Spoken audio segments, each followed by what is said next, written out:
City Council of the City of Pacifica. It is Tuesday, December 2nd, 2025, and we're getting started at 6:06 p.m. City Clerk Coffey, could we have roll call? Recording in progress. Start the roll call with Councilmember Wright. Present. Councilmember Espinosa. Here. Councilmember Beer. Here. Vice Mayor Bowles. Here. Mayor Beckmeyer. Present. All right, so tonight's meeting is a little bit different than an average normal city council meeting, thus the moniker special meeting. For one thing, we will not be having public comment tonight. We will be sticking to the item on our agenda tonight, so we will have a public hearing. There will be time for the public to speak, but I did receive 2 cards from one individual. One was listed as orals. I think they meant general items not on the agenda. So we're not having that tonight. The next opportunity for that at the council meeting will be Monday, December 8th. So there's a little paragraph. I'll just read it because I'll probably leave something out if I paraphrase. Public meetings are a limited public forum, meaning that there are rules for commenting at these meetings. Comments on agendized items must relate to that specific item. If comments do not relate to the agenda item, the city will provide you with an initial warning to stay within the subject matter, jurisdiction, and on topic. If the warning's not followed, I'll stop you, and then we will have to make sure that all public comments are related to the item before us this evening. Okay. I'm going to read the land acknowledgement. The City of Pacifica acknowledges that we occupy the unceded ancestral homeland of the Ramaytush Ohlone peoples, who are the original inhabitants of the San Francisco Peninsula. We honor the Ramaytush Ohlone peoples for their enduring commitment to Mother Earth.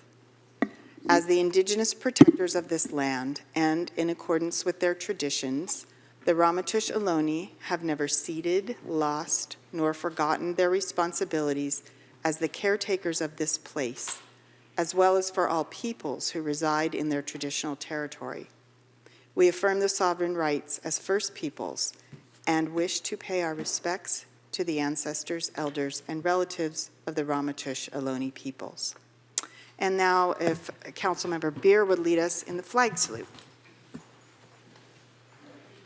Pledge allegiance to the flag of the United States of America and to the republic for which it stands, one nation, under God, indivisible, with liberty and justice for all.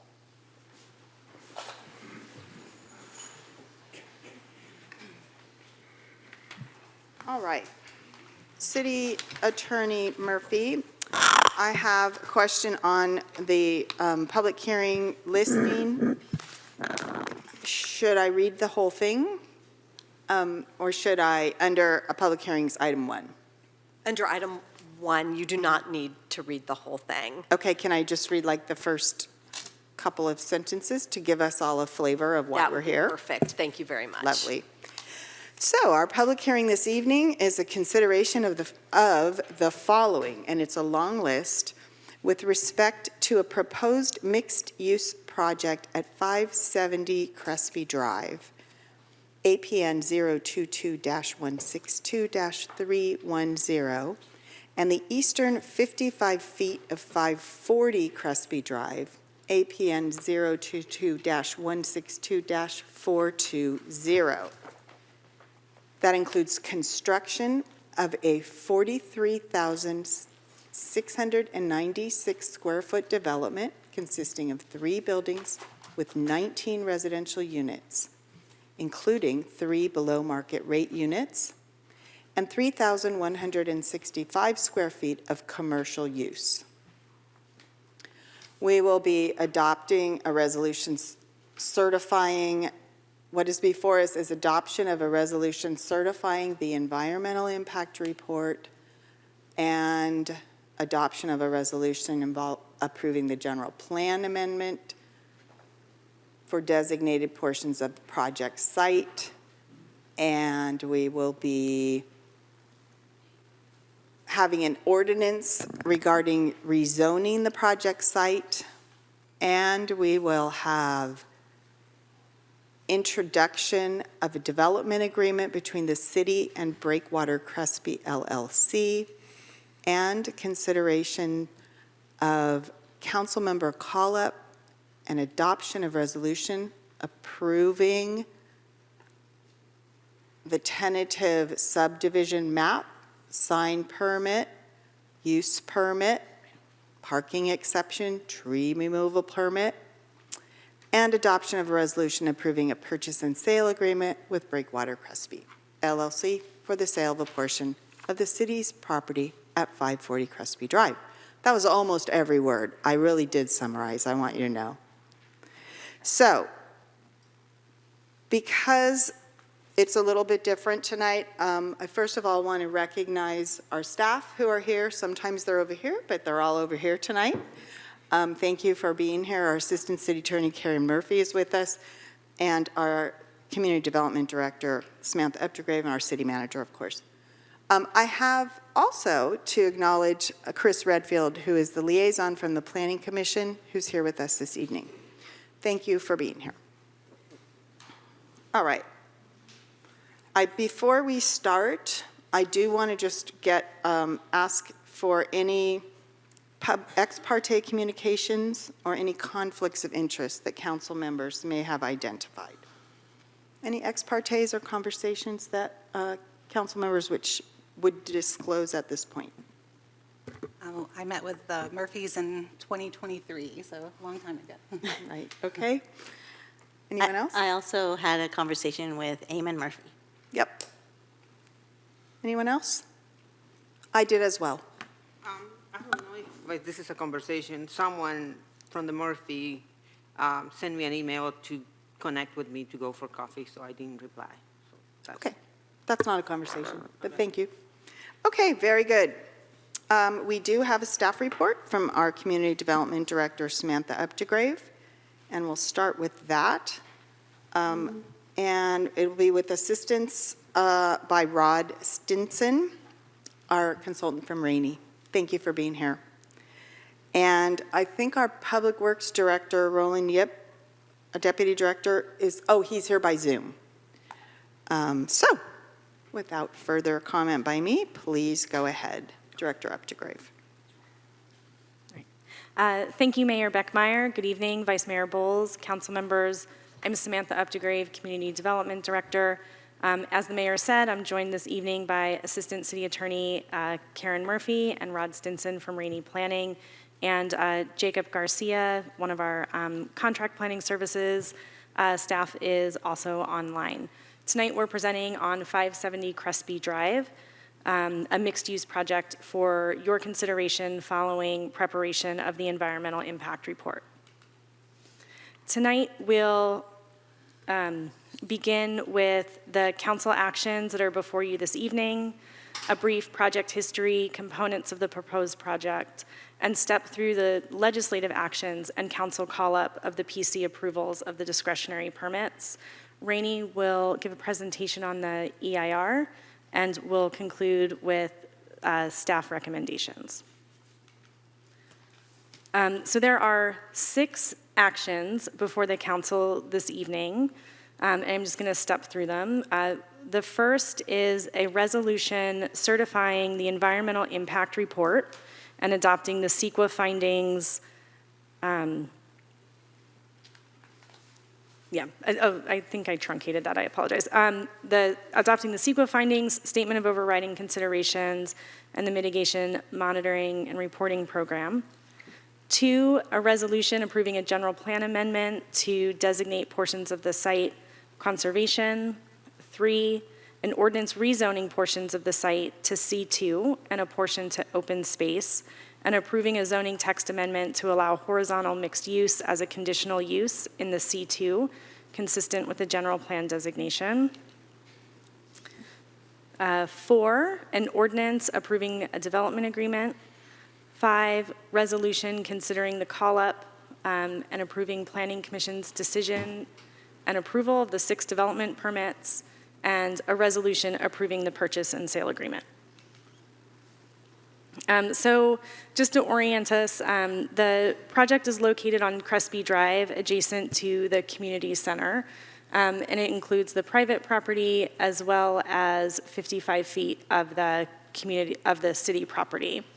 It's a transitional location with civic uses to the west, housing to the north and south, and commercial uses to the east and nearby, making it a strong candidate for mixed-use infill development to activate the corridor. So the proposed project is about 44,000 square feet in 3 buildings, with 3,100 square feet of commercial and a total of 19 residential units, including 3 below market rate or affordable units. It has 1,600 square feet of open space and 47 parking spaces. So this is one of the 3 largest projects to be considered by the city in the last 11 years, along with 801 Fassler, which was 24 units, and 930 Odstad, which was 70 units of workforce housing that's currently in permitting. Just to step through a brief history, the application was initiated in 2016, just on the private property at 570 Crespi. Between 2017 and 2021, the applicant and the city negotiated a development agreement and a purchase and sale agreement for the eastern 55 feet of that city-owned parcel. The project was then revised to its current proposal, using both sites for 19 units and deemed complete in April of 2021. In 2022, the Planning Commission approved the development permits with a mitigated negative declaration and recommended approval of the legislative actions to the City Council. That decision was appealed, and in October of 2022, the Council remanded the project back to Planning Commission pending preparation of an EIR.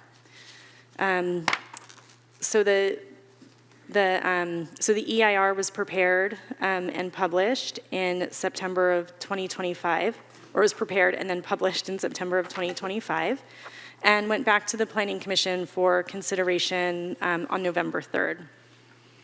At that public hearing, the Planning Commission certified the EIR and again approved the development permits and recommended approval of the legislative actions to City Council. On November 12th, a council member called up the PC approvals, and that's where we are today for council consideration of the full project. So looking at the site, it does contain, as I said, 3 buildings. Building A faces Crespi and is a 2-story building with ground floor commercial and 3 apartments above. When you have commercial on the ground floor and residential above in the same building, it's called vertical mixed use. Behind that, there's 2 townhouse buildings that are broken into separate buildings, which is called horizontal mixed use. The development is clustered toward the front half of the lot due to wetlands, which are located south of the developable area, shown in the kind of the light green here on the screen, that comprise 46% of the lot. The project would be accessed from a one-way driveway on Crespi with the exit through the community center driveway to the west. This requires a driveway license with annual payments per the development agreement. The project would provide 47 on-site parking spaces, 15 surface spaces, and 32 spaces, tandem spaces within the townhouse garages.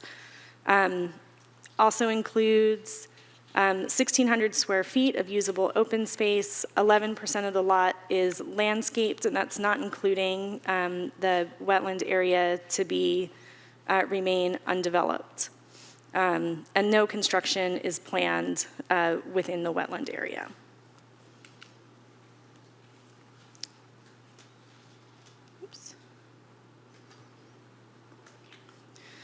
So the renderings just provide a visual preview of the project. Architecturally, the project emphasizes an active frontage along Crespi Drive with a 2-story mixed-use building and well-articulated townhouse structures to the rear.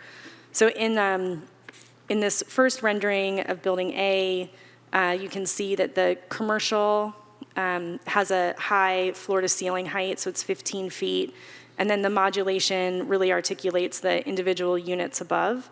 And then there's cantilevered balconies for residential open space, which also double as pedestrian cover for the commercial uses below, for the commercial entries.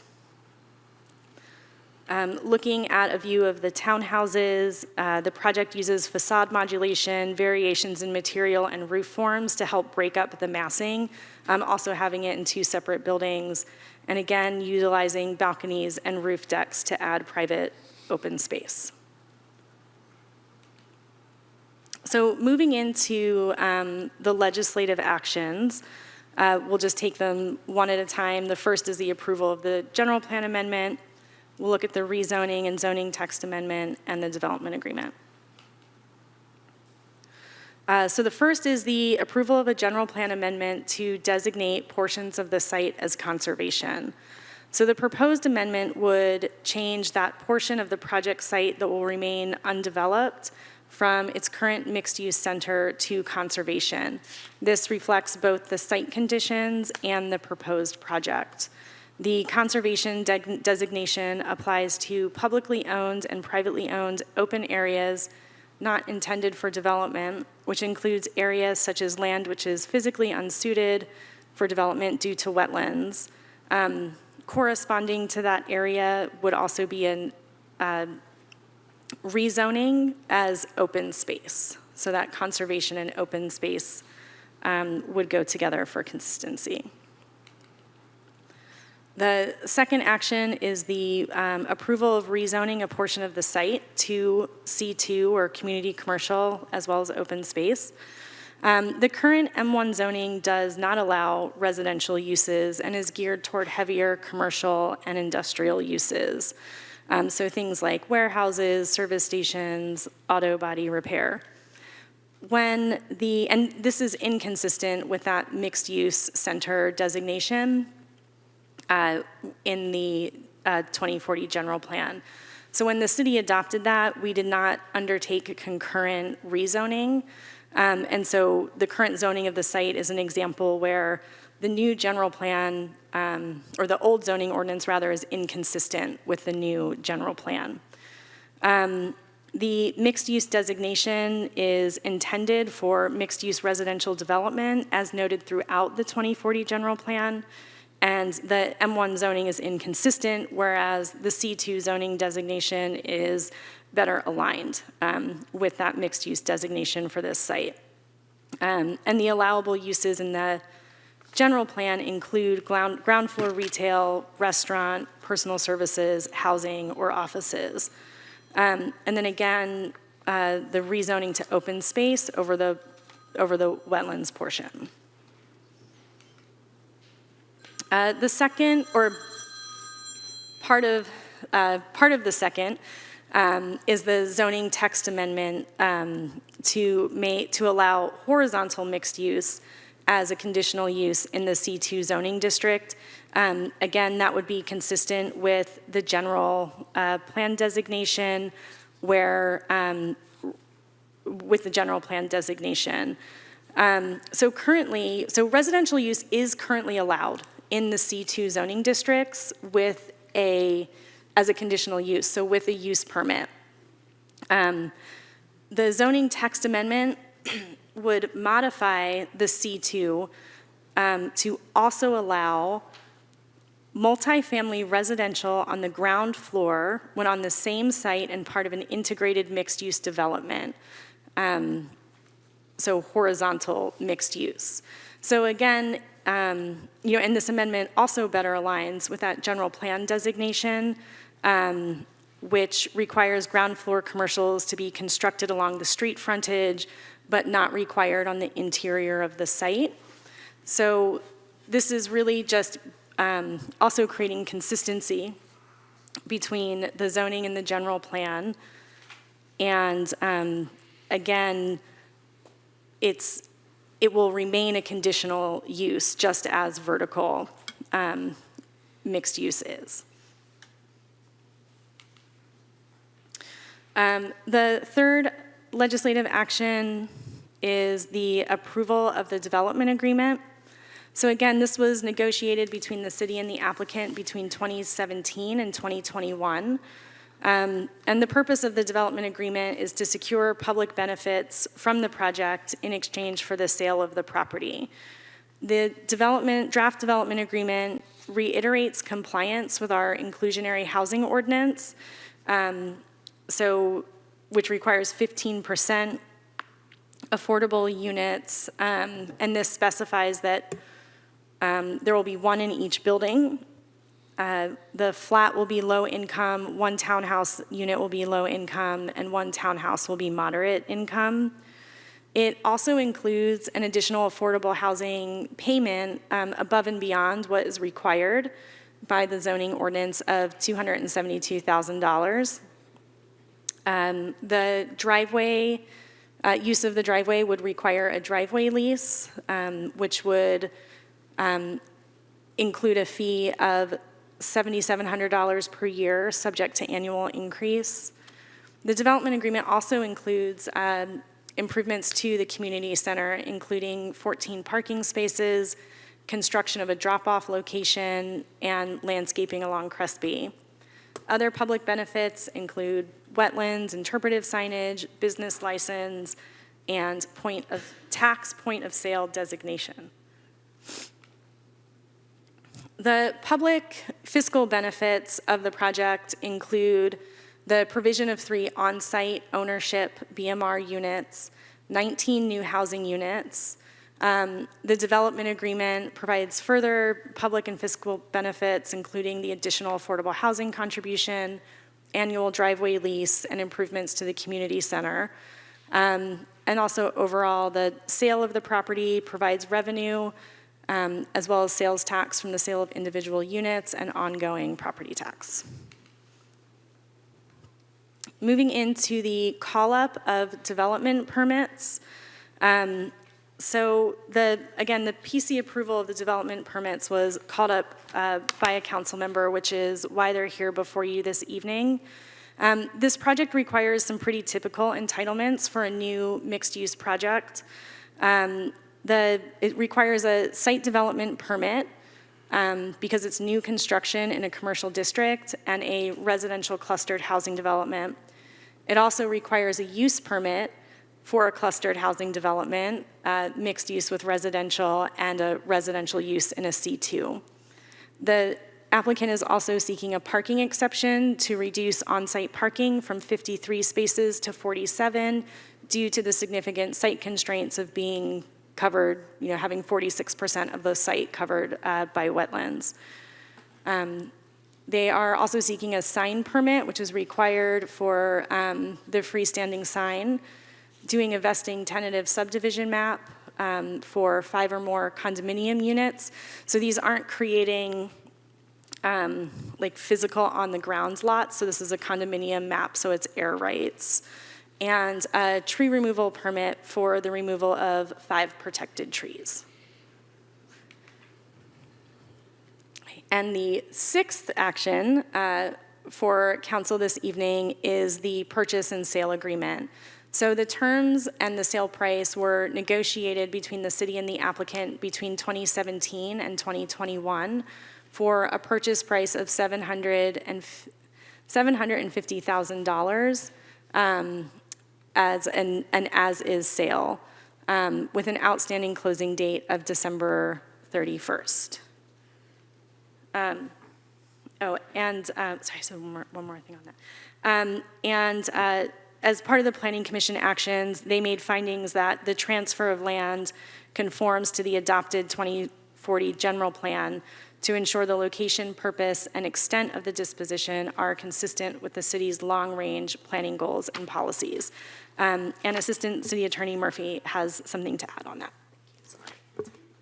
Thank you. I did just also want to note regarding this item that we did receive late yesterday an inquiry from HCD about the SLA process, and Director Updegrave and I were able to get on a call with HCD today, that they were very willing to meet with us quickly, which we appreciated.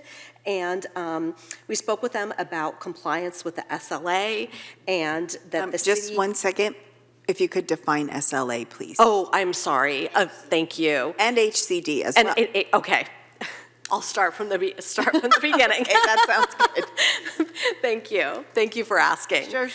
So we received an inquiry from the California Housing and Community Development Department regarding the city's compliance with the Surplus Lands Act, which we were required to undergo, and we went through a process starting in 2023 to comply with the Surplus Lands Act.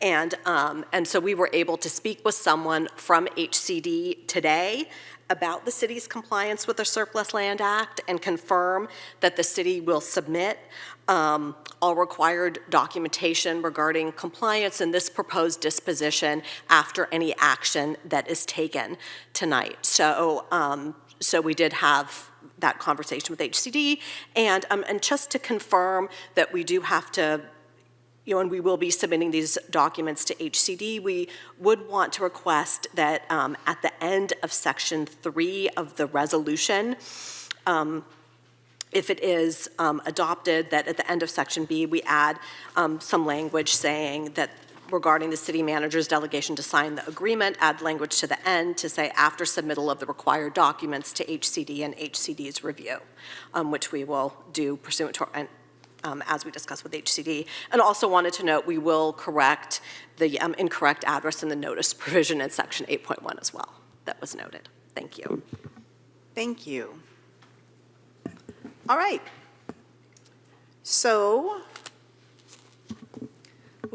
Oh, we have more. I can see. Please continue.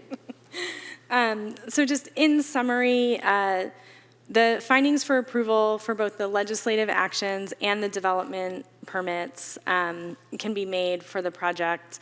The project provides orderly growth and infill development, facilitates mixed-use residential along Crespi Drive, and provides flexibility for site design, clusters development and protects wetlands, contributes 19 units, including 3 on-site BMR units, and provides public and fiscal benefits.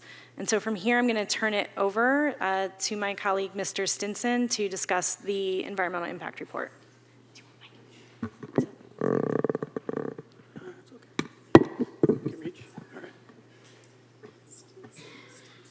All right. Good evening, Mayor, council members. Rod Stinson with Rainey Planning and Management.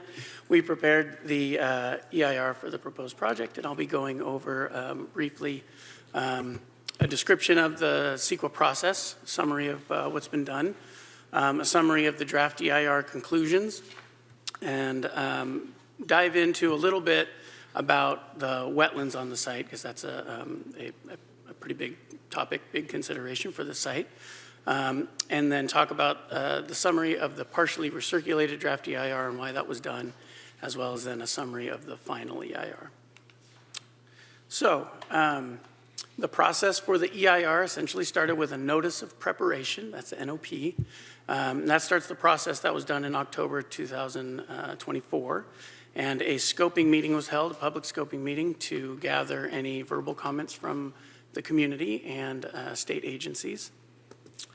The draft EIR was prepared and released for public review in April 2025 through June. And a comment letter was received from the California Department of Fish and Wildlife that required recirculation. We'll get into that a little bit, but basically just the biological resources chapter was recirculated for another 45-day public review from August to September. And then a final EIR was prepared that included responses to all of the comments received during all of the public review periods. So generally, all impacts, all potential impacts as addressed Pursuant to the CEQA guidelines, Appendix G of all of the topics that are supposed to be covered under CEQA, included in the initial study that was an attachment to the draft EIR, as well as the draft EIR, all impacts, potential impacts could be reduced, were either less than significant, no impact, or could be reduced to a less than significant impact with incorporation of mitigation measures, except for the two listed on this slide. They're both essentially really related to vehicle miles traveled, as VMT. So the traffic and transportation chapter went through the analysis, but essentially concluded that the VMT from the proposed project still exceeded the applicable threshold, even with implementation of mitigation measures, and so remains significant and unavoidable. And then similarly, greenhouse gas emissions are heavily driven by mobile source emissions. And so the thresholds of significance used in this case, based off of the air district, have some BMPs, best management practices that are required to be implemented. And one of those is a reduction of VMT. Because that can't be met by this project, greenhouse gas also is significant unavoidable even with implementation of the mitigation measures. All right, so diving into wetlands. So the definition of wetlands a wetland needs to have three criteria. One being the hydrology to have sustained inundation over time, which leads to the appropriate soils, which are anaerobic soils that support obligatory vegetation that only exist in wetland features. So if all three exist, then that is qualified as a wetland. There are two different jurisdictional waters that can be identified by those criteria. One is federally jurisdictional waters and then state waters. And so the federal jurisdiction requires not only those three criteria, but connectivity to a navigable waterway. And in this case, the connectivity is not there. And so the biologists that had worked on this project determined that the wetlands on site do not qualify for federal jurisdiction, but they do qualify for state waters. This slide here kind of shows those areas. So all of the color, those are the different land cover types that qualify for a jurisdictional wetland. And so those are the wetland areas as delineated in the multiple wetland surveys that were conducted on the site. Biological resources as a whole and including wetlands are able to be reduced to less than significant all other potential impacts through incorporation of mitigation measures that include arroyo willow scrub, vegetation relocation that the proposed project includes, installation of sediment barriers and debris barriers, as well as checking those barriers to make sure special status species aren't caught in those every single day during construction. So the draft EIR again was released for public review, and CDFW, that's the California Department of Fish and Wildlife, submitted a comment letter, and they had requested some additional mitigation measures related to bats. And the biologists took a look at that and said, you know, we didn't find any during our surveys, but those pre-construction surveys seem reasonable. And so the bio chapter itself was recirculated for public review again, another 45 days, and CDFW did not submit any additional letters during that public review period. Here we go. So the draft EIR had two comment letters, Fish and Wildlife as mentioned, and Caltrans. The bio chapter itself was recirculated for another 45 days, and one additional comment letter was received. All comment letters were responded to in the final EIR, as well as a supplemental memo for that additional comment that came in toward the end of the recirculation period for the bio chapter. Based on those responses, no additional changes to text were required. So with that, pass it back for staff's recommendation. Thank you.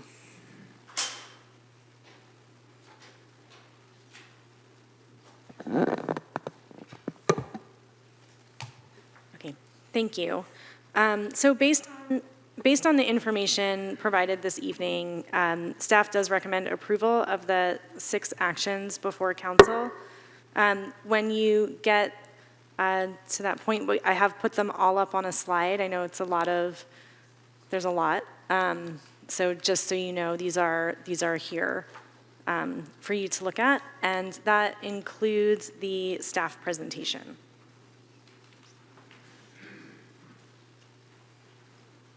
And we're available for questions. Thank you. I'm sure we'll be asking you to bring those slides back up again at a later point. All right. So proceeding, we will be having a public hearing this evening, like public comment, but the added feature is the applicant will have an opportunity to give 10 minutes worth of input on this project and speak to anything that the applicant would like to speak to. We're going to start with the applicant. Before we do that, I would like to suggest, and I think an efficient way for us to proceed tonight, because I know there are varying levels of questions that council members have. There are a number of items before us, many of which would have been coming to us anyway, independent of the call-up, but because they're overlapping issues, I think our best opportunity, it's very hard to parse questions separated from deliberations, and since I do have a number of public comment cards, I think it would be good for us to open the public hearing, hear from the applicant, and proceed with the remainder of the public comment cards that we have and that we will receive, as well as anyone who is on the phone. As this is a long in the making project and people have invested a lot of time and effort into preparation for it, I presently have 10 cards. I see movement in the back of the room, so I'm sure there will be more. Is there a sense from the Assistant City Clerk? I know it's too early for people to have hands raised, but will we be having public comment, do you think, on the phone? Based on your esteemed experience? Probably. Okay. So impossible to predict how much at this point, but I am inclined, council, to allow people to have their 3 minutes. I feel like there's so much here, and there could be a wide range of questions, comments, public information that needs to be shared. So, Through the chair, prior to public comment, could I just make one statement, please? sure. I just wanted to thank staff for being there after hours the night before Thanksgiving, preparing this for us so that we could do the city's work through the holidays. And it was when everybody is wanting to be home, getting ready for the big day, and they were there working for us. And I just wanted them to know how much I appreciate their diligence, their going the extra mile for us. And it meant a lot to me. I appreciate that. Thank you.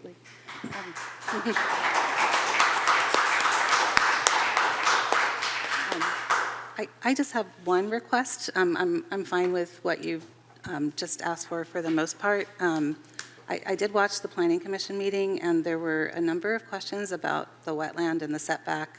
And I think it would be helpful if I could ask a couple of clarification questions to Rainey before public comment, because that might simmer down some of the questions, right, if there's a little bit more comprehension. So not long. You reading my mind. I think with very clear focus and brief questions, if you have questions about this setback? Is that what it is Yeah, specifically? and the delineation line, which is in the EIR, which, yeah.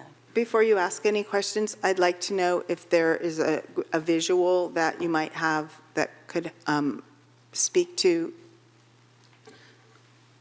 It's on packet page 117, but, because we know, you know what you're talking about, but we don't.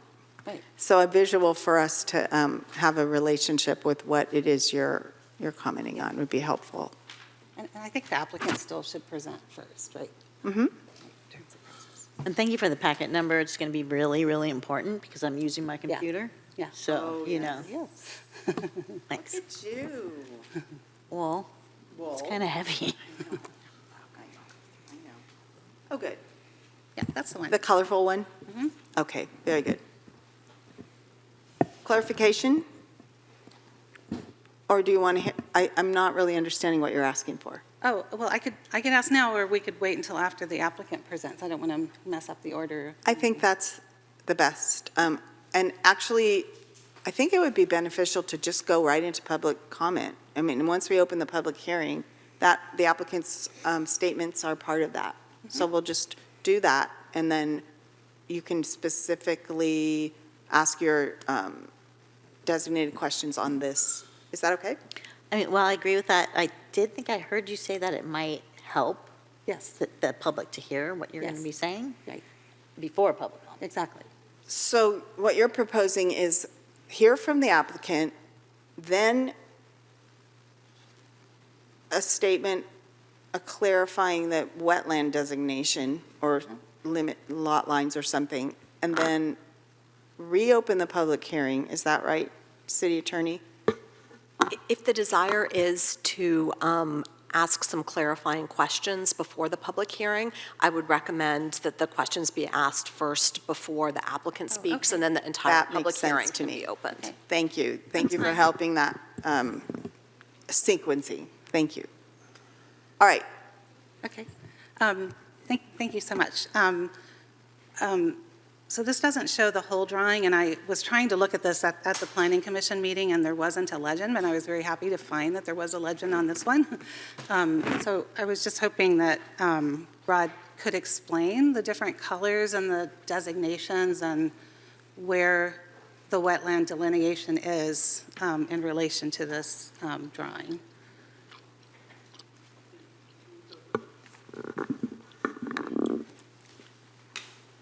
Are we able to go to the, to my slide that had it kind of highlighted? There was a similar image in your proposal. Yeah, where it only highlighted where the wetlands. That's what I was thinking we were going to be seeing too. Go ahead. But basically on that one, there's wet areas. There are. There you go. Arroyo Willow Scrub. Yeah, exactly. So that line toward the north there, and then the carve out toward the southwest are where the delineation is. There were multiple wetland delineation surveys. I think it was 2020, 2022, and 2023, to go out and take soil samples to make sure that those sample locations identify where those three criteria are met for wetlands. On this map here, there's the yellow dots. Those are some of the soil sampling locations.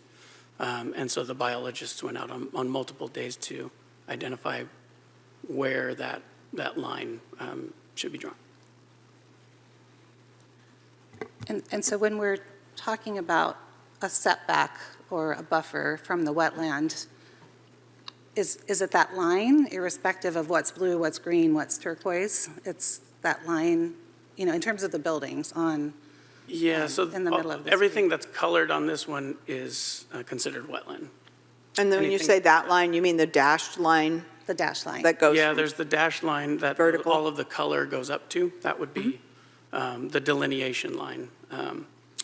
And then there's probably a better figure that has now the proposed project overlaid on top of this, and that line is shown on the tentative map, showing where that delineation line It's actually not on the tentative map. That's where I was struggling a little bit, but it's on some other drawings. And I want to look at that later because I didn't hear a clear answer about what the setback to the wetland was. And so first I just wanted to clarify that that line is where the setback should be measured to, right? Not the blue, but that dashed line. So thank you. And I can, if I may, Vice Mayor Bowles, I do have the information on the setback from the wetland. Building B has, the setback ranges from 41 feet 6 inches to 51 feet 7 inches. And for building C, the range is 6 feet 5 inches to 16 feet 6 inches. 65 inches, is that what you said? It's 2? For C? building C is 6 feet 5 inches to 16 feet 6 inches. Well, I think it's important to pull up a plan then that has the wetland delineation line on it. I think maybe the site plan is the best one. Slide number,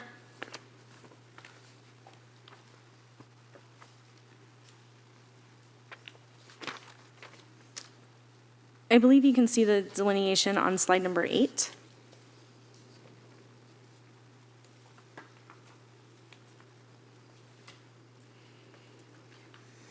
No, it's not on that slide. One second. If you pull up slide number 41.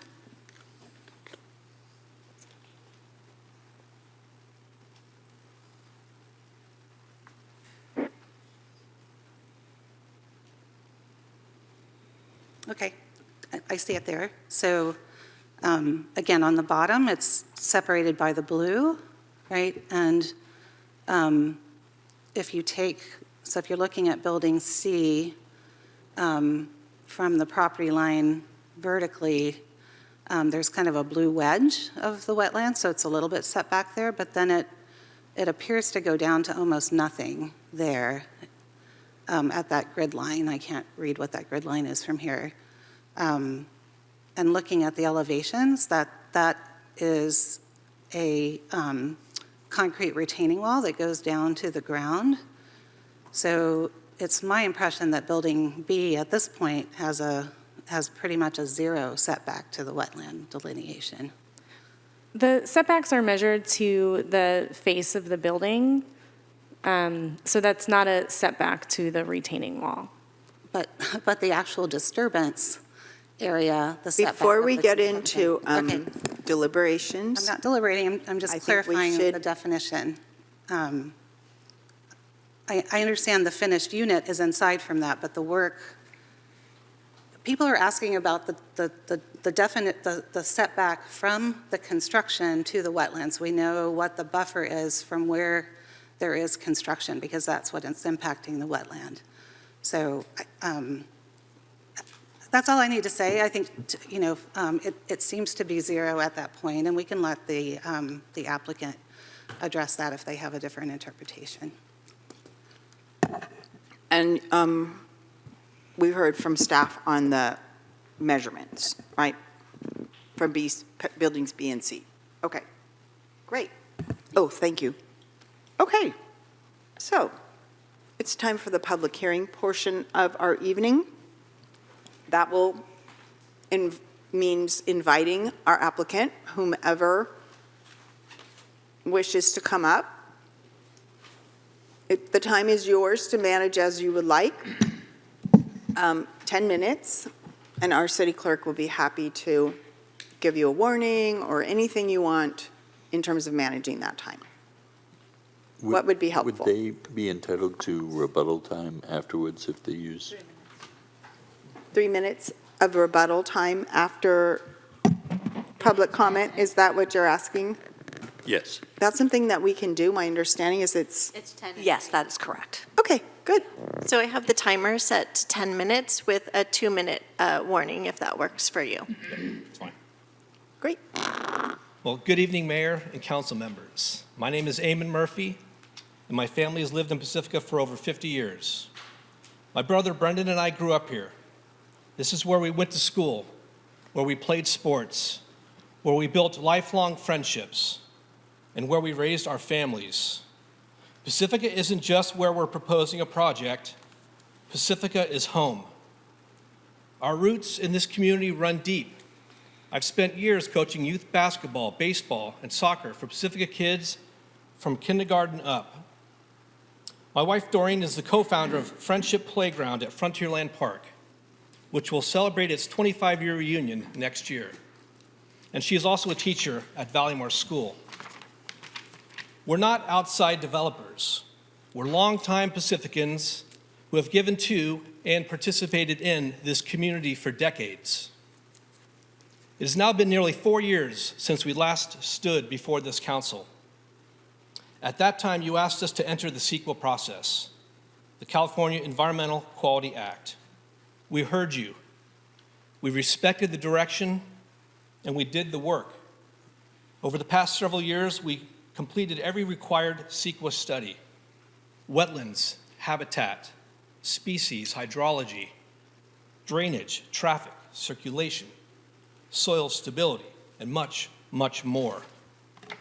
The project before you reflects current CEQA law and environmental standards. Nothing outdated or minimized.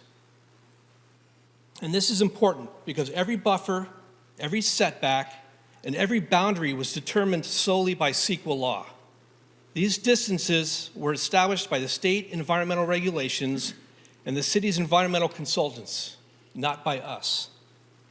Because of these studies, more than half our property will now be left as conservation.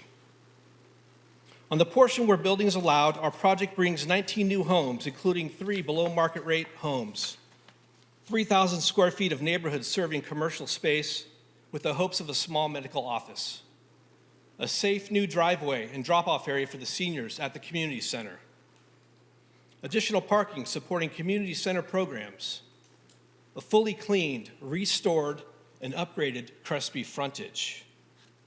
What is there today is a long neglected, dilapidated lot will now be transformed into something that'll strengthen the balance of the neighborhood. Lower Crespi is one of Pacifica's most walkable, active hubs. Families, seniors, and kids use it daily to reach the community center, Cabrillo's K-8 school, Puerto 27, the post office, the local hotel Lindemar Beach, and the world-famous Taco Bell. Our project doesn't compete with that rhythm. It is designed to strengthen the synergy that already exists. This project brings residents who walk to everything, new customers for local businesses, a safer, cleaner frontage for kids walking to Cabrillo, better access and added parking for the community center, the possibility of a walkable medical office for seniors. This isn't just housing. It's a natural extension of a community that already works. This project will create local construction and trade jobs, support long-term employment, generate new tax revenue for the city, which is desperately needed, boost surrounding businesses, add growth in an area supported by existing infrastructure. This is exactly what responsible infill development looks like.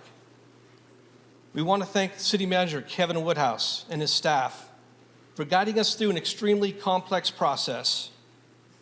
And we are grateful to the Planning Commission for their thoughtful review and approval. For Brendan and I, this has been a 10-year journey. 10 years of studies, redesigns, delays, and staying the course. We stayed with it because this project reflects Pacifica's spirit, scale, and character. Tonight, we respectfully ask you to affirm the Planning Commission's approval and allow this project to finally move forward. Thank you. Now I'm going to let my architect, Stuart, take it from here. Thank Thank you. you, Eamon. I think Eamon said it very well.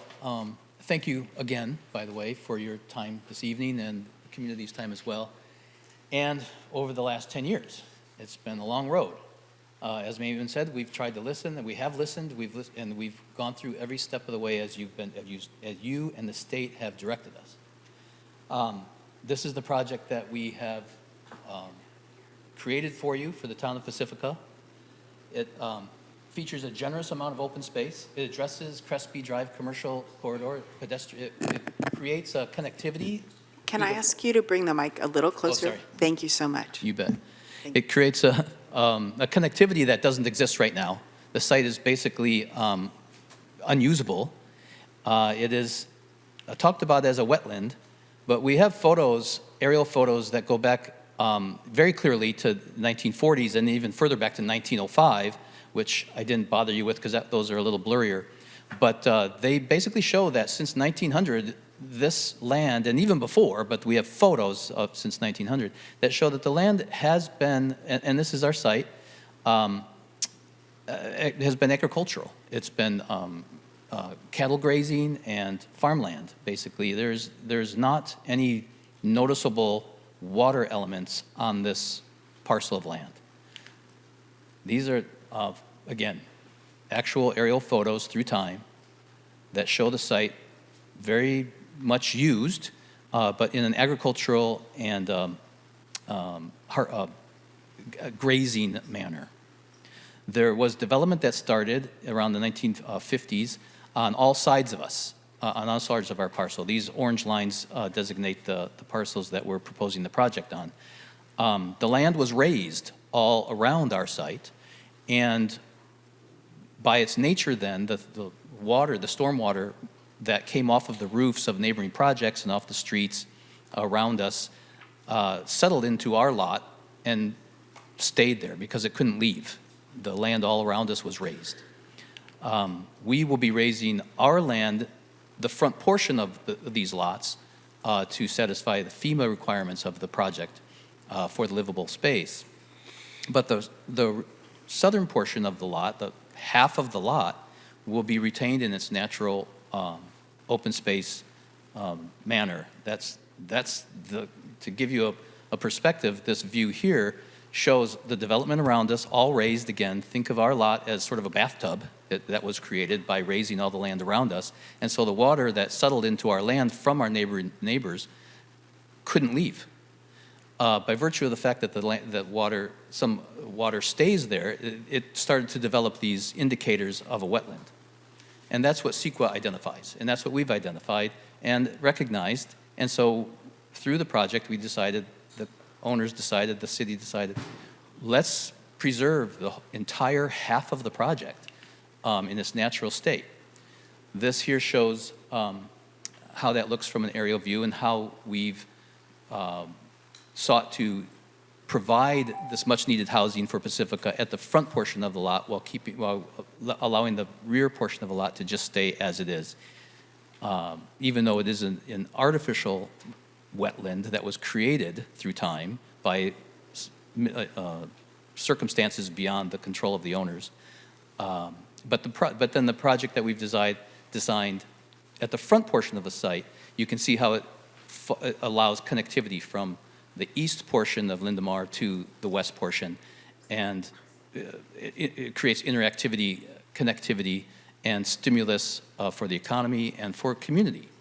So this is simply what we're proposing, a balance. It's a harmony. It's a win-win situation, really, for everyone.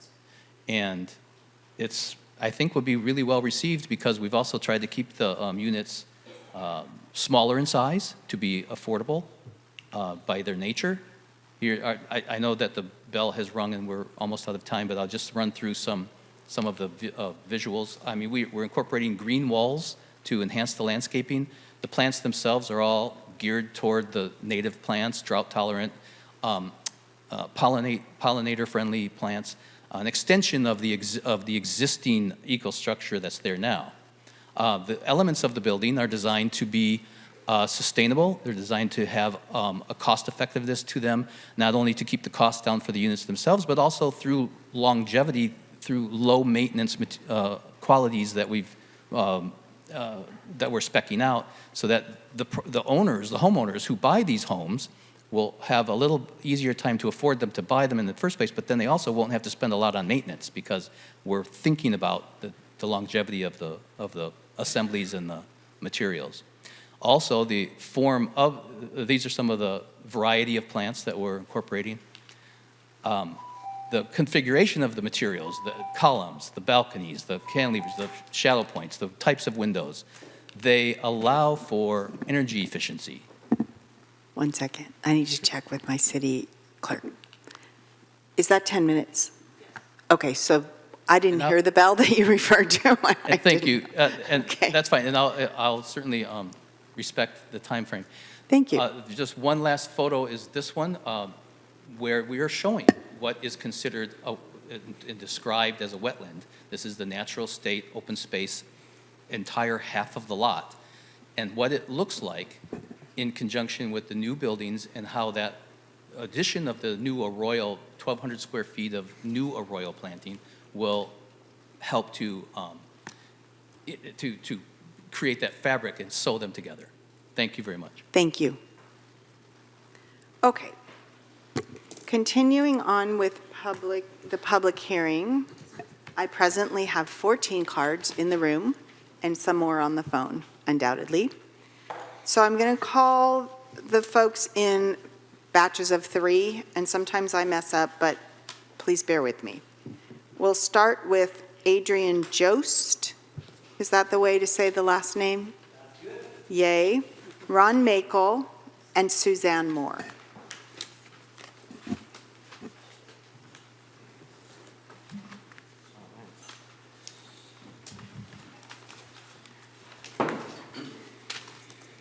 Okay, and we have 3 minutes, is that right? Yes, you do. And the orange light goes on and you hear a little ding dong when you have 1 minute left. Okay, so, Then the red light goes on when that 1 minute is up. Please go ahead. all right. Dear Sue Beckmeyer, members of the council, dear residents, and especially want to address my concern to the developer, who will, for better or for worse, affect our daily lives during the construction phase. First, I want to say I really love it that you have roots here and that you're not an out-of-town developer. I think if you're personally on the job site frequently or every day, it changes everything.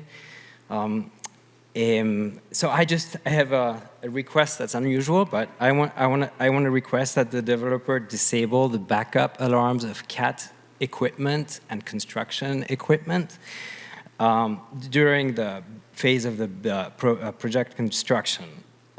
Those CAT backup alarms, if you're not familiar, they're supposed to save the life of one person on the job site who isn't paying attention, and instead it manages to psychologically unsteady every resident within a 3-block radius. I'm serious.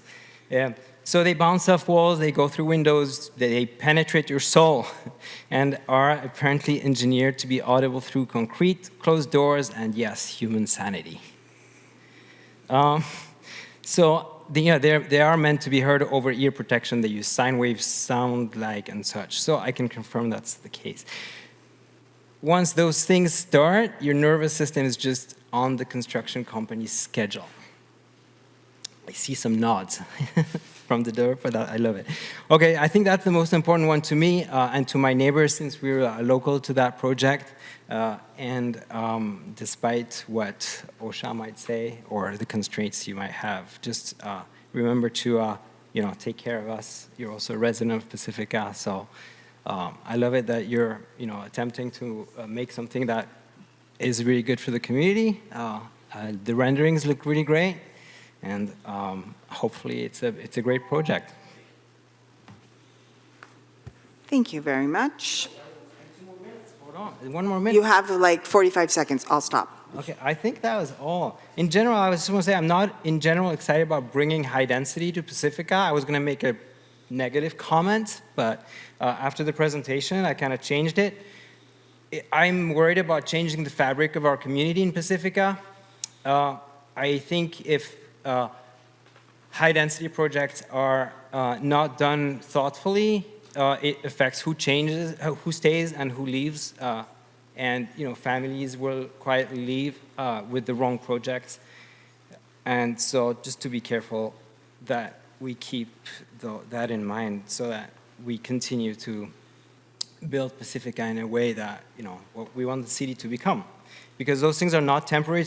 Structural, it's generational, and if you change the zoning, there's no zoning it back. If you have to do managed retreat, it's very, very complicated. So it's very important to, obviously, it took a long time to get to this point. So sounds like this is, okay. Thank you. All right, Ron Makel, Suzanne Moore, and Sue Vaterlos. Hello, Mayor, Council, and staff, audience. Ron Makel, longtime resident here in Pacifica. Yeah, I'm just here. I really support the idea of the wetlands interpretive signage, on that. I think that's wonderful. This property has historic and biological values, I think, that are really important.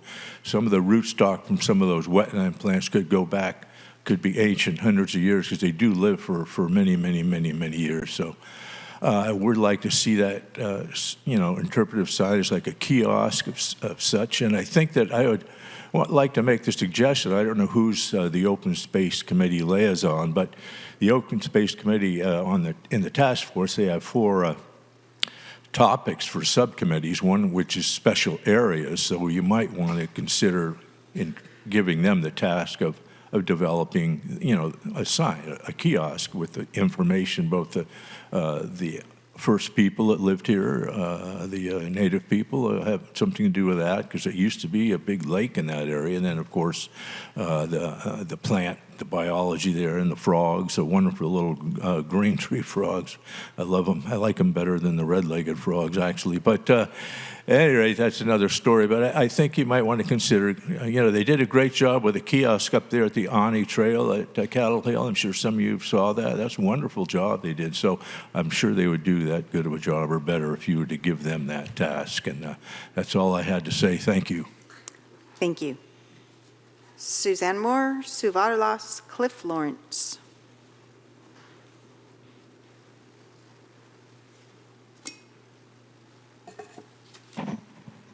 Suzanne Moore, member of Pacifica Housing for All, and grateful for this opportunity to speak about the sale of 540 Crespi, a publicly owned property of our city and its citizens.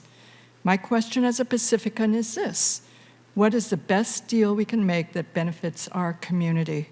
This story helps to explain my suggestion.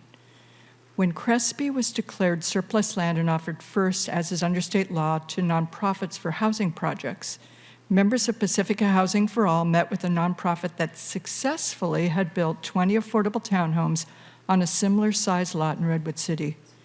Due to the nonprofit model, the townhomes will remain affordable in perpetuity.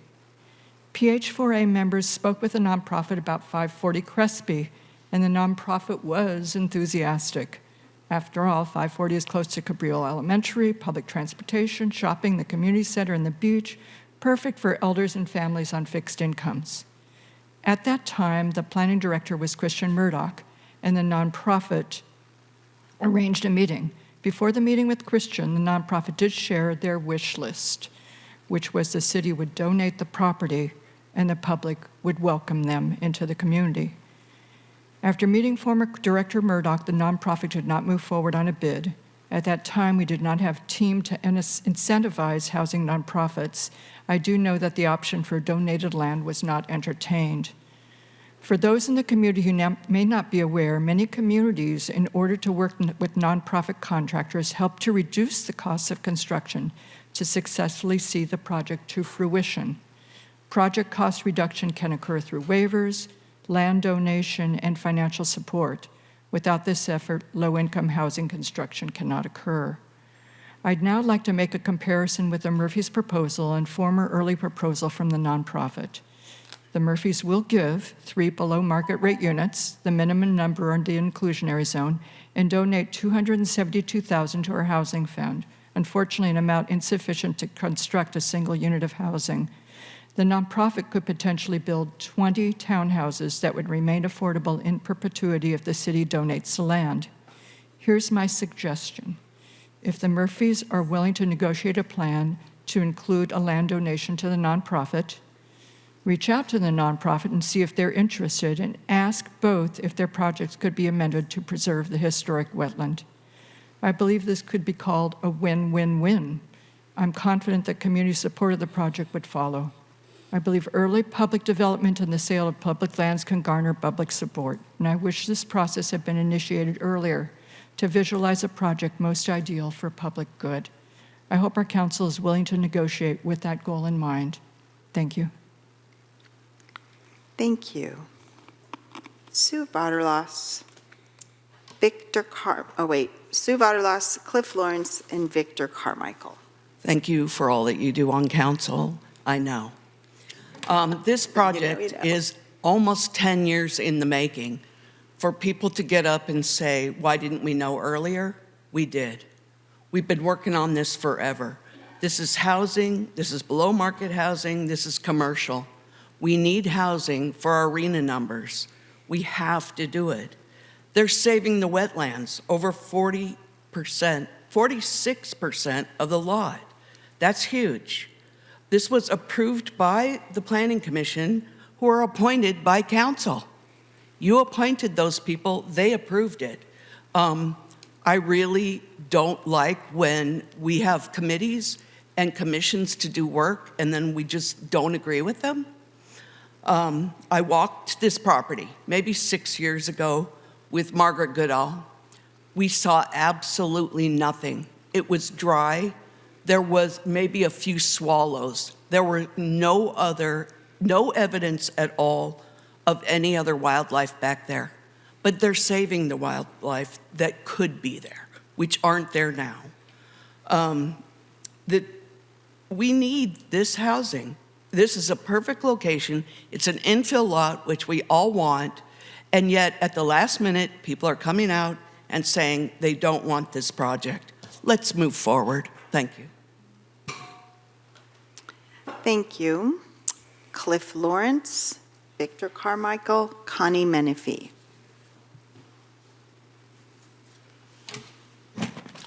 Good evening, and thank you for your service. There's so much to this. I don't mean to be short, but I've got a few questions. One is why we changed the date from December 8th to tonight. It had the effect of some people, in particular Margaret Goodell, could not be here tonight because of that change. She was also wondering why she wasn't notified.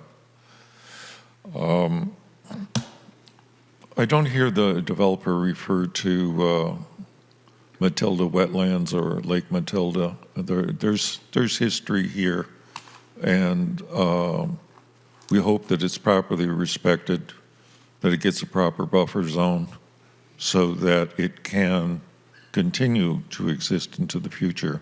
Without a buffer zone, it might not survive. I looked through or searched through the 1,300-page document trying to find something that was appraisal. I found the word several times. I did not find an appraisal. I played with the numbers a little bit myself, and just a coincidence, I'll tell you how I came to this number. If you take the widths of the two properties, 80-some decimal 6, I believe, and 55, and you apply that that ratio to some value of the existing parcel that's owned, 570. It's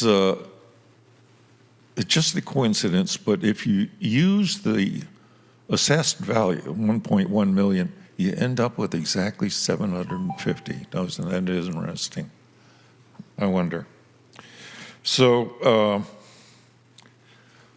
I heard this evening open with saying we are here to adopt, and I was hoping maybe you are here to consider to adopt. There's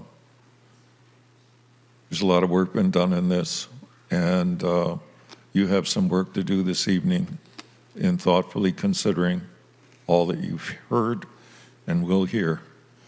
But I am concerned about the 6-foot buffer, and I hope you are too. Thank you. My name is Victor Carmichael, And Margaret Goodale, as Cliff mentioned, is unable to be here tonight, and she wanted me to read her presentation. So I will do that for her and for the City Council. Dear City Council, tonight you choose life or final death for a living publicly owned wetland. The promised sale of public land is viewed by the Planning Department staff to, quote, a project that faces a practical difficulty and an unusual hardship for its attempts to leave the southern half of the project site undisturbed by development. So we are urging the council to take 3 related actions. Number 1, reject the infeasible reduced alternative chosen by staff that removes 4 units. It's a waste of time and money and was unnecessary and has minuscule effect on density. Instead, remove only 2 units from the eastern, 1 or 2 units from the eastern condos to allow a small but necessary buffer. Number 2, do not set a precedent that contradicts even the Pacifica's own general plan that defines buffers of 25, 50, and 100 feet for wetlands, but never a mere 6 feet. The wider buffer zones are claimed by staff to be 6 by 40 feet. The 40 feet is more than adequate. The 6 feet is ridiculously inadequate. And placing a 5 to 6 foot high concrete retaining wall just 6 feet from the delineated wetland boundary violates the wise standards for reasonable buffers as specified by all federal and state agencies. Number 3, require an accurate and detailed map that honors the wetland delineation before you approve the rezoning and text amendment. Designated conservation status and rezoning to open space should be used as proactive measures to protect a healthy wetland, not to simply accommodate development. A realistic map for conservation purposes must show where exactly the new general plan conservation and open space status applies. So tonight, you have the opportunity to minimize future damage for a local wetland and ensure Lake Matilda's continued survival. We urge you to condition the project to include a reasonable buffer between the retaining wall and the delineated wetland. Thank you. Thank you. Connie Menifee, Mario Pellegrin, I think, and Kathy Maresco. Good evening, Council, and happy holidays. I'm Connie Menifee. I live in Park Pacifica. First off, I'm thrilled to learn that the Pacifica School District has chosen a general contractor to build workforce housing on surplus school property at 930 Odstad Boulevard, that the site is being prepped for demolition and construction is scheduled to begin in January. As a nearby neighbor, I will be temporarily inconvenienced by construction dust, noise, and traffic, but the long-term benefit is considerable. 70 housing units and a revitalized neighborhood. Which brings me to why I left my warm house this evening. I strongly encourage City Council to approve the Planning Commission's decision regarding the long overdue and thoroughly vetted mixed-use project at 570 Crespi and adopt all of the recommended actions as outlined in Council's summary report. I encourage everyone to watch on YouTube or read in the Planning Commission minutes of November 3rd, Planning Commissioner Devine's thoughtful and well-reasoned comments towards the end of the meeting, including, quote, retail space is not just shop space, but also services for the community. She queried, where was the outcry for preservation when the site was a dumping ground and unsafe?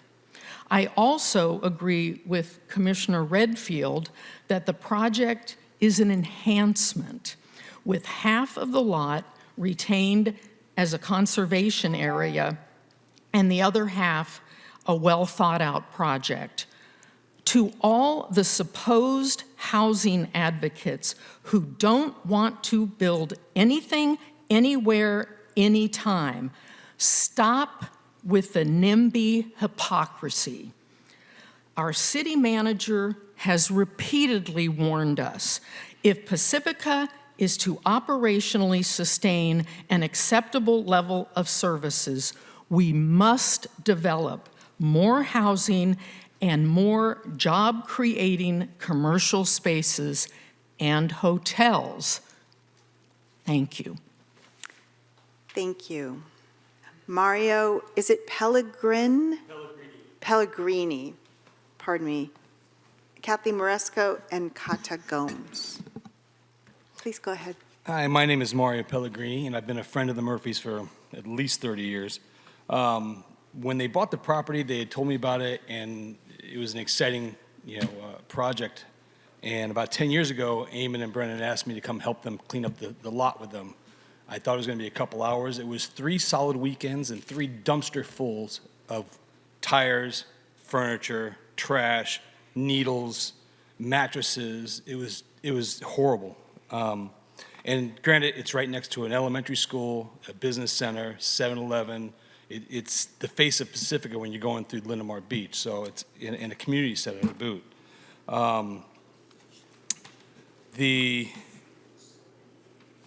I hear people talking about how they are worried about the wetlands. Where were they when there was no wetlands there? There was tires and all these things, all this debris was in the back lot. No one said a word. No one helped. So now they come up at the last second after 10 years of planning and going back and forth on different things with the county and the city. I just wish that you guys would move forward with the project. It's a win-win. It's a beautiful project. I hadn't seen it until tonight, at least this version, and it'll be a nice enhancement for the area. So I have friends and family that live on Crespi, and they're also looking forward to it. So I encourage you to move forward. Thank you. Thank you. Kathy Moresco, Kata Gomes, Haley Fisk. Hello, I'm Kathy Moresco from Pacifica. I'm here tonight just to voice my support for this project. I've watched this project can be worked on and continue and been at many of the planning meetings and the most recent planning meeting. I think our planning commission is very, very thoughtful and careful. They know what they're talking about. The Murphys, Mr. Murphy has gone through every stage of the project that was required of them. And I think that this is a good project that should be, it's already been approved by the Planning Commission, that it should be approved by council. And looking at it tonight, it looks like a really nice place to live. So I'm hoping that it goes through tonight. Thank you. Thank you. Kata Gomes, Haley Fisk, Gail Benton Shoemaker.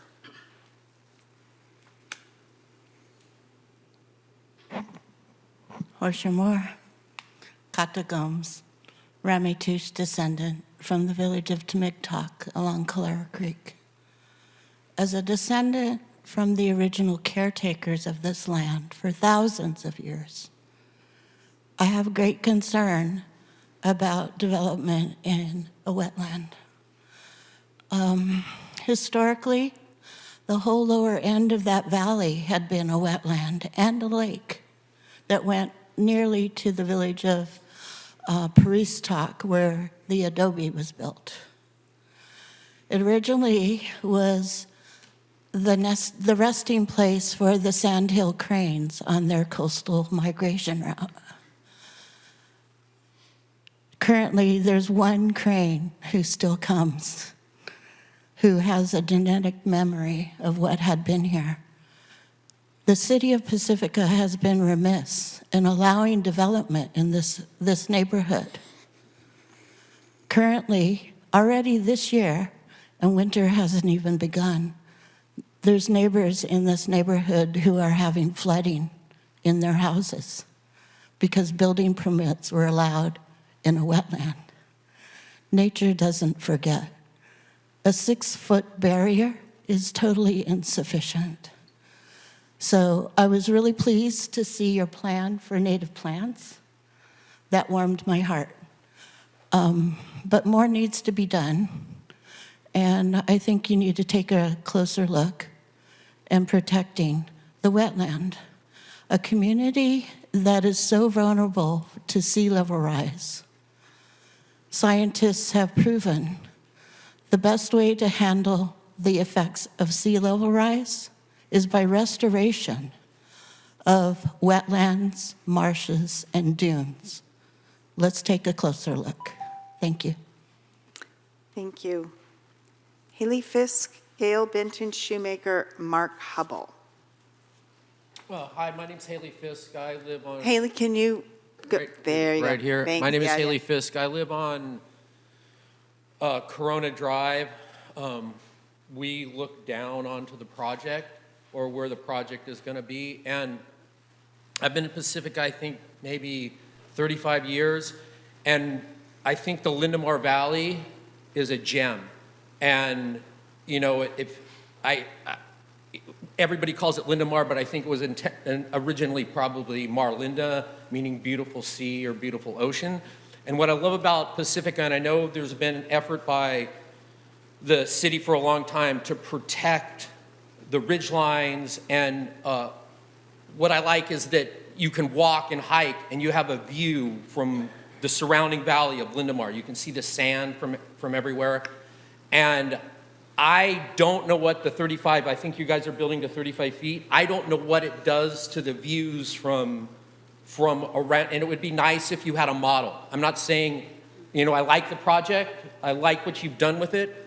I know a lot of people are talking about protecting the wetlands, but I think we also need to protect the scenic value. So if you're hiking, if you're driving, walking your dog, that you have a view of our ocean. And with that in mind, I think that is important, in some cases more important than the wetlands. And, you know, to leave an area that wasn't, you know, was destroyed and have build up where you block the view from other places, I think does a disservice to the to the Lindemar Valley. And my hope would be is that, I don't know if somebody could model it to see where the views are blocked. Maybe the views aren't even blocked, but I just think it's important. Otherwise, you end up with something like Waikiki, where it's just large buildings, environmental amnesia. And I'm not saying you're doing that, but I think that the valley should be protected visually, and that's why I'm here. Thank you. Gail Benton Shoemaker, Mark Hubble, Cindy Abbott. Hello, my name is Gail Benton Shoemaker. I'm speaking as a member of Tree City Pacifica. We have a few concerns about the trees involved in this project, and trees, especially Monterey cypress, are essential to the character of the community center, a very big part of that community asset. We're concerned about trees number 3 and 4, which I believe you saw in the rendering, around the commercial area. These are close to the new construction. The arborist report does an excellent job specifying the measures which would be taken to protect the trees, but even with that, the report states that tree number 4 may not survive construction. If the roots of trees 3 and 4 are compromised, will the builder pay the value of the trees? In a case in Carmel, the value of a city tree damaged during construction was over $30,000.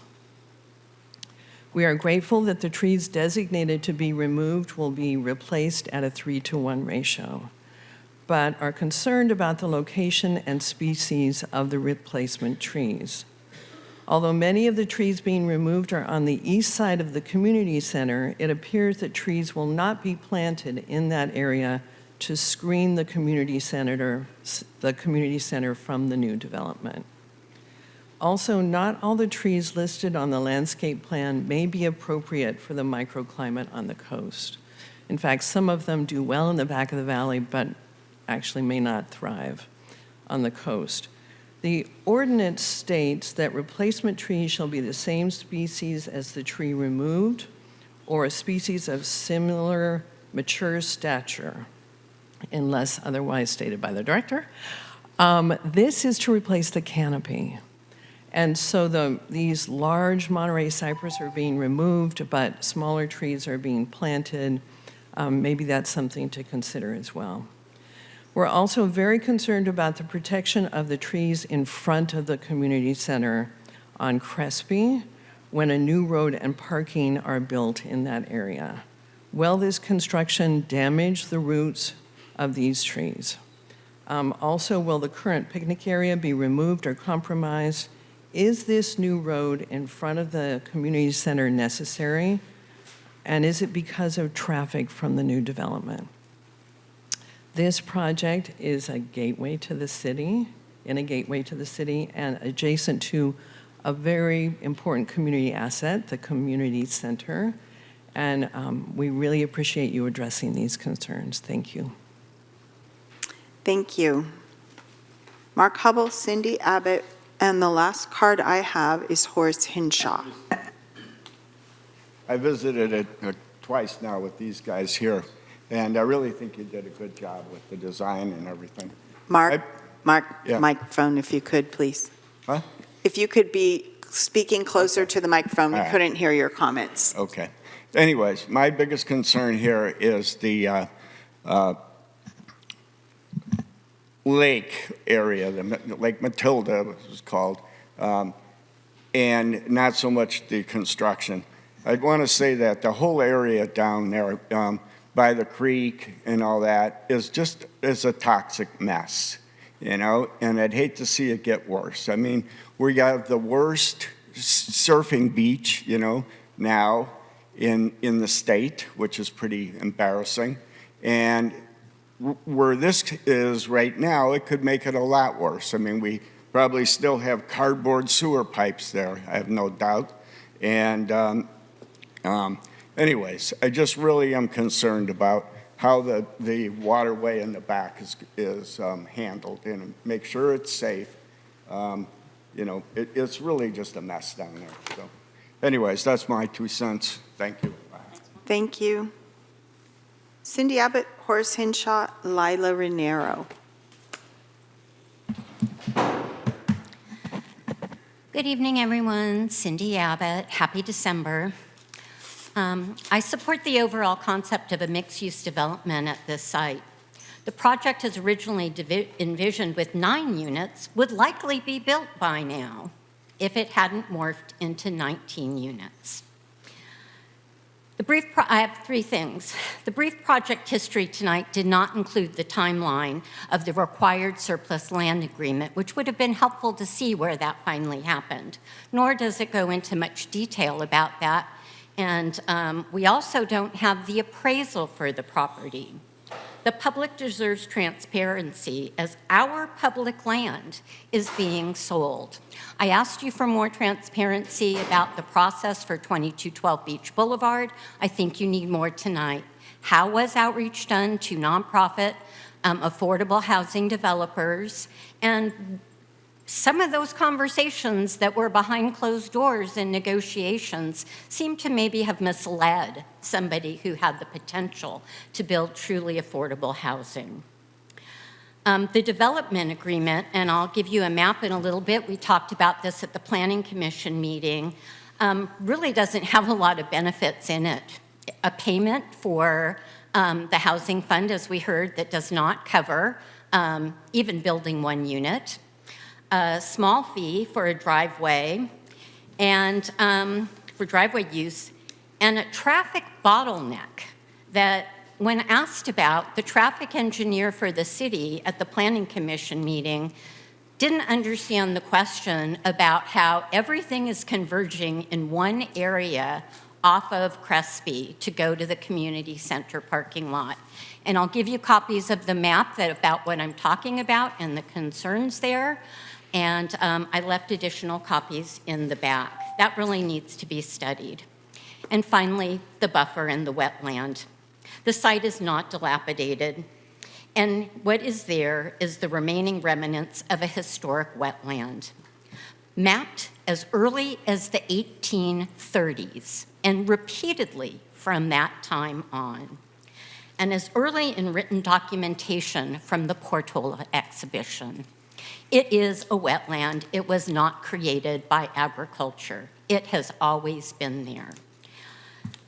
As you heard earlier, we're very concerned that there is no setback. 6 feet is not an appropriate setback, and it flies in the face of your own city documents that many of you approved, requiring buffers of 25 to 50 feet at minimum and up to 150 feet.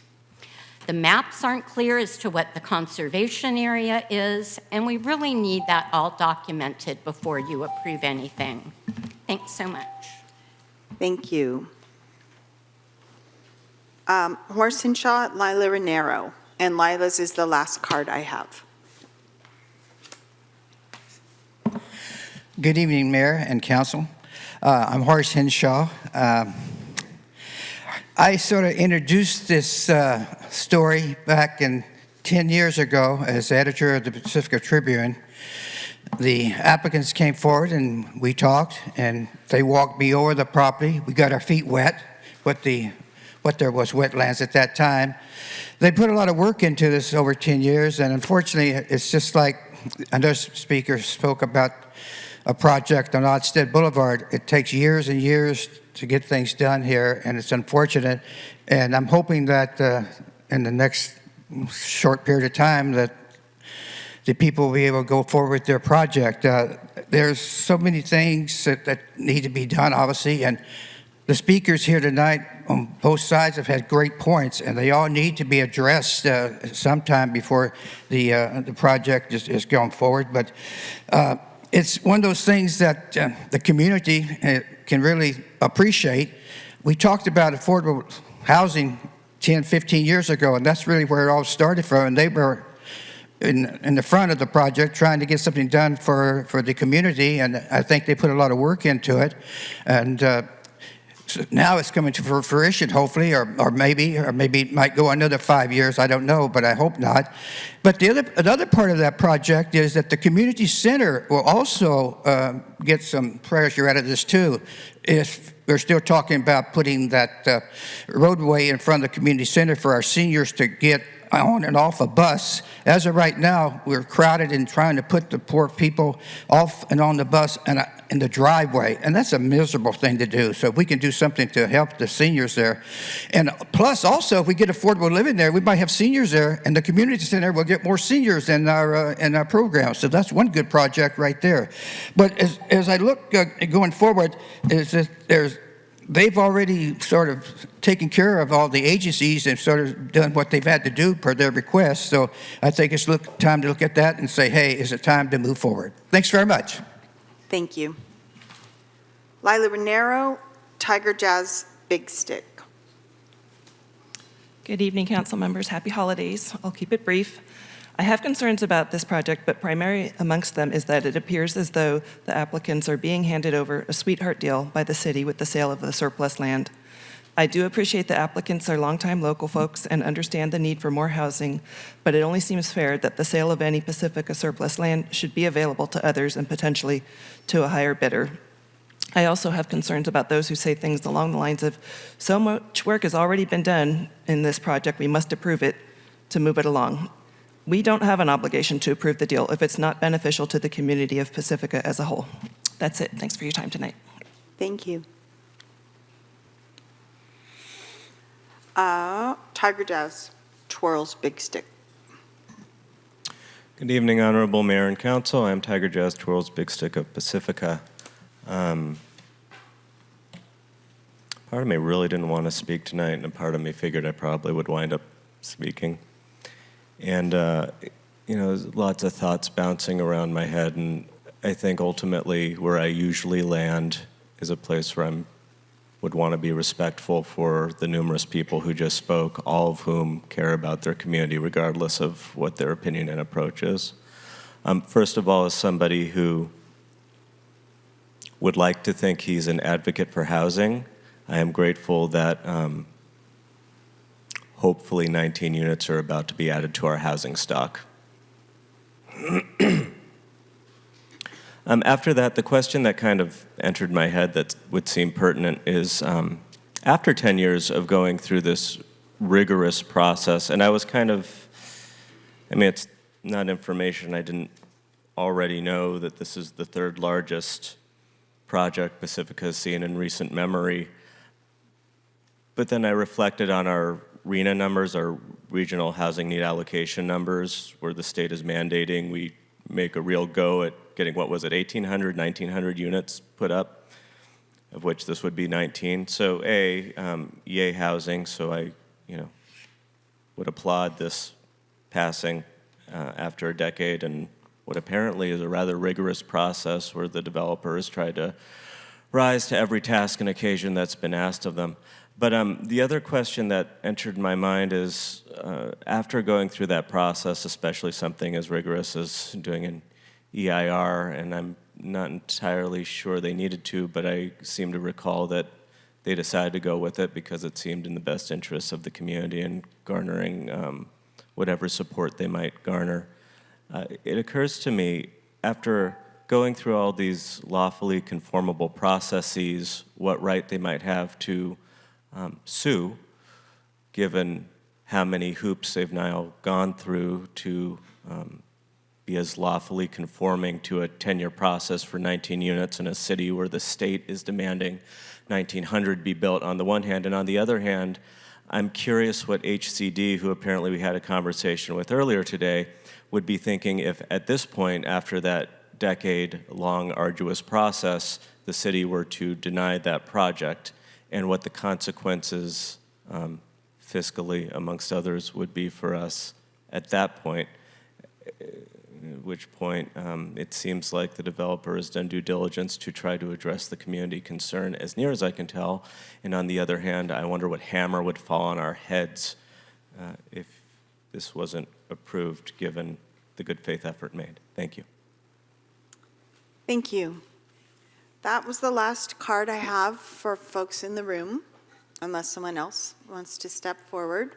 Assistant City Clerk, what do we have? How many callers do we have on the phone? We have 7 raised hands. Should I go ahead Yes, with the first? and We have 8 raised hands. I'm going to give it 1 minute, and then we're going to draw a line on the number of raised hands, as they do at the county. Okay.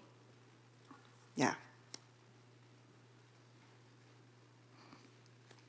And of course, the folks that are calling in will have the same 3-minute time.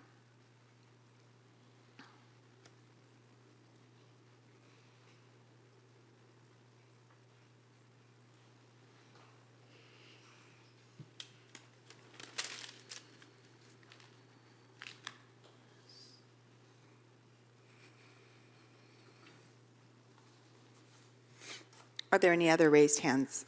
There are 9 raised hands total. The last raised hand is for Akane Purser. Can you say that again? Akane Purser, With a P? with a P. Thank you very much. Would you make a note and draw the line there, please? Yes. And if there are any other folks that wish to comment, we can accept written comments, but we do have to move on to continuing conversation and deliberation among the council. With that said, would you please go forward, Assistant City Clerk, with the first caller? The first raised hand is for Gloria Stefan. Please go ahead. Good evening, City Council members and city staff. My name's Gloria Stofan, a member of Pacifica Housing for All and a longtime resident of Pacifica. I was so hoping that this piece of property would help address our housing needs in Pacifica and that it would be considered as a low-income housing project, which is so much needed here in Pacifica.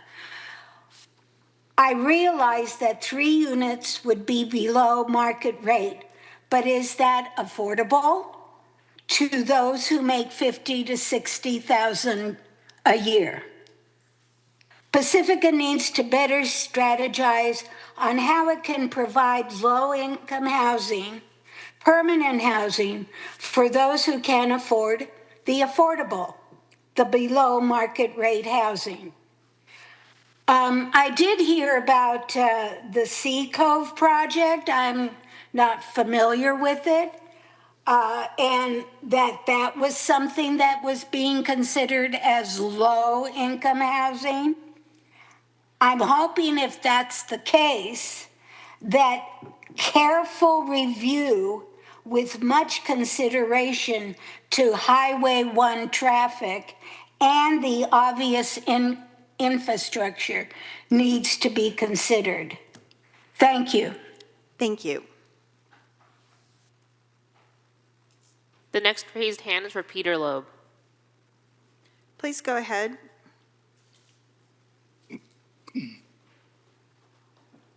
Good evening. Can you hear me? Yes, we can. Thank you. Thank you. I've lived in Pacifica for 50 years, and I've been active in this community for all that time. This is my home, but I want to say that's irrelevant. We're here about a specific project, and how long we've been here and how active we've been is not part of the discussion in my book. As I look at the site plan, I see zero setback of the construction from the wetland demarcation, including the retaining wall. I'm here because my value is in protecting the historic wetland, the remnant of Lake Matilda. Margaret Goodale has submitted several comments about the wetlands. I'm here to ask you to please require much greater setback between the building and retaining wall construction and the demarcation of the wetland. The applicants seem to be saying that the wetland is artificial and was not always there. That contradicts the documentation that has been presented before, that the wetland is what remains of Lake Matilda, which is on old maps and in photos, and Cindy Abbott mentioned 1830 as a date which that it appeared on maps. Anyway, we seem to have two versions of reality, and I don't know how to resolve that. I can only ask that you please require a greater setback from the wetland. And I've been involved with this wetland for many years. I'm not coming at the last minute or the last second. And I'm not saying don't approve the project. I support a mixed-use project that includes affordable housing units on the site. I don't think anybody is here being a NIMBY. They're saying we want affordable housing. And it's appropriate on this site. What I am saying is please do not approve a development agreement and permits without a standard land buffer between the 5 to 6 foot high concrete retaining wall and the delineated wetland boundary. Tonight, you can take the opportunity to minimize future damage to the wetland and the development. Please condition the project to include a reasonable buffer between the retaining wall and the delineated wetland. Thank you for your time. Thank you. The next raised hand is for Summer Lee. Please go ahead.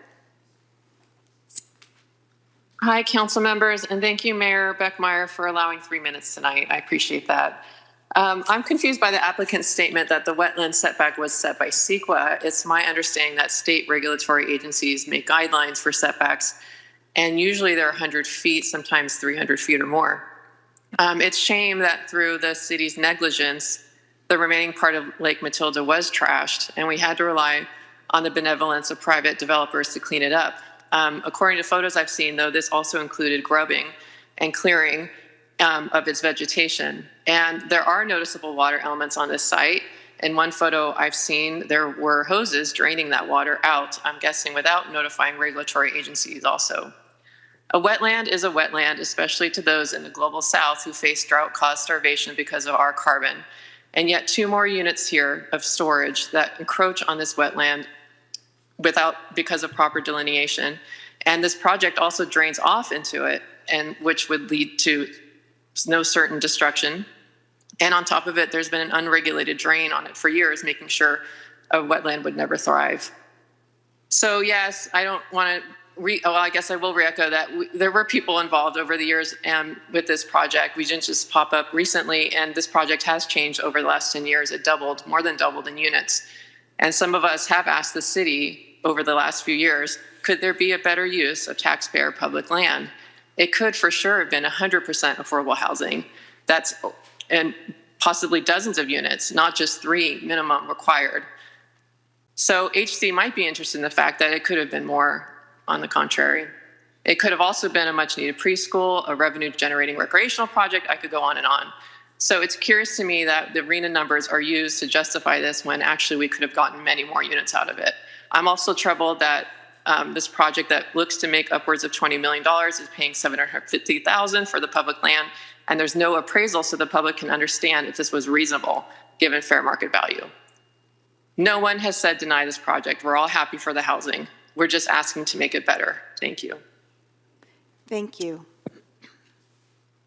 The next raised hand is for Ryan Murphy. Please go ahead. Good evening, council members. My name is Ryan Murphy, and I'm the son of Eamon Murphy. I grew up here in Pacifica, and no matter where I've gone in life, this has always been my home. I consider myself one of Pacifica's biggest supporters. I want more than nothing to see the city thrive. Over the years, I've had the privilege of speaking before Pacifica City Council many times in support of amazing projects like Frontierland, dog parks, and many others that strengthen our community. And today, I'm very proud to speak in support of this project. I think it's a thoughtful and very community-minded step forward for Pacifica. One feature I'm especially encouraged by is the opportunity to incorporate a medical center next to the community center. I am currently a doctor at Kaiser, and I've seen firsthand how important access to medical care is to our nation's senior citizens. I know very well that when care is local, easy to reach, and woven community health outcomes dramatically improve. And I think there's a huge benefit for this project in that area. I urge you to support this project and help move Pacifica toward a healthier and brighter future. Thank you so much for your time. Thank you very much. The next raised hand is for Leslie. Please go ahead. Hi, can y'all hear me? Yes, we can. Hi. So I just wanted to touch on the accessibility of affordable housing here in Pacifica. As a lifelong Pacifican, my parents, lifelong Pacificans, it's very important to me that I and people like me be able to actually continue to live here and build lives here and stay within our communities. So I decided to look at studios and 1-bedrooms available in Pacifica, and I found nothing less than $2,495, roughly $2,500 monthly, and sometimes these units went up to $2,890. The term housing insecurity means that a person is at risk of not being able to afford their rent because of how much of their income actually goes towards covering rent. Anyone paying more than 50% of their income towards rent is considered at risk, aka housing insecure. If we look at income, someone would need to make a minimum of roughly $41 per hour, it's about $85,000 per year, for 50% of their income to go towards renting a studio or 1-bedroom unit in Pacifica, and that assumes that person works full-time. How many of our restaurant workers, mechanics, grocery store employees, motel and hotel employees, childcare workers, teachers, janitors, local community college Skyline students, SF State College students are paid $41 per hour or more and work full-time? As someone who has worked in multiple of those fields and roles in Pacifica in the past 5 years, I can say with confidence that those people are not able to afford to live here independently. Are we to expect the lifeblood of our communities to live with their parents, friends, or out of vehicles because they can't afford their own places here? Or rely on people living elsewhere and then traveling in just to sustain us? Market rate housing is already available for those who can afford it. Do we need more? No. Market rate units have been and are still available at 4 different complexes in Pacifica, and more than just studios and 1-bedrooms. We need more affordable housing for the people who work and keep this town running, who are not being paid $41 per hour and don't have full-time jobs that hit that 85 grand per year mark. What can be done? Work with the nonprofit developers who have already expressed interest. Suzanne Moore gave great detail regarding this topic, and I had previously been unaware of how much work had been done actually towards this already for this project. When are we going to start prioritizing housing our citizens and community members? How many affordable studios or one-bedroom units could fit into that space to house that many more Pacificans? The hot button word, RENA numbers, right? I hope this project ultimately reflects more than just 3 units of below market rate housing. Thank you. Thank you. The next raised hand is for Margaret B. Margaret, please go ahead. Hello. I want to thank you for granting me time to speak. My name is Margaret Bodie. I've lived in Pacifica for over 50 years now, and I'm proud to call this home. I called in today to provide input on this project because I think it's a perfect solution for Pacifica. I think we can all agree that additional housing is needed, especially affordable housing. And because this proposal is for an infill project in the flatlands of Lindemar, I think it's a win-win for our community. I would much rather see an infill project in Lindemar than those big housing developments that are creeping into our beautiful hillsides and hiking trails. I've seen a few of those begin already. And every day I drive by that empty lot on Crespi on my way to work and again on my way home, and I have a hard time believing that it's been standing empty as an eyesore for so many years. I know there was a lot of trash dumped there and needles and so forth. And it's been like that for so long. It's almost been a decade now. And especially when we have this opportunity to add additional housing and businesses, I just really hope this proposal can finally move forward. I think it would be a great benefit to our community. Thank you. Thank you. The next raised hand is for Lisa Frank. Please go ahead.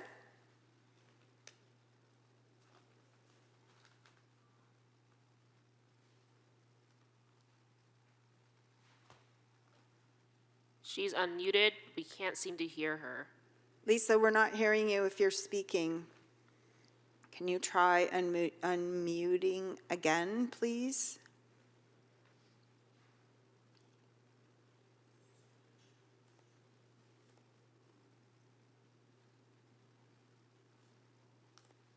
Can you hear me now? Yes, we can. Thank you.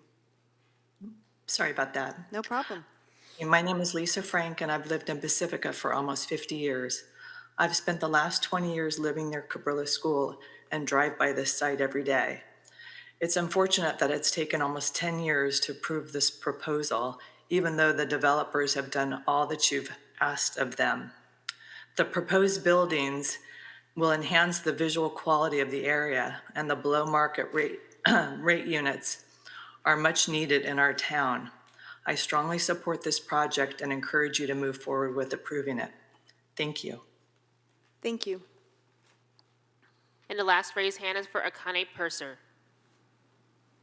Please go ahead.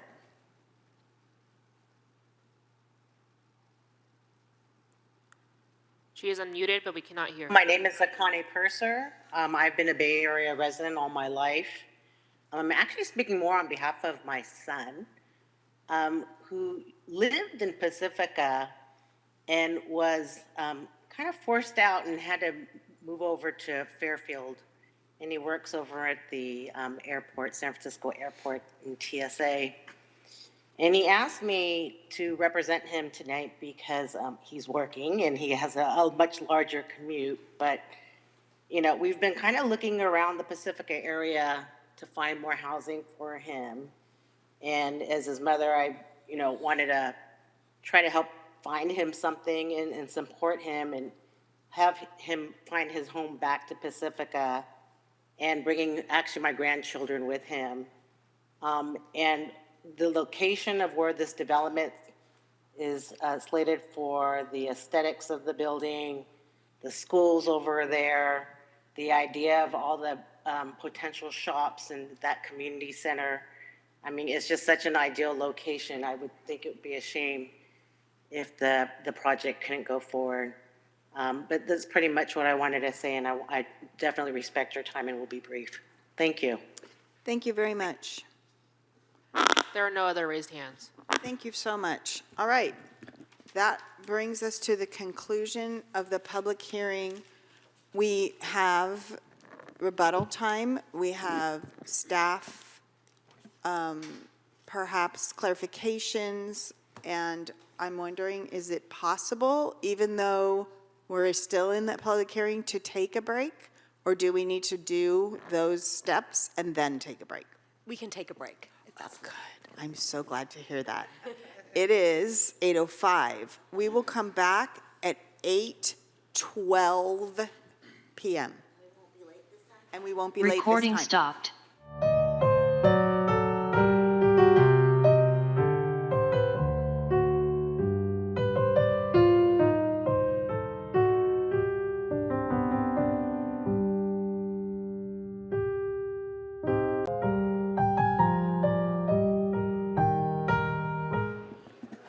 Do we have to turn our lights on?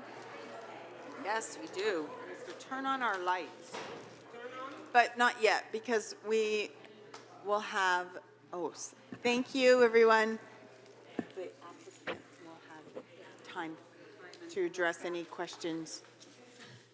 And there may be staff questions, clarifications. I know it's cold, huh? Is that coffee? It is tea. Do you like some? I have, it's decaf. Okay. You want? You like? Okay. And that thing makes hot, and I have cream too. Oh, you know what? I left it on the table. It's a red box on the table. Decaffeinated. Okay, folks, thanks so much. Thank you. She turned her light on. We will continue the public hearing with the applicant's 3 minutes to address any questions that were raised, concerns, items they might like to revisit or clarify.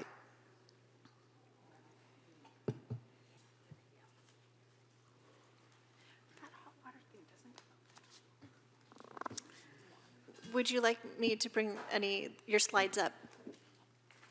Sure, yeah. And then I have Thank the you. clock set at I 3 think we minutes have for.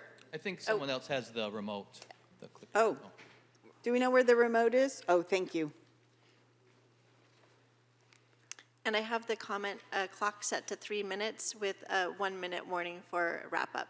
Will it blink the orange light like it does normally? Yes. Oh, thank you. Okay, Thank you. thank you. So once again, thank you for your time, council members and members of the community, and planning commissioners who are also probably listening in to see how the follow-up from city council is for their hard work as well. It's been a long road. It's been a long process. This has been many iterations, and we've tried very hard to satisfy all components of and requirements for the project. The CEQA process was extremely thorough, and the idea of retaining the nearly half the site in its natural state and enhancing it with new plants, as you've heard, the site has the potential to have a beautiful wetland-like area in the open space in the back portion of the lot, but it does not look like a wetland at all by any means right now. It's completely dilapidated and abused. And so these type of plants that we're showing here are, we've researched and worked hard with the landscape architect to choose native plants that are going to foster an ecosystem that will be very healthy, and we will support pollinators, it will support life of all types. And this interface between the community and this lot will change dramatically. This is not a large-scale, mass-produced housing idea here. that we didn't feel is the right fit for this lot. I mean, it certainly would not be the right fit for, to enhance and to breathe life into this portion of Lindemar and the open space in the south portion of the lot. So the things are in architecture and in building communities. It's a lot about scale. It's about trying to reach a harmony of a lot of different perspectives. And then when it comes time to actually implementing it in a built form, how do you do that in a way that feels as integrated and naturally biodiverse as it is in its assemblies and in its visual character. And so the lifestyle of these homes, they're not just homes that are affordable for folks. They're also homes that will allow folks to transition through their life in a very healthy and community-oriented way. There's lots of ways for pedestrian activity to occur and for the front doors and porches of the homes to address the community center, to address the Crespi Commercial District, to address each other. And so this will be a community, whereas right now it's a blighted, vacant lot. And it deserves to be an infill project that will breathe life into this part of Lindemar. So thank you for your time, and we're happy to answer any other questions you might have. Thank you very much. All right. First, I want to go to staff and ask if there were any questions or comments that brought up issues you feel should be clarified or that you might be able to shed more light on. And by the same token, Mr. Redfield, if there's anything that came up in public comment that you remember resonating with something that happened in the Planning Commission that you feel should be brought forward, you'll get plenty of time and opportunity throughout the rest of the evening, but just in case there is anything, I wanted to give you that opportunity as well. Thank you. Thank you, Mayor Beckmeyer. I did just want to clarify that Pacifica's codes, there are no buffer requirements from wetlands within Pacifica's codes. I think there were several references made to required buffers, and those are related to ESHAs, so environmentally sensitive habitat areas within the local coastal land use plan.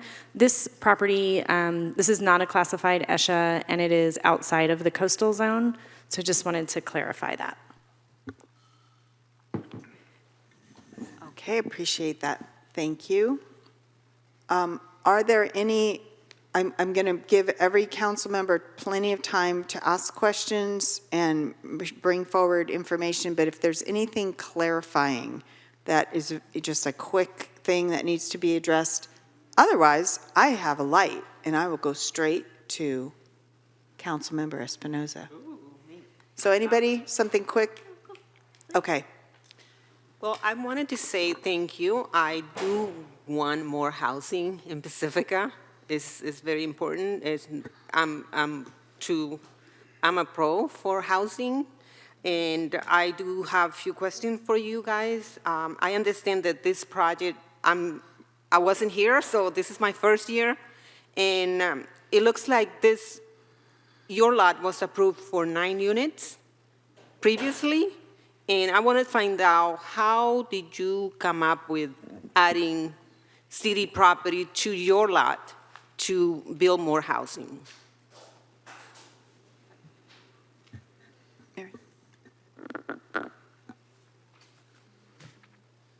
Hello. Through the iterations, it started out way back when with a study session. The study session showed various options, one of which had 9 units. That was a smaller project. It was the one lot. It wasn't 2 lots. It was utilizing a completely different concept. The units were much larger. There were fewer of them. They were much less affordable. Because of the number of them, there weren't nearly as many that required to be provided for inclusionary housing, for below market rate housing. The land plan and the concept of those homes was more of a suburban extension of the subdivision to the south of us.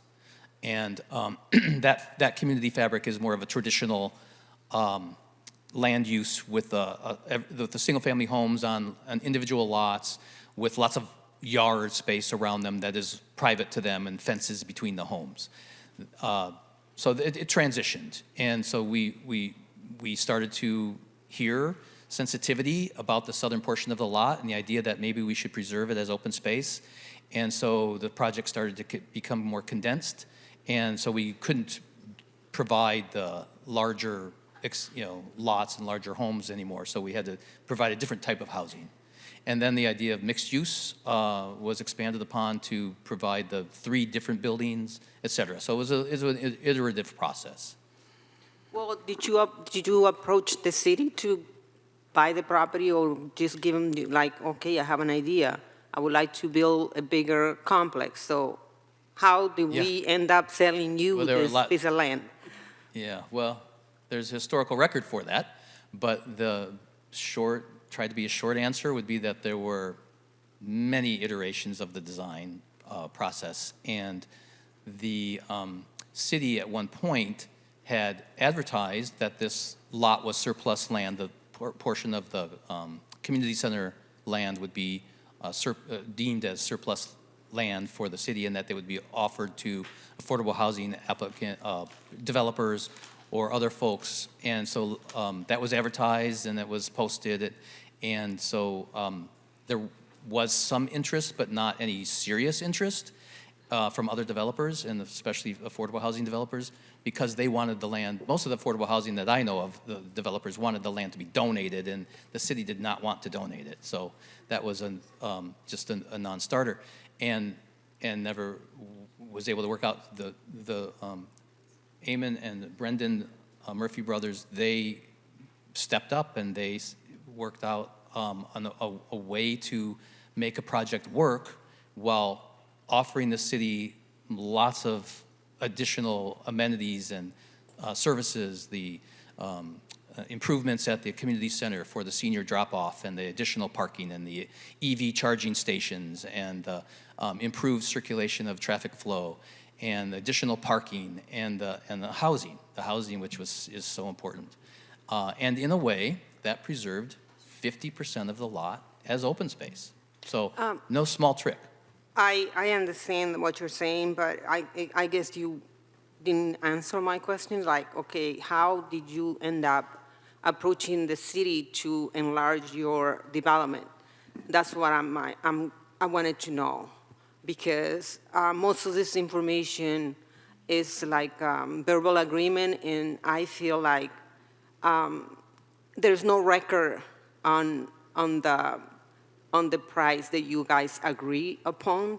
And I'm a real estate agent, so that is something that bothers me a little bit, because I wanted to see something that is transparent, and we do have to do our due diligence when we sell a property. That's the only way we know what the price is. So, and that's what I'm concerned, that we're using an old appraisal. I'm not going to say whatever the appraisal was, but right now, like your lot that was used as an compatible is worth $1,001,000 plus. So, and our property is less. And I'm concerned about that, because later on you will have the opportunity to sell this project to someone if you want. And if it was used for a nonprofit organization, I won't mind, but this is a private investor. And like I said, do you have any, I had to ask you this now, do you have any desire to sell this project later? Because we've been sitting here for 6 years, and your property went up, our property probably went up. And if we move forward with this deal, we're giving you a deal on the sale of the land. And we want to make sure that, let me finish. I have a question for the city attorney. And I want to make sure that if you're gonna sell this project later after it get approved, then we're giving you a good deal, and you're gonna walk up with money on your pocket on expense of the city, I would say that the taxpayer property. City Attorney, would you please clarify for the public and for the council how real property negotiation works when it's city-owned land? How does it generally transpire? Yeah, so generally, the sale of city-owned land, prior to the revisions to the Surplus Lands Act, could proceed in a number of different ways. Someone proposing to purchase property, the city looking to sell property. There'd be a variety of different ways that the city could negotiate that sale, which then would be confidential negotiations. After the Surplus Lands Act was amended, there are more provisions which require a declaration of surplus land, which was done for this site in 2023, offering the site to affordable housing developers, and then proceeding in a number of different ways depending on what the responses are to that. But that's typically the process to proceed with the property sales. But that has nothing to do with my question. So my question that I'm asking here, I'm asking a few things. You asked a few things, one of which was about the appraisal and how you weren't here for that, and that it wasn't transparent, and you aren't going to discuss the appraisal, but your concern was that it might be old. And then you asked, what was the process by which they came to propose, or what were the steps that happened to have the city's property adjacent to the private property be purchased by the developer? Kind of. So I understand that in order to come up with a price, you need an appraisal somehow, because no one knows. You don't have a magic, ball to say, oh, what is the price? So you have to come up with something.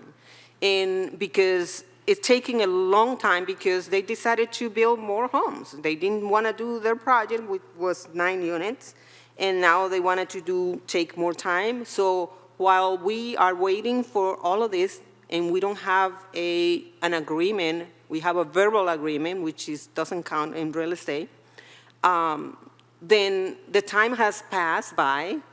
We sitting on this property ourselves, and we paying property taxes for it. And we are selling this property based on the 2014 property.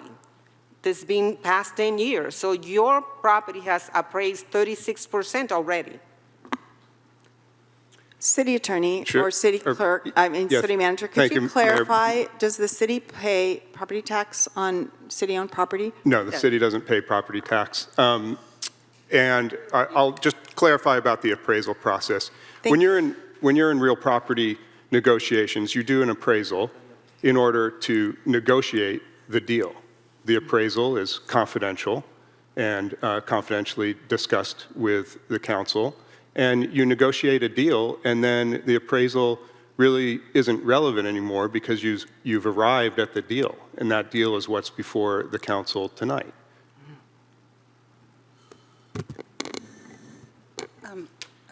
Just following up on that, I mean, there were quite a few public comment questions asking about the transparency and expecting to see the appraisal in the staff report. I mean, we have the development agreement, so we know, $750,000 again was agreed to by a previous council, as the sales price. But when would the appraisal actually become available to the public for review? The typical process for appraisals and being made available is when the transaction is concluded, and then the appraisal would become a public record when the transaction closes, property transfers. And I know the answer to this because I asked you the other day, but when would that happen in the schedule of this project? Is it next week? Is it next year? Yes, thank you for asking. The agreement for purchase and sale has a variety of conditions that need to be met before the property closes.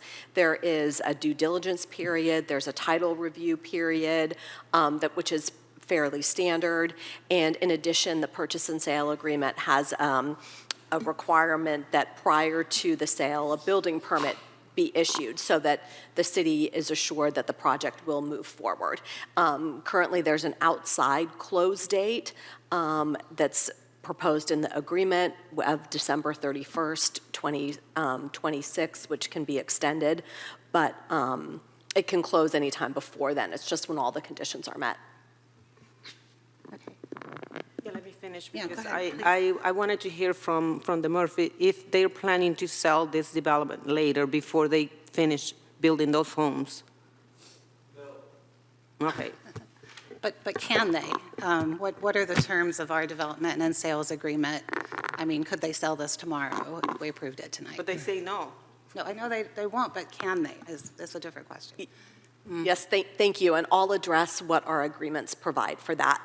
Both the development agreement and the purchase and sale agreement include assignment provisions, which restrict the ability of the developer to assign to another party. They have to get the written consent of the city prior to any assignment, which must be reasonable, and they could, however, create another entity. Like that's as often happens when entities create other corporate entities, and that would be an approvable assignment. But other than that, they do need to get the written consent of the city. Right, but we don't have a lot of reasons to deny something like that, I assume. Or is that spelled out perhaps in those agreements? It's not spelled out in the agreements, but there is provision that the identity of the developer and the terms that have been agreed upon were a material inducement to enter into the agreement. So can I follow up on that? It could be a different entity. Would that be the same corporate ownership or some, different, instead of the project name that was currently on these documents, they could create a different LLC, is what you're saying? Exactly. Okay. And, the LLC may have already been created, so that may be a non-issue, but that's fairly standard language in order to, allow approvable assignments. I understand. Okay, thank you. Right, but it's not required that it's the same entity, right? It could be a completely different entity. That would imply sale too. And I think the question was answered that they can do that unless the city approved it. Is that correct? Yes, they can create a new entity under common control, so it would have the same, basic ownership, but be in, for example, a new LLC. Mm-hmm. Right. But a sale or a transfer to an entirely new third-party, new entity would require the written consent of the city. Okay. Great. Please go ahead. Did you have something else? Well, why don't you just give me some... Well, okay. Well, actually, I have one more question about the appraisal, and then I'll see it in other. I have a lot of questions about the project too, but I guess I wanted to ask a little bit more about the type of appraisal that was done, and so I was told it was a sales comparison approach, and I read it myself, so I know it was looking at other potential comparable lots, including the one the Murphys had bought right next door, right, which was the most comparable. But I did speak to someone who oversees appraisals, and what I'm not sure was done is actually like a highest and best use appraisal, where you're looking at, not just the lot and the zoning, but looking at what is possible on the site, the maximum of residential development, homes that have potentially ocean views, the use of the community center driveway, which is a huge benefit, right? That they don't have to do all that paving on their own site to do that circulation. So I didn't see all that, which could have really increased the value of the appraisal if it was really the highest and best use with, all of these considerations that we're looking to give them, today as part of the project approvals. So a couple of points. First of all, as noted by the city manager, the appraisal process itself and the negotiations took place in a confidential setting. With respect to the questions about the other agreed upon terms in the development agreement, though those are not so much valuation issues of the property, but their project terms of the project in terms of the development agreement that was negotiated with the developer. So the, for example, the, driveway lease or license that is required to get into and that valuation was separate and apart from the purchase and sale agreement. And that was an agreement that was agreed upon between the city and the developer, subject to approval of the development agreement. But so that's again, separate from the purchase and sale agreement. So how long ago were all those things, because again, three of us weren't on the council then, so how long ago were all those terms, the price for the driveway, the $272,000 for the affordable housing, when was all that negotiated? So the development agreement that is before the council today is, in virtually the same form as was before the council back in 2023. At that time, when the council considered when the planning commission considered the project, and then it was appealed and considered by the council directed that the project go back and for an EIR, right. And then the EIR was done. But the project did not change. It was the same project that was analyzed in the environmental document with the heightened environmental review. So it's the same basic agreed upon terms. I understand that. I'm just trying to backdate, like when were those numbers, all those different numbers agreed upon by both the council and the developer? So those negotiations took place over a span of, I don't know. 2021. And then 2022. So sometime between 2017 to 2022, when it went to the, when the project went to the planning commission, those were the time, during that time. I can't speak to like the exact date when certain terms were included or not. So if it was in 2017, that's before I was elected. So I wasn't here either. Mm-hmm. Mary wasn't elected either. And so the concept that I think we're addressing without addressing it is, did this council make those negotiations? When a project like this has been ongoing with various iterations and changes in state law that had to be accommodated, and when you overlay that with the reality of elections in Pacifica with term limits, it's very likely that there's going to be projects, approvals, things that are within the purview of the council to negotiate and to approve that are going to have different people sitting in the chairs. It's very logical that that would happen, and given Pacifica's detailed and thorough process with regard to approval of development projects like this one, it doesn't surprise me at all that this occurred and began, in fact, even before I was sitting on this council. Certainly, we've said hello and goodbye to Tiger Jazz Trolls Big Stick, hello and goodbye then when we arrived to Sue Vaterlas, to Mike O'Neill. So there have been very many different council members that have had a presentation, have had information given to them with regard to the evolution of this project. I have a question with regard to the timing of the appraisal, which is another thing I think we're trying to get to here without really blatantly getting to it. I would like to ask the applicant, with regard to the appraisal, if the wetland delineation had been accomplished at that point in time. You spoke this evening, and we heard from our staff that it's 46% of the property, with the two properties together. But the line, as we saw in the document, the photo that you asked to be, the drawing you asked to be brought up, we saw where that line crossed for the buffer. So when you look at that wetland delineation on both of the two parcels, was that, when was that determined? And how does that relate? And feel free, staff, if you have something to contribute on this. When was that in relationship to the timing of the appraisal? So we had the appraiser out there, I believe, in 2000, maybe 17 or 18, and at that time, they appraised the whole lot. It wasn't divided. There was no delineation line at that time.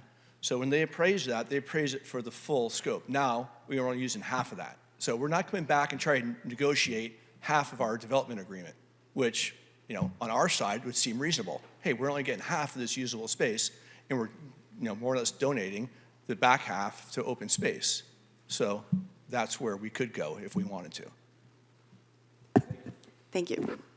So my question back to the development agreement, I understand councils come and go. I'm trying to understand how long ago it was, because, in that time, the land values have increased, especially since COVID. If you look at Zillow, that's been a huge jump. But also, building the project will be able to be sold for more money, right? So a lot of those things, if they were negotiated a long time ago, again, nothing's set in stone as far as I understand, but at some point the valuation, the cost of, the $272,000 for the affordable housing payment, or the cost of the driveway, I think we need to make sure we're doing our fiscal due diligence and responsibility for the city. This land belongs to the people of Pacifica, not to us, not to the Murphys yet. And so I just want to understand that we can still negotiate, if this council chooses to, some of those terms. Is that correct, City Attorney? Yes, that's correct. That's what's before you tonight, is consideration of approval of the development agreement and the purchase and sale agreement. So, council has to make a decision about that tonight. I think what I would like to clarify in going back is that when you're in negotiations over real property, you do an appraisal, you do negotiations about all the community benefits in order to arrive at an agreement, which is what was arrived at with the Murphys and then brought forward, approved by the Planning Commission, and not the actual, because they don't approve the actual, purchase and sale agreement, but just the development agreement concept. And then that's when it was remanded back to Planning Commission for further environmental review. So council at that time was in confidential, negotiations directing that, and an agreement was arrived at, and that's the agreement that's before the council tonight. Okay. On timing, can I just ask, because I remember I was here for that. And City Attorney, you spoke earlier about Surplus Lands Act requirements and provisions. There was already a Surplus Lands Act prior to 2023, am I correct? That's correct, but it didn't have all of the same processes that are currently in place now. So the timing of when the processes for offering the property, making sure affordable housing developers were made aware, et cetera, that were provided as part of the answer to Council Member Espinoza's question. The trigger date, I guess I'm trying to fix in time. We had public comment about it's hard to know when these things occurred over this long period of time. But was that January 2023? That was 2023. I don't recall the exact date. I think it was January 1. I think it took into account at that point. Yeah, but sorry. Okay, so there have been questions about the highest and best use, and in regard to public affordable housing. There have been questions about the appropriateness, the currency, if you will, of the appraisal. And we've had information about how it's not just the appraisal, but it's also all of the other arrangements in that deal, if you will, in that agreement with the private property and the city. That's correct. Okay. So if there's anything new on that topic, I'd like to hear it. If there isn't, I'd love to have the opportunity to air and bring forward some of the other questions that I know are many, based on the document I received today.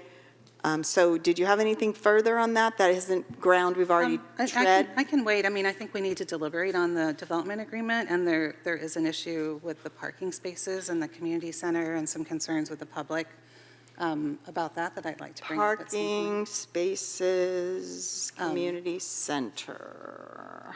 But I'm happy to wait. Like I said, I've got a bunch of questions, so. Okay, Let well, other people go. It's your turn.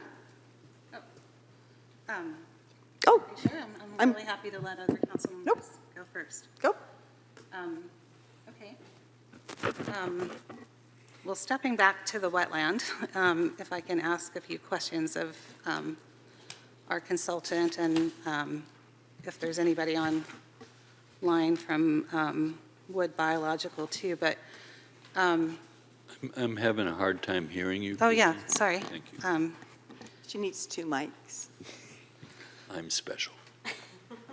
Mr. Stenson, you mentioned that there's no federal jurisdiction over this wetland, but there is state jurisdiction. Can you tell us a little bit more about that and what agencies would be involved, and are they definitely reviewing this project and any impacts to the wetland? Yeah, so federal jurisdiction would be Army Corps of Engineers. But through the analysis, it was determined that the wetlands are not federally jurisdictional. But they do qualify for waters of the state. The California Department of Fish and Wildlife would be the agency that kind of oversees waters of the state, and Regional Water Quality Control Board as well. Both of which were provided the opportunity to review the draft EIR and the analysis.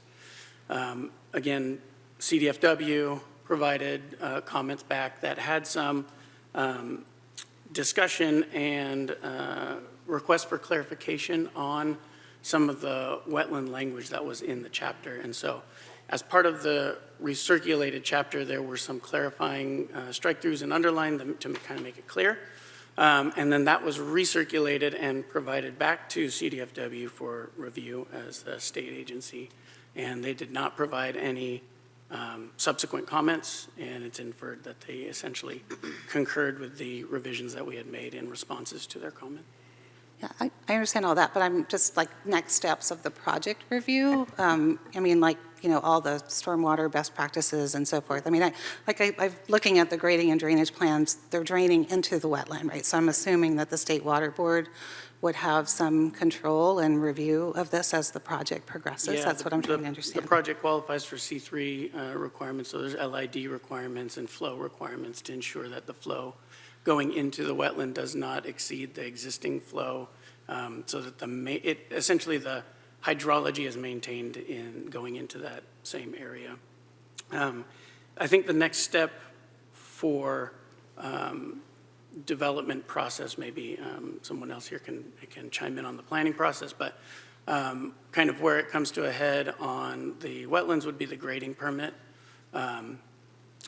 There's mitigation requirements for silt fencing to go along that wetland delineation line, and the grading permit and the grading plans should show that no disturbance and no grading occurs within the delineated wetland area.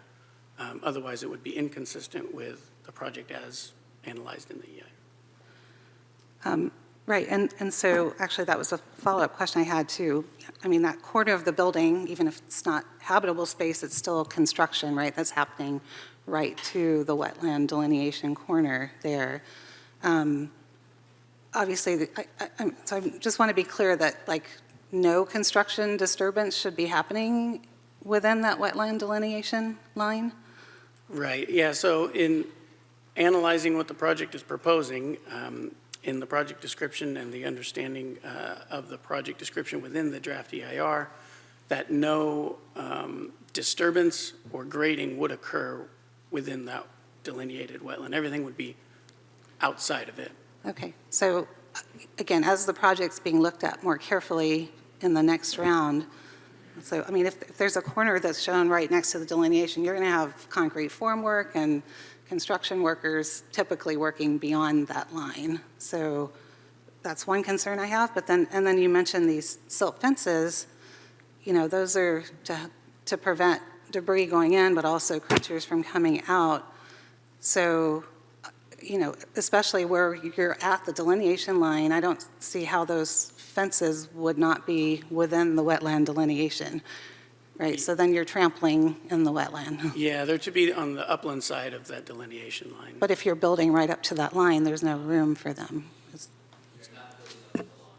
Could you please step to the microphone? Yeah, but maybe we can pull up a drawing on. We are not building to the line. It's clearly delineated with dimensions to show. Can you please Yeah. pull up the plan where you're Sure. showing that, And it please? was 'Cause shown I'm seeing previously as different well. things. Yeah. But while it's being pulled up, the description is, and the answer is, imagine, this is an infill project. Imagine an infill project anywhere when you have even more visible and maybe more easily tangible constraints, like other buildings. And this happens all the time in every city that you can think of, where an infill, a building is taken down from between 3 other buildings, and a new building is constructed with never touching the other buildings. And in these situations, the other buildings are only inches away, and there is no touching them at all. In this case, we actually have a lot of room. We have minimum 6 feet plus at that one point. Everywhere else along the delineation line, we have much more than 6+ feet. Well, how wide is your walkway there? Because that's at the delineation line too, the cantilevered walkway. Walkway is cantilevered, and by Right. the nature of that definition, it is hovering above and built from I understand that, but I'm just asking what it is because your retaining wall is right inside that, and it doesn't look like 6 feet to me. Yeah, the retaining wall is 6 feet and some inches away. There is another drawing that has very distinct dimensions on it, the Yeah, why horizontal don't you bring dimensions. that up to me, for me, thanks. In fact, I think I have a hard copy of it right here. If you'd rather I bring that up. I think We don't have materials for all the council members on this. I'm not No, sure how we that better works. just City Bring Attorney? it up. We don't have we don't have it on.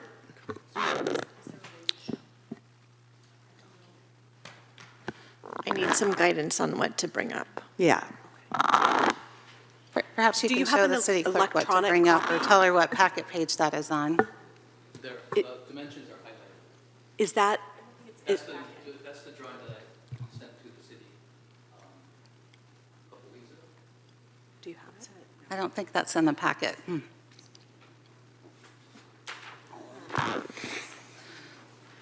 Just a minute, we're going to try to figure out if we have it and can pull it up. Okay. But that plus there's details for the walkway that you're speaking of in the set that shows how it's constructed in such a way that Yeah, it can hover above. I've seen the details. So to alleviate your concern, with that description, the reason I was giving you that long description is to reassure you that these kind of construction techniques are not foreign to most contractors who Okay. do this type of work.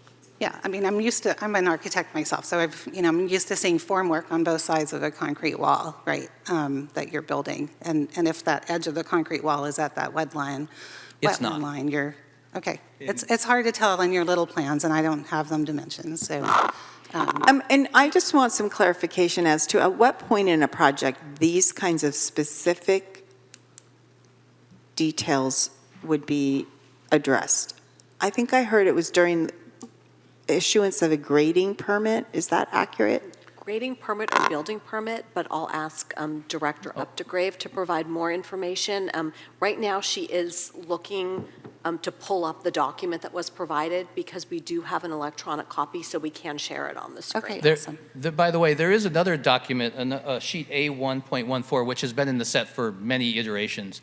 And on that drawing is the details. And on those details is drawn the property line as well as in large scale. This is much larger scale.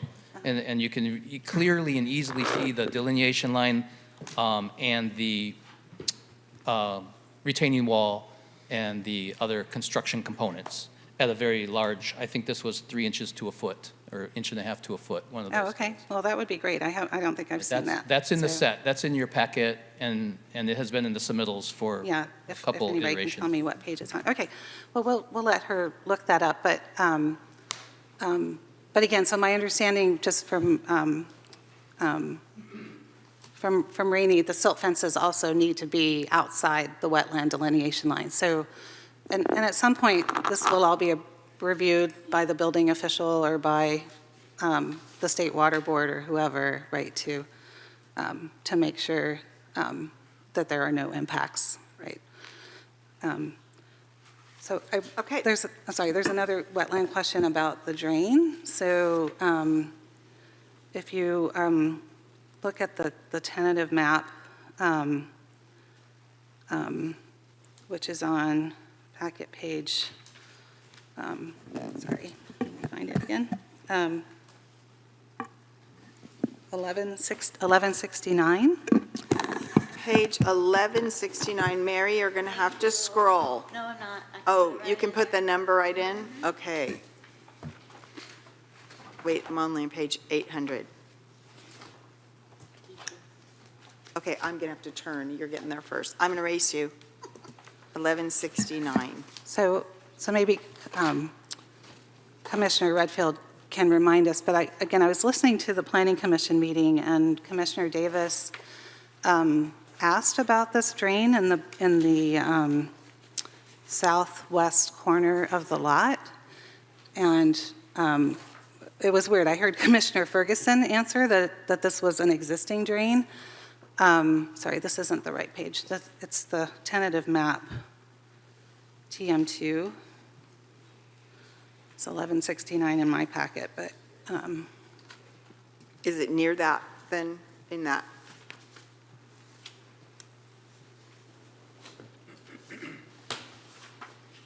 Or 1170, yeah, 1169 and 70. They're sheets TM2 and TM3.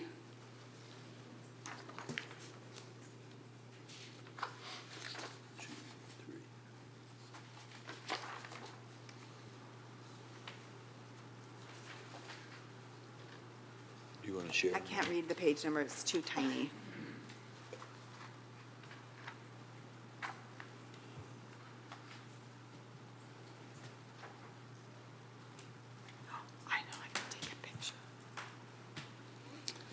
I can read it on the.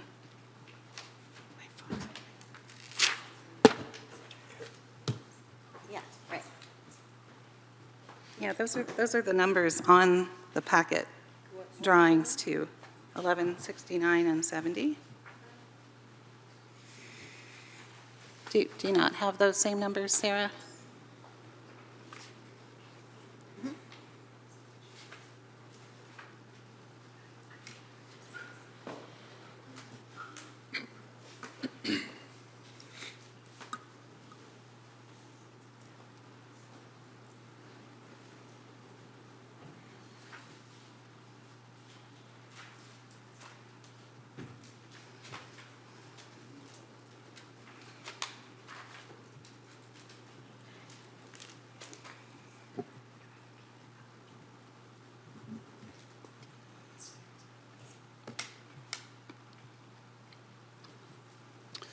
That's it.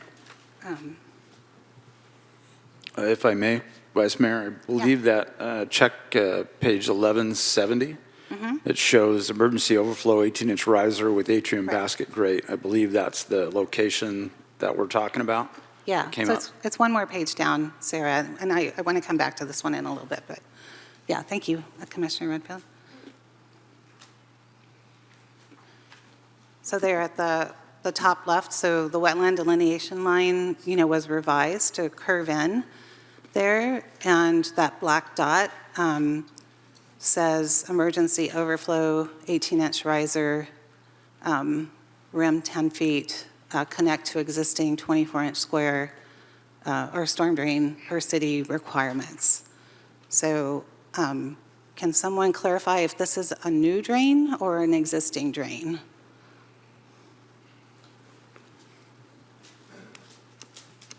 This is an example of one of those drains that one of the community members had mentioned is a very old pipe.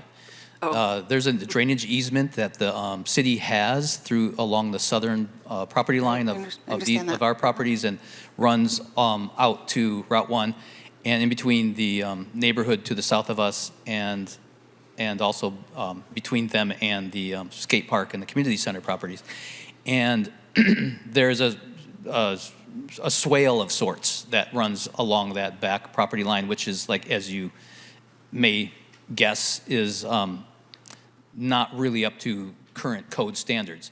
And this pipe that's back there is, I believe, as I understand, as I recall, this was worked out primarily between the civil engineer and the DPW and the city engineering regarding updating that pipe to current code. That pipe is intended to be an overflow safety valve so that the neighborhood to the south doesn't flood. Because when the stormwater runs off into our property and builds up, it has to get out somehow. And the levee that has been built west of us, which is the skate park and parking lot, dams up the water. So this overflow pipe is there to alleviate that. So this is a new overflow pipe? It will be an That's updated connected. version of the old pipe.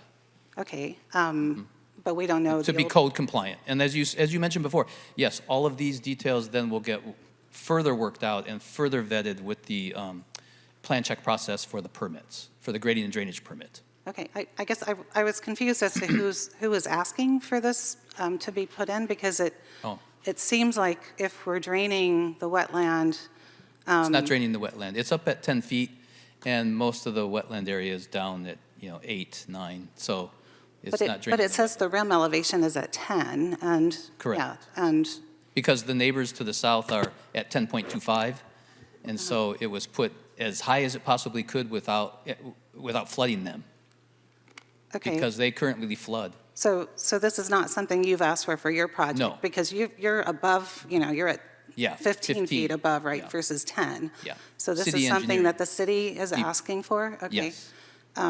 So can I ask, Rainey, so I know you've mentioned this pipe in the EIR, but have you, and I know it was moved, right? It was originally in the wetland, and then it now is out of the delineation in terms of where the work is happening, but has the EIR analyzed the impacts to the wetland hydrology by putting in a rim, a drain with a rim elevation of 10, which is just a little bit below the water level that's identified now? Yeah. That actual elevation was determined based off of the drainage plan that was prepared for the site, and it's based off of the 100-year flood elevation and capacity of the basin.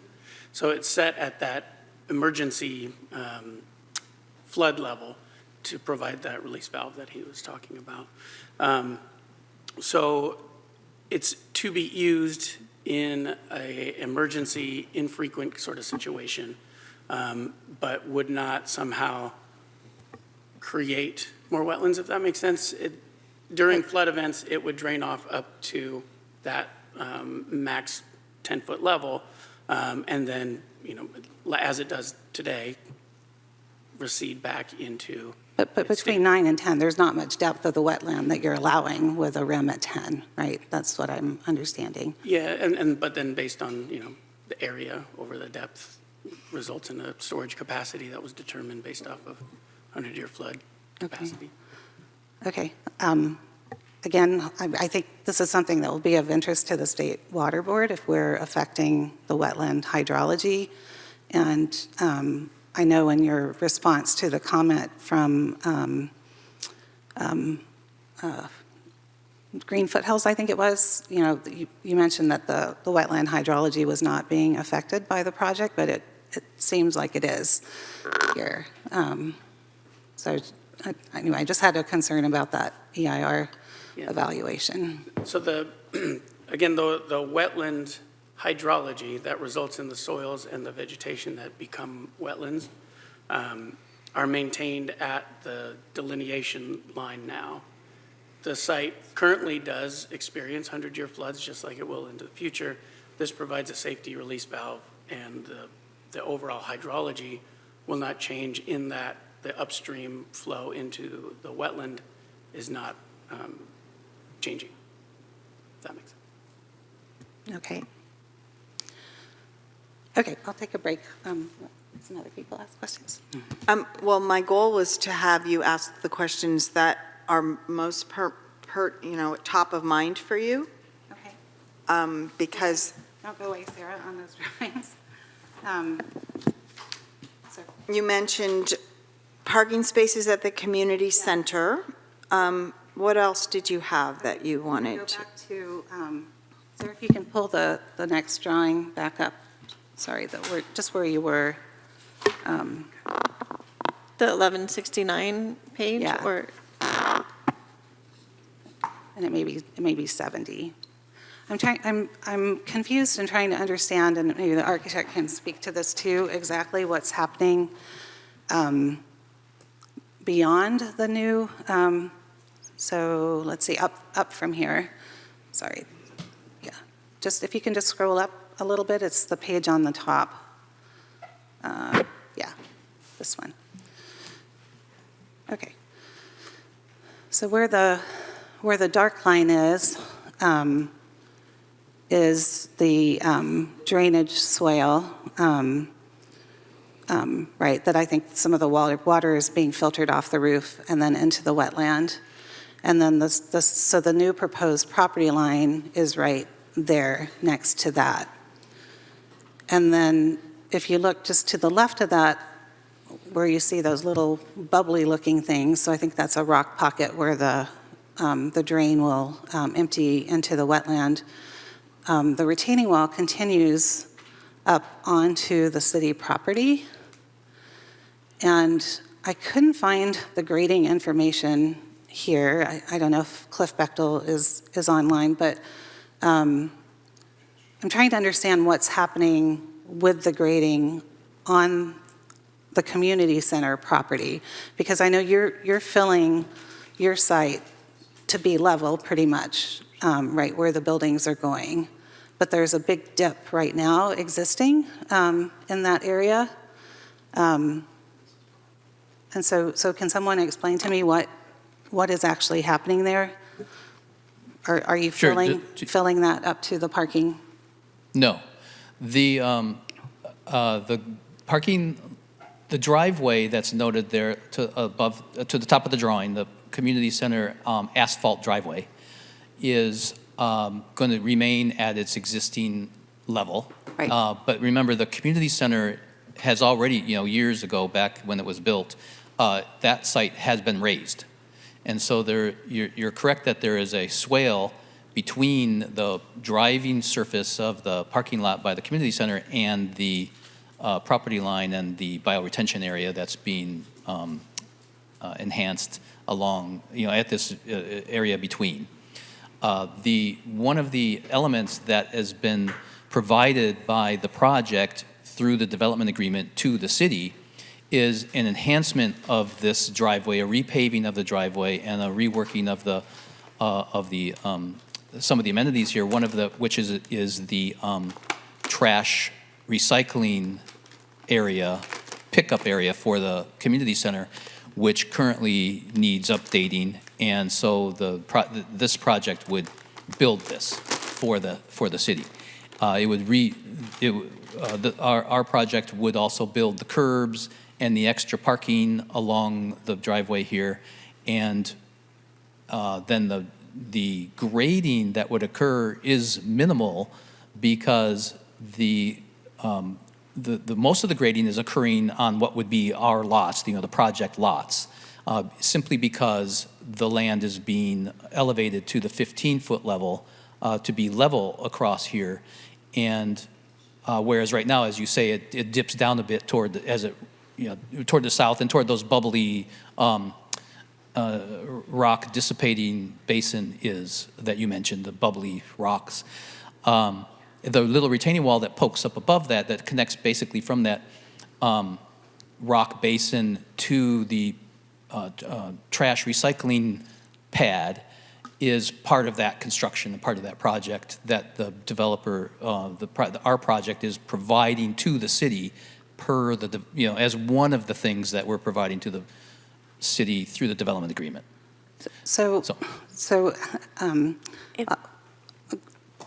Yes? Yes, please, go ahead. Sorry, thank you, Vice Mayor.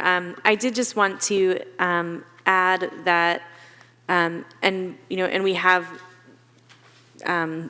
discussed this, that this is not a final design of this area and where the parking is going to be located, or necessarily where the various improvements will be. And so there is a condition of approval that, all of these improvements are to the satisfaction of the city engineer. And so I just wanted to just share with the council that, we're aware that, that this isn't a final design. Yes. Okay. Yeah, I'm aware of that too. And I actually went out and measured the parking area here, and what's not shown on the plans are the existing parking at the community center. So we have all the Meals on Wheels spots and so forth. And so my feeling is the parking here is not going to work. But that's not the question I was getting to right now. Assuming, I just want to understand what grading is required that's for your project, because I don't think all of that area needs to be filled. It's not being filled, no. Well, it does show that way on your renderings. And then that retaining wall is showing, that angled retaining wall is showing a bottom wall at 10.5 and a top of wall at 15.5. So, it's 5 feet high there. And that is construction that's on our property, that's not on property that we're selling to you. And so I just want to make sure that there's not project-related work that is happening, on our property, or maybe we need to sell you more property, right, if you are. I think that the, as mentioned, that this is one of those details that is going to be worked out through the, grading and drainage permit process with the city engineer. The part of the development agreement is to provide the additional curb work and parking and new pavement and the trash recycling pickup, and what grading is required to achieve that work, I'm not sure, to be honest. Okay, so maybe it's something we can address in the conditions of approval. Sure. I do want to point out or ask you, and again, it would be great if your engineer was online, if he is, but zooming in to where you have that new trash area, and I don't know if that's been reviewed by Park and Rec, right? Right now, the existing trash area is right by their exit by the kitchen, so this is much further back.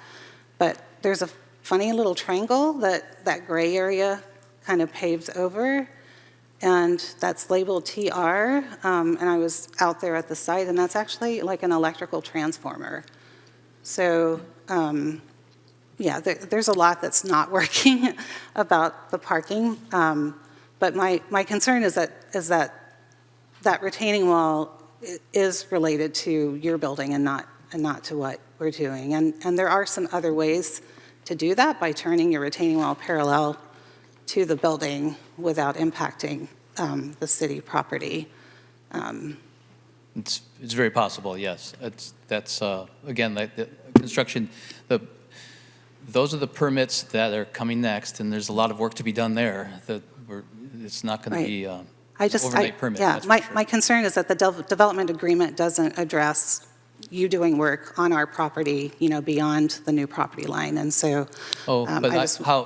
The development agreement has some very specific items about doing work on your property in terms of all these improvements. In terms of those improvements, but I'm talking about work on your building. So we can address it in the conditions of approval.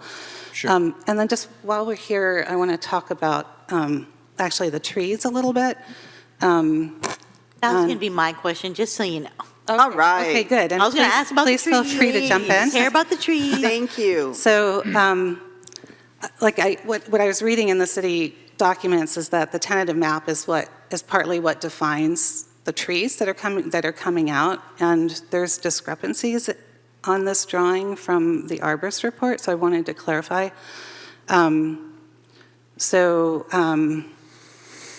It shows trees 2 and 3 coming out here with the X's on them that are, on the northeast side of the property.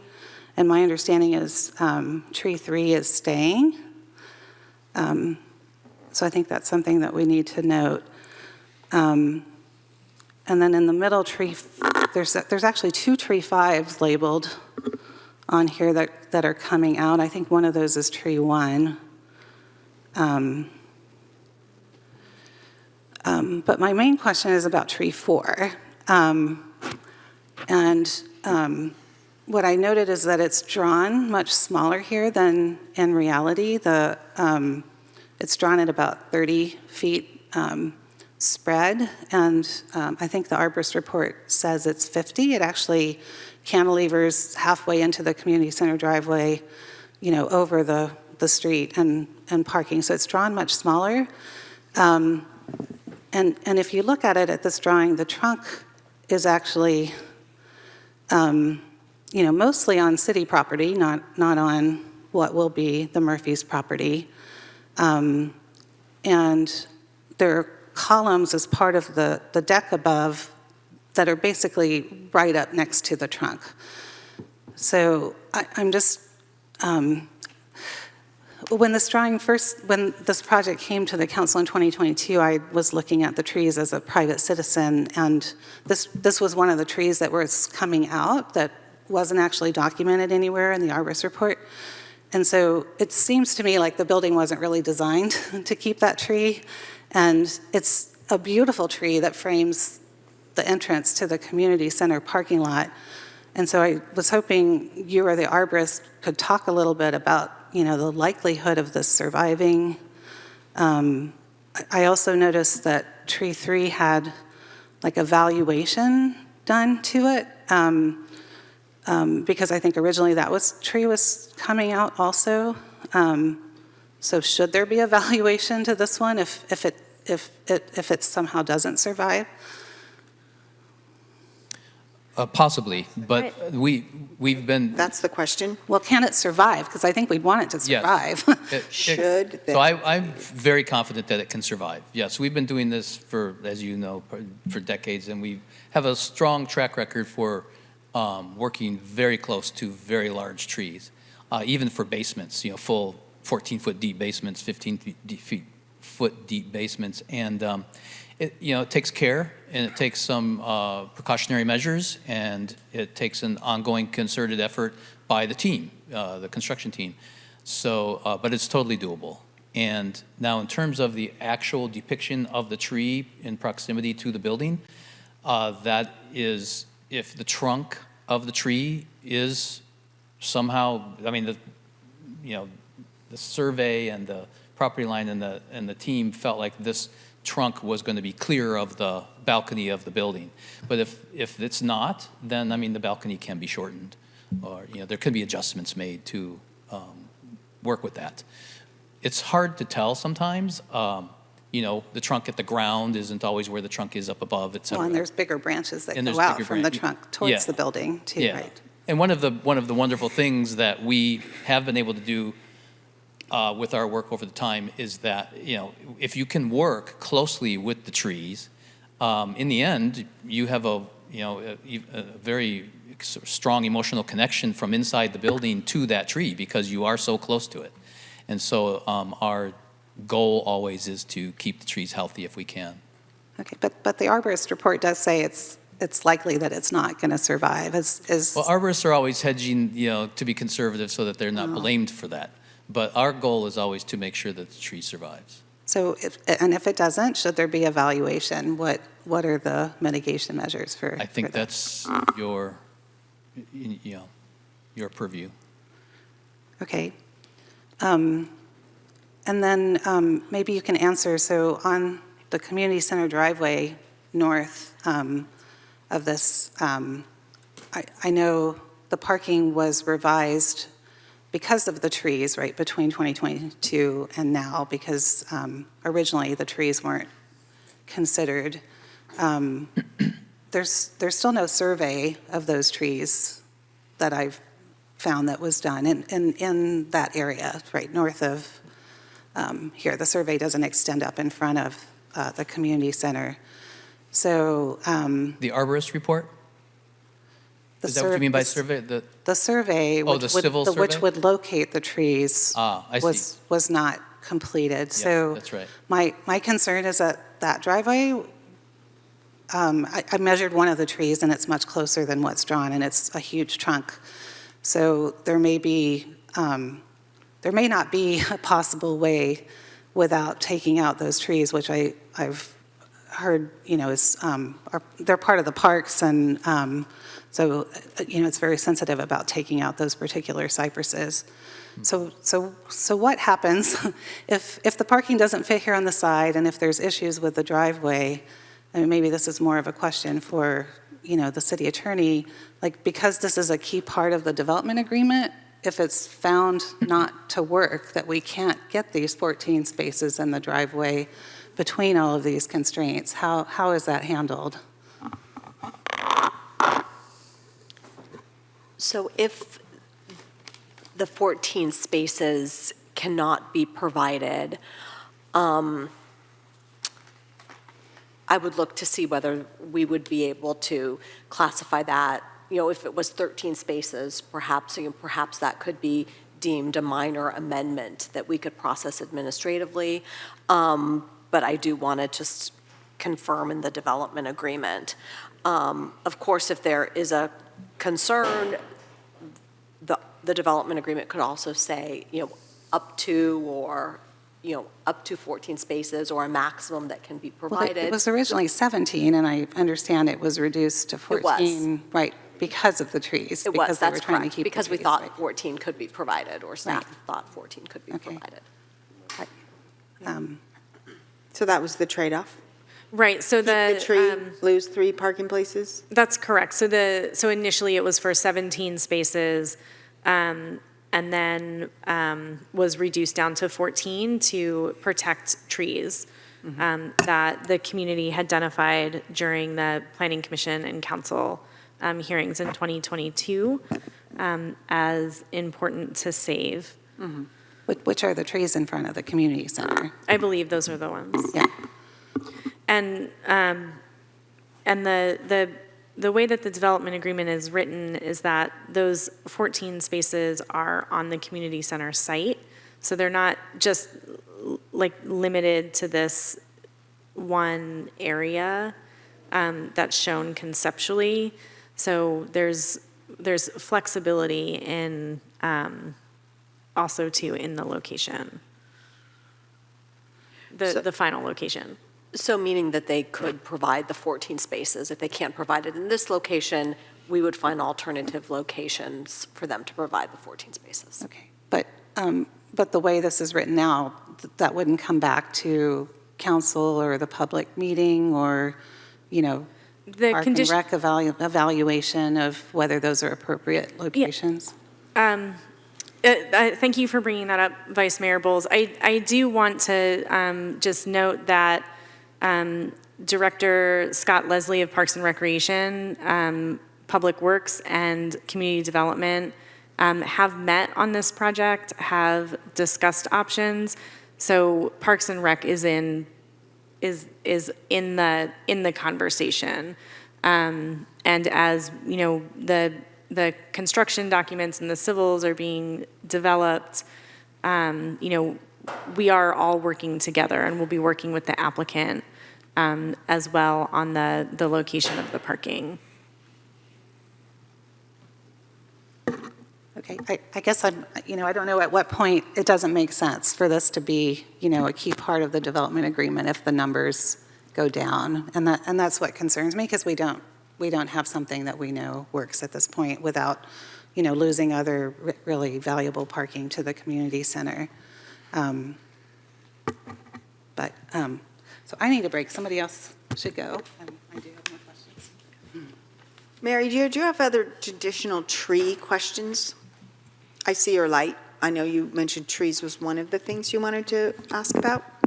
Yeah, and I'll just say a couple little things, and then, we can hand it back to Councilmember Bowles if that's what the mayor chooses. However, I do want to take a moment and say thank you. Thank you for being here tonight. Thank you all for all of your comments. I want to thank the public for your comments. I want to thank the Murphys for this project.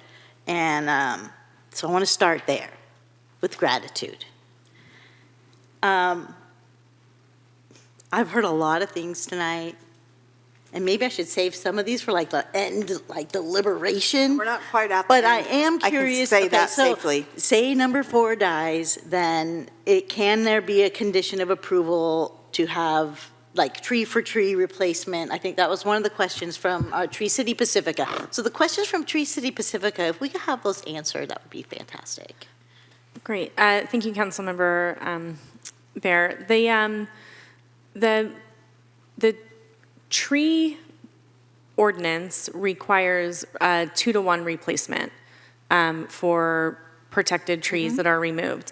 The Planning Commission added a condition of approval to require 3-to-1 replacement. So that is in place on the project. Great. Thank you. Yeah. That's great. That's what we want, 3-to-1.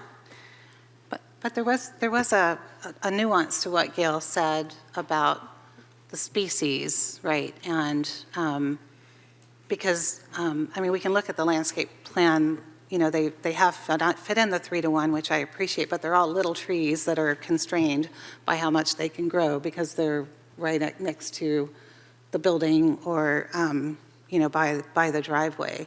And so if we're replacing one of these important trees, especially the one on our property, that's in addition to what they've already called out. She was saying it really should be like similar species that can grow to the similar size and not just a little dinky street tree.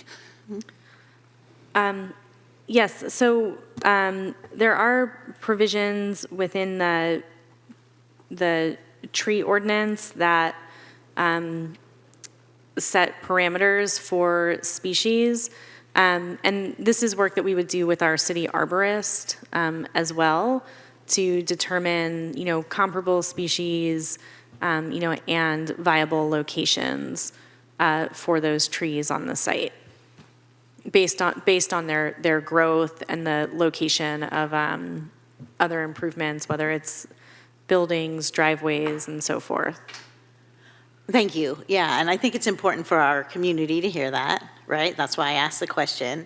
And just so y'all know, there was a lot of questions that were asked and a lot of answers that were received. And so if it seems like I don't have a lot of questions right now, it's because there were so many questions asked already. And I know that Councilmember Bowles and Councilmember Espinoza, they have different expertise than I do. And I think that's good. That's why we're here, is so that we can hear each other. And at the same time, I know what we have been through for 10 years. Okay, I haven't been here for 10 years, 7 of the years. And when the community came out and wanted an EIR, and we sent it back down to planning to get an EIR, that was hard because I knew that, oh my gosh, we're doing it again, right? So it's going to be delayed again. Thank you for everything with the EIR. I appreciate all the information that you shared with us. I appreciate the report. There was a couple things that you did talk about, like greenhouse gas emissions and, vehicle miles traveled. And unfortunately, in a city like Pacifica, which has no public transportation at all, we're always going to have to deal with that. And so to me, having those things come back, I was expecting them, and there wasn't really a whole lot more. And so to me, that's the CEQA process completed. And I think I'm going to stop there until we're ready to deliberate more. Because I'm obviously ready to deliberate, but I think I want to allow for all the questions to be asked so that we can hear from each other before that happens. So on that regard, page 16-page questions and answers that we received. I didn't submit these questions, so can the submitters of the questions look them over and decide if there are questions on this document that the answers are not satisfactory or complete enough, or we need to discuss? Well, I submitted all those questions.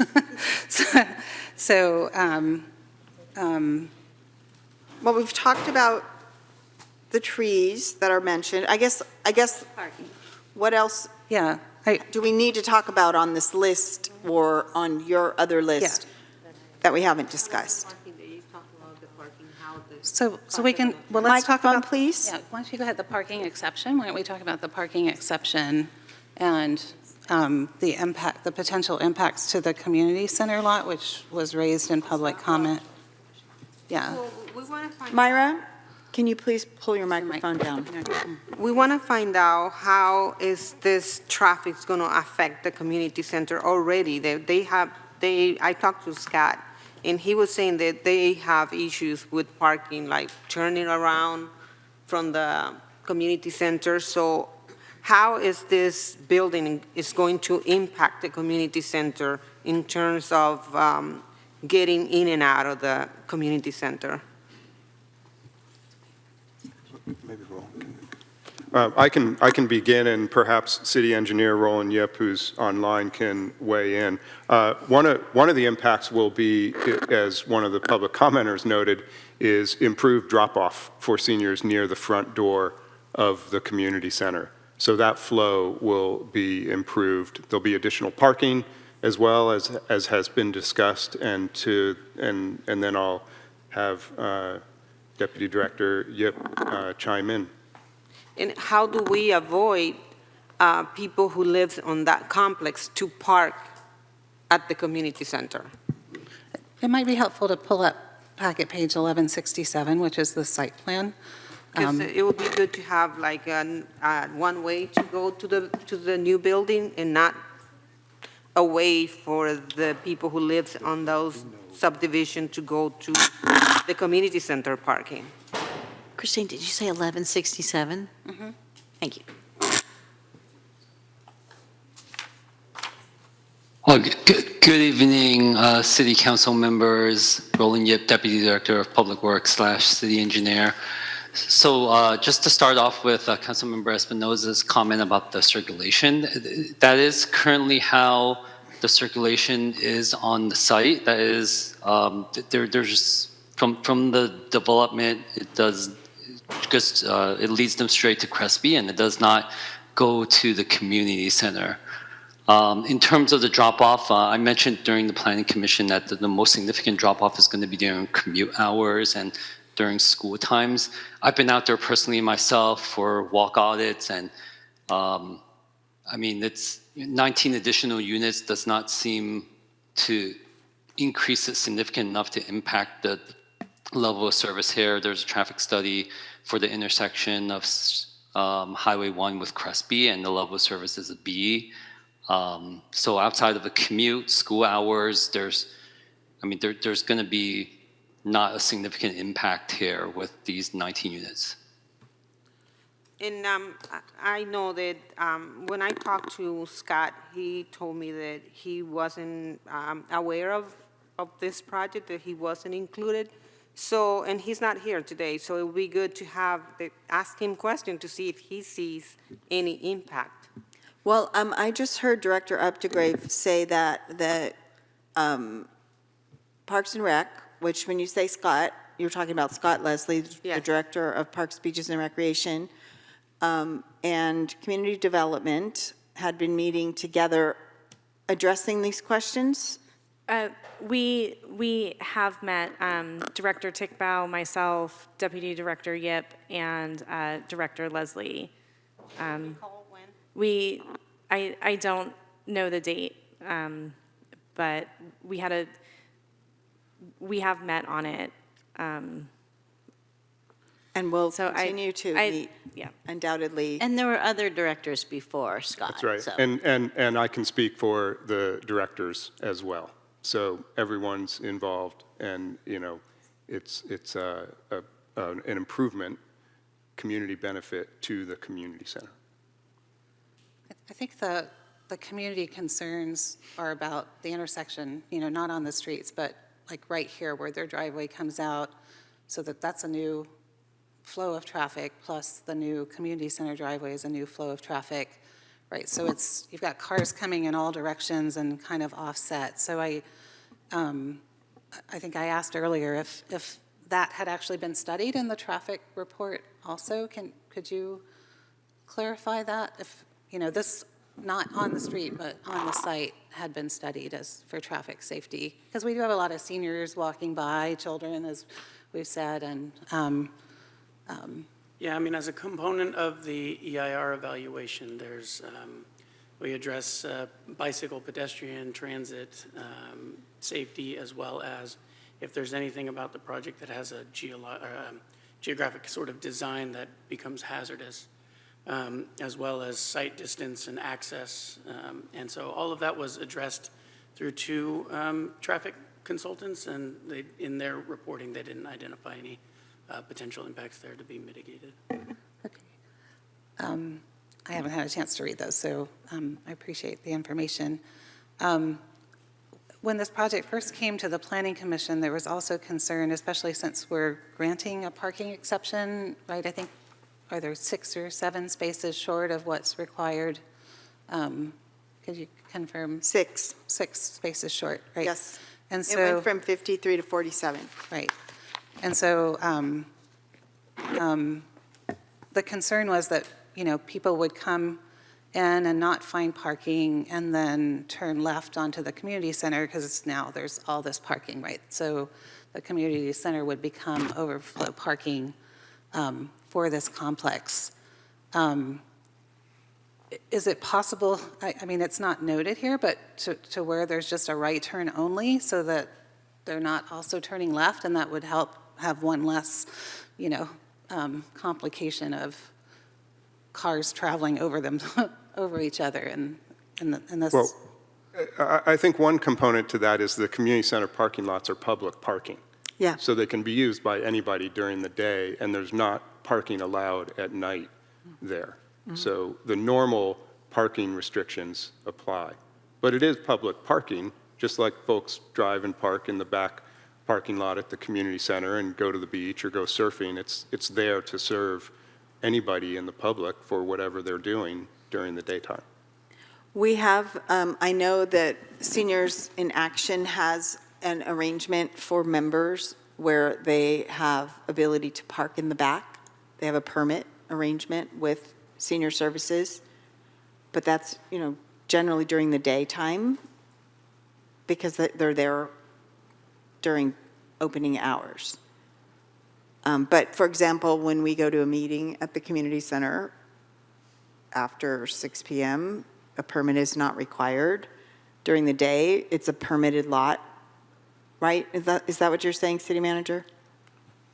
The front lot Yeah. that faces Highway 1 is a pay permit lot. Yeah, except for, you know, the other authorized uses. Right.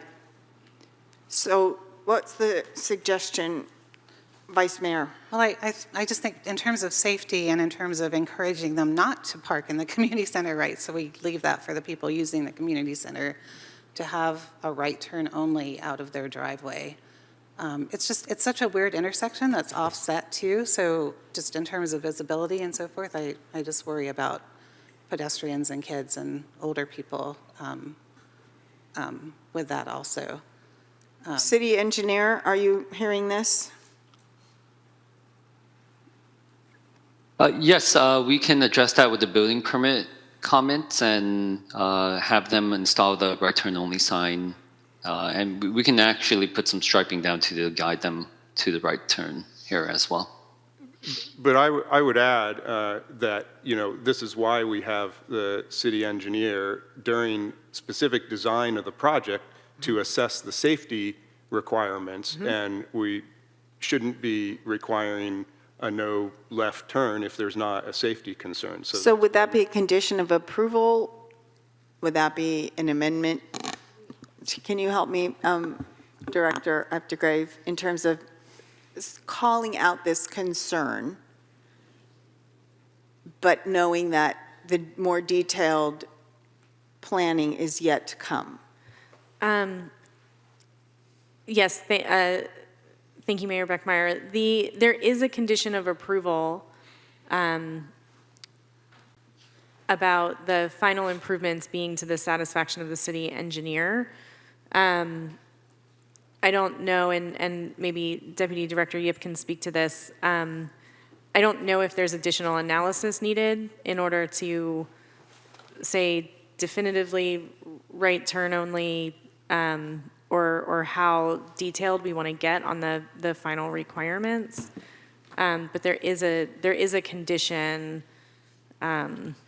for the city engineer to review all of those in detail. And that would address ingress and egress from the development. That is part of what gets. And combined with the community center ingress and traffic flow.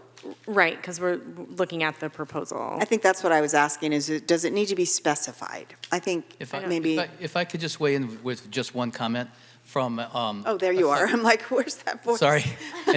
As a site design and a land planning concept and just the kind of livability of a community, there are no communities in the world that has more signs than America.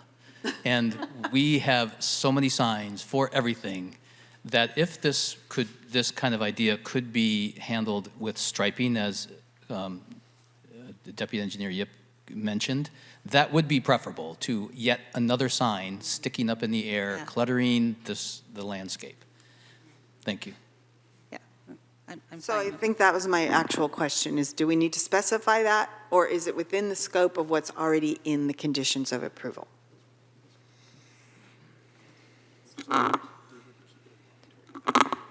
Yeah, I think it's something we would keep in mind during that evaluation.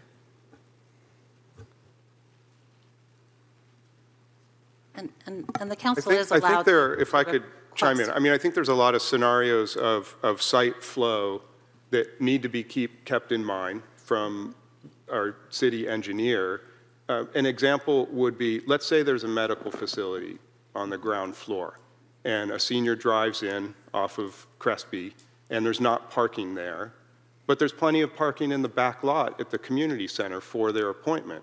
If they're not allowed to go into the back lot, they have to go out onto Crespi, make that left turn and turn left into the front parking lot where they would need to pay during the day, right, for that lot. So there's a lot of details there that would be, complications to limiting just the appropriate available flow of vehicles.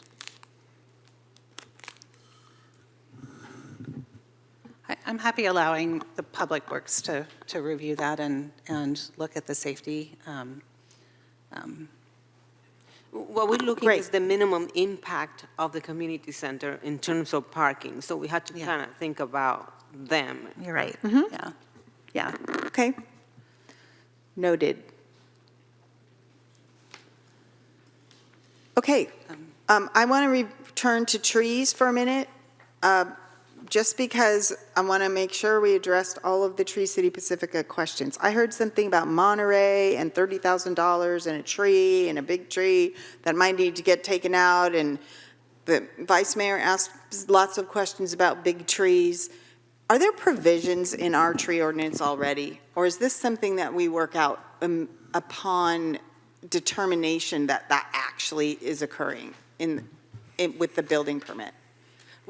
There are provisions within the tree ordinance, and as a requirement of the discretionary permits and a requirement of the building permit is also, and a condition of approval, is that they submit their tree preservation and protection plan as part of that, and then there's this sort of second layer tree removal and tree encroachment permit that happens with the building permit as well.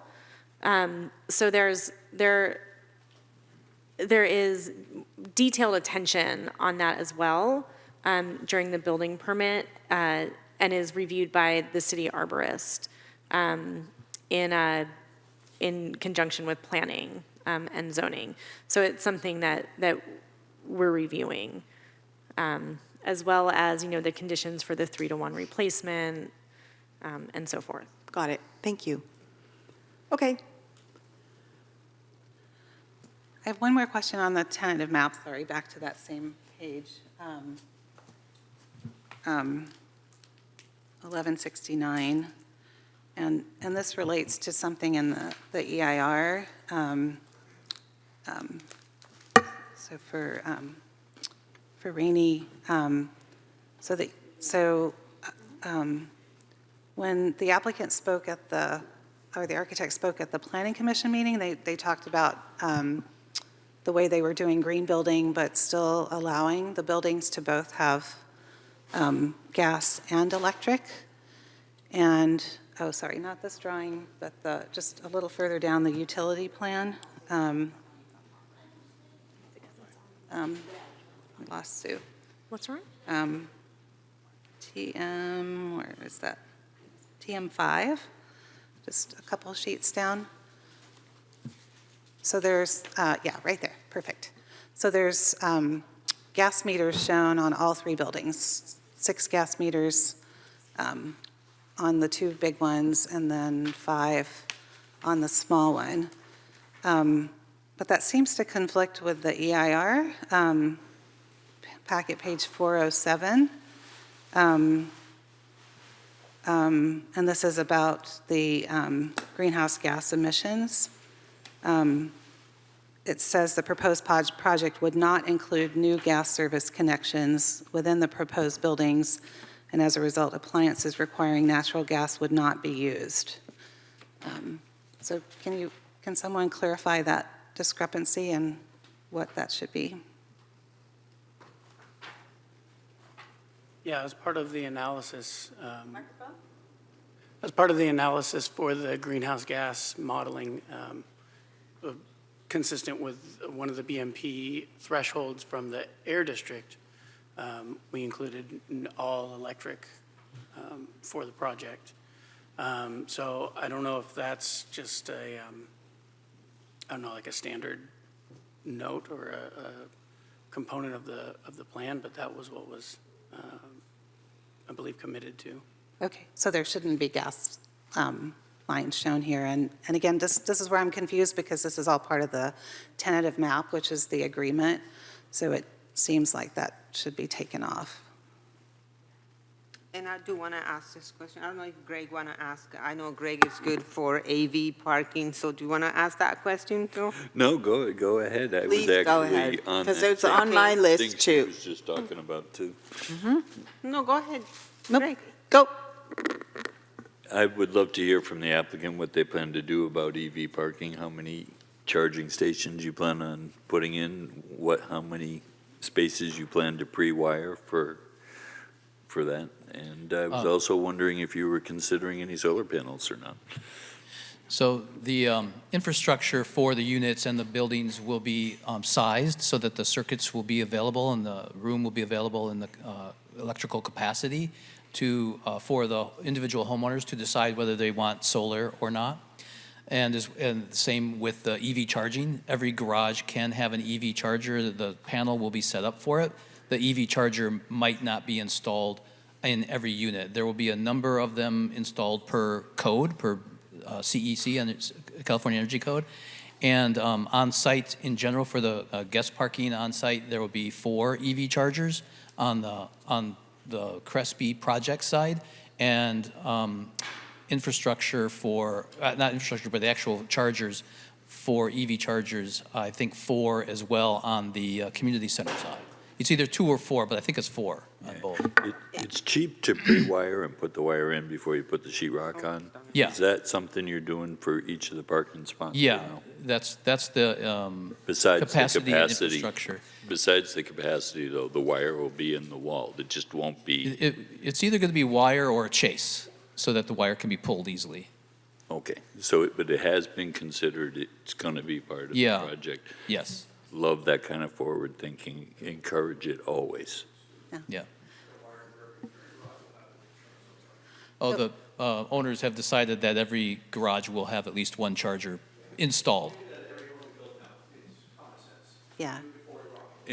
And what level of charger are you thinking about? Is it a 220 circuit? Thank you. Thank you. We're speaking his. Wait, just before you go on that, so I was looking at, so the EIR required the 4 EV chargers outside, right? 4 on this property and 4 at the community center, but it says EV capable. So does that mean it's not actually wired and functional, or? No, the owners just decided that they're going to be functional. Okay. Yeah. So, So this is better than we'd hoped for. Yay. Yes. Thank you. Yeah. That answers my question. But except for, how do we address that in the documents, city attorney?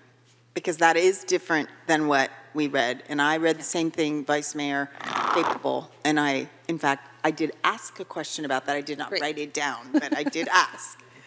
So we can add that as the developer has concurred to the conditions of approval, just to confirm that. Thank you. Okay. Dare I bring up vehicle miles traveled? yes, please. You I'm should bring bring it up. Anything that concerns you. I know, look, you're leaning forward.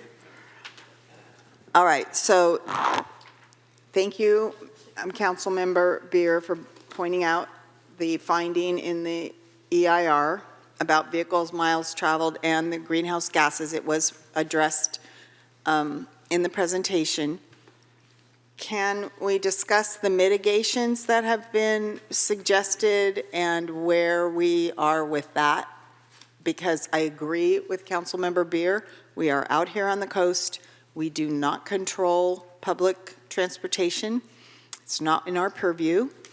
And so what are the mitigation measures and the ways in which that can possibly be addressed? And I recognize it can't fully be addressed. And also, I think it's 9:57, so we need to talk a little bit about timing. Okay, at 10 o'clock, we would need to determine if we're going to be able to finish within an hour. That's our council rules. If not, as we approach 11, someone needs to move and we have to vote to extend the meeting. And so we're an hour out from that, or, 50 minutes out from that conversation. Thank you, Councilmember Beer. Okay, so vehicle miles traveled and EIR findings. Right. Right. So, Hexagon traffic engineers took a look at the VMT and did their analysis, identified, okay, it exceeds the applicable threshold. What are some measures that could apply to this project? They identified 3 that are just, two of the 3 are ones that the project's sort of already implementing. One is integrated affordable or below market rate housing. The second one is pedestrian network improvement. There are some improvements to the pedestrian network that the project's doing. Then the other, as you mentioned, is subsidized transit program. Were the only 3 that they really identified as could be applied to this project. And there's certain percentage reductions that can be applied to each one. And doing those calculations, adding them all up, they still wouldn't get to the full reduction. So even with a subsidized transit program, it just doesn't get the reductions needed to be less than significant. That's why it's significant unavoidable. So it still remains as a mitigation measure to include all feasible mitigation that we can, even though it can't be reduced to a less than significant level. Well, I know it's speculative because we don't know who's going to be living in these units and we don't know what vehicles they drive. But it did occur to me, based on some presentations we've had at CCAG, the City and County Association of Governments meetings, and my Resource Management and Climate Protection committee that, the intention and the forward direction and the requirement by Bay Area Air Quality Management is more and more and more EVs, right? More and more electric vehicles. And it seems to me, and I've not heard that there's a link between those two things, but the logic says that would reduce greenhouse gases because you're having more electric vehicles. And maybe I'm being too simplistic here, but with the applicant's agreement to put in chargers for every unit, is it in any way, can that be tied with this finding? The intent of the law that required the change from LOS to VMT was somewhat tied to reducing regional greenhouse gas emissions from mobile sources. While that's the case, the actual evaluation that is done to look at that metric is trips created multiplied by the average distance, essentially, and then comparing that to the regional average, and is the project 15% below the regional average to get at the amount of single vehicle kind of travel that's happening based off the project. The project would still result in vehicle trips on the road. So from a transportation standpoint, it would be hard to try to capture those reductions. From a GHG standpoint, yes, the emissions are not coming out of those tailpipes anymore. But from a transportation standpoint, those cars still are on the road. Right. Yeah. Okay, and then if I could please verify, City Attorney, we've mentioned the span of the time that this project has been underway and evolved, if you will.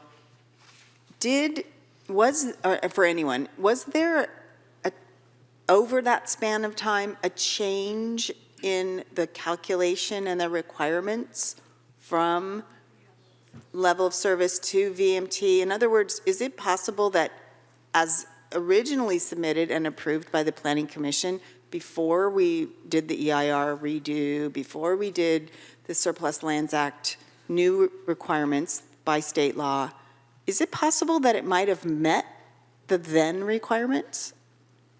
Yes, that's 100% correct, actually. The previous analysis, not being VMT related, showed less than significant impacts related to LOS, which was the metric at the time. The requirement to then prepare an EIR, when you release that notice of preparation, the NOP, it sort of sets now, here's the new baseline for your environmental analysis. And in doing so, then required us to look at VMT instead of LOS, which then triggered a significant unavoidable impact, which then triggered an additional chapter that had to be included in the EIR. So it's really our fault. Is that what you're saying? And then that also ties to the greenhouse gas thresholds that had changed to these BMP-based, which had the VMT metric as well. So then there was a new significant unavoidable impact related to GHG, and that's why there's a GHG air quality chapter in the EIR as well, versus it was going to be only looking at bio originally. Understood. If I can Thank you add, for if I that can add just clarification. one Please. potentially supportive point. If it's any help to reassure you, our track record as a company, Environmental Innovations and Design, that's our company's name, we have always specialized in sustainability and energy efficiency. All of our buildings, we won the Governor's Award for sustainability, energy efficiency. All of our projects are typically LEED Platinum, net zero energy. We're Passive House certified. We don't always do the passive certification, but we call it passive inspired. So we have assemblies in our buildings that make our units extremely energy efficient. And so if it's any help to know that we're going to be emitting very small amounts of greenhouse gases from these buildings. Thank you. Thank you for that. That's what I had. And I realized it was kind of silly to bring it up because it was unsolvable, but I did want to acknowledge it. I just want to follow up to that, just, I'm sorry, I missed what the other two options besides the transit passes were that were possible mitigations. to Yeah, the the ones VMT. that they identified that would reduce VMT, one is including affordable housing in the project. Right. The trip rates are lower for. They can't lower afford to income. drive and have cars, right? I don't know why the engineers do it, but that's why, that's the trip rate that comes out of it. So there's a slight reduction there. And then the other was improving kind of pedestrian connectivity. And the thought there is that you're encouraging people to not get in their car and walk over to Right. the commercial that's next door. So I'm just wondering, I don't know what, offhand what projects the city has on, but, I know because of the school across the street, and I think with the seniors, there are some projects that are in the works to try to improve the walkability. Totally. We just got a and big old safety.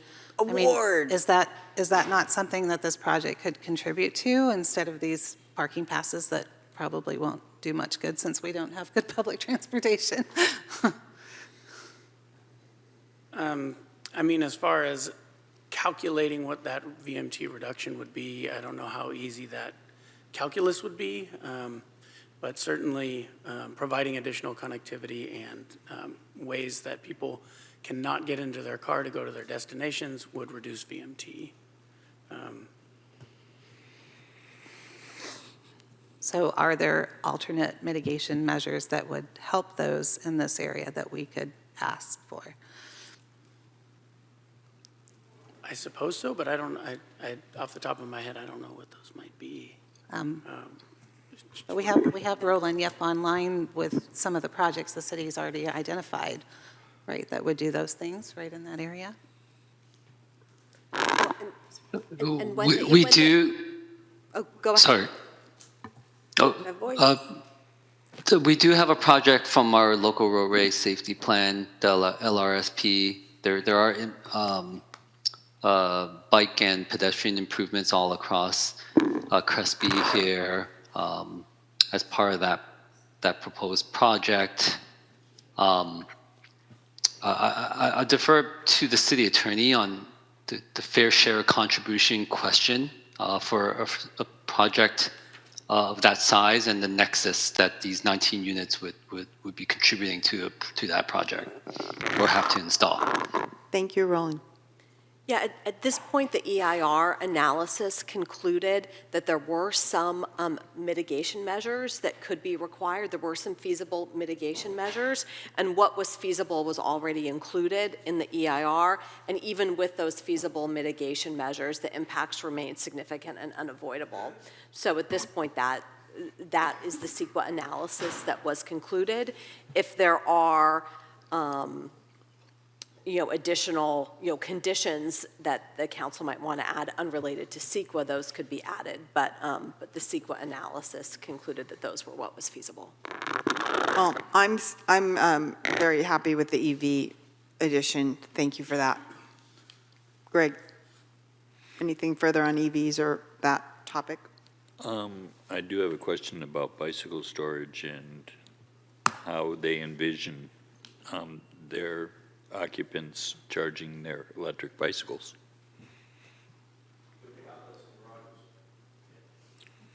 I'm sorry? I couldn't hear. There is more, there's, I think, 3 times more storage room by volume provided in each garage than is required. And so there's plenty of room spatially, and then the owners have committed to installing recharging receptacles of the right kind for EV bikes. Can I ask 2 more quick questions? Yes, you may. If all the answers are those kinds of answers, go. I was hearing earlier in staff's presentation that there were going to be some changes to the C2 zoning. Is that only for this lot, or is that C2 zoning in general? Thank you, Commissioner Wright. That would apply in all C2 districts. And can you think of any potential conflicts that may create outside of here? That's a great question. So like I said in the presentation, residential mixed use is already an allowable conditional use within the C2 district. Right now, it's limited to vertical mixed use only, and so this would just be adding horizontal mixed use, residential. So, and also as a conditional use. And the benefit really is that it allows, you know, and maybe Commissioner Redfield wants to speak to this. I think I just called you Commissioner, right? I'm sorry, Councilmember Wright. Commissioner Redfield may want to also speak to this, you know, but, you know, what was discussed at the Planning Commission is that, you know, this increase in flexibility for site design allows for more responsive design to a particular site. So like in the case of this project, it really allows the breaking up of the massing. You know, so instead of having one very large building, you get 3 buildings that really fit within the scale of the area. And then, you know, lastly, well, I have 2 more points. The 2040 general plan, those new mixed-use designations that were adopted and are in effect allow vertical and horizontal mixed use. So this is also addressing an inconsistency, you know, that our old zoning has. And lastly, I would just say that this doesn't introduce the allowance of residential uses in areas where it's not already allowed in vertical mixed use. So there are certain land use designations that do not allow residential use and are zoned C2, and that project couldn't have a residential component unless it went through a general plan amendment and so forth. So it's not introducing a new use that isn't already permitted, and it maintains the conditional use as well. I'm 100% behind you on the intended consequences. What I was trying to focus more on is, can you foresee any potential unintended consequences? I do not, because again, you know, it will be consistent with our 2040 general plan. It's still a conditional use. That's what I was going to ask. Yeah, that would have to go to the Planning Commission. We're not introducing residential use where they're not, you know, in other C2 districts, we're not introducing a residential use where it wouldn't already be permitted in a different form. And, you know, then we also have this, you know, improved ability to respond to the site conditions and context. But that would require a conditional use permit for that project at that site. Correct. At that time. And also a site development permit. And also a site development permit. Okay. Next question. This Yes, is please go. directed at poor Kevin. Is the rent for the driveway going into the general fund, or can it go into our housing fund? And all the other fees too, for that matter. Typically, that rent would go into the general fund, and, you know, it's council's discretion, and I would suggest during budget development in the context of all of the city's budget challenges that, you know, if you wanted to specify an amount or something that would go into a different fund, that's the time you would do that. But that you wouldn't restrict it, you know, particularly now, because, you know, that's certainly the council's discretion, but it's more you need to make those large budget decisions in the context of the entire budget. That was, no, I don't think you want there's me no to more. keep going. Oh, It's okay. the next thing I got. You know best. I don't think we're ready for yet. Okay. Myra. Just losing my mind here. I've been up all day long, so I don't think anymore, guys. Me too. I know. So I don't know if I have any questions for you guys. You need to use your mic if you're, Well, I'm if you're thinking talking, or high voice. if you want to take, I just have No, a go ahead. follow-up to the C2. Go ahead. So, and right now, we don't, I asked, we don't have a list of all the other properties that the zoning amendment would apply to, and that's where I worry a little bit about unintended consequences, because we don't know, right? But so right now, with vertical mixed use. So if they were following the C2 designation for this site, which, we're changing it to C2, so it can be kind of close, but so that requires, that doesn't allow residential unless it's above commercial. Is that That's correct. So in reality, if they were developing this project in full compliance with C2, all 3 buildings would have commercial underneath them. Correct, or it would likely need to be designed, I don't know that it would work with the current design. Right, the but- design might change, but with the Right. current design, that's what would be required. Right. So that's my concern a little bit with this kind of blanket change to that law, is that we might be restricting how much commercial we can have in our C2 zone. And like, I'm okay granting the waiver for this project. I'm not concerned about that here, but because I don't know where the other sites are, it bothers me to grant that waiver without knowing. Right, and to speak to that, the C2 zoning does not have any minimum commercial requirements. So there's no minimum floor area for non-residential or commercial uses. 100% residential is not allowed because it has to be in mixed use. But the general plan designations do set a maximum commercial FAR for the sites. And so, my understanding of that is that this doesn't necessarily change that because there's no minimum required now. And this would maintain that, in order to have residential, it still needs to be mixed use. So I think I think that's the piece, is just that there's no minimum FARs, and that the general plan establishes only a maximum.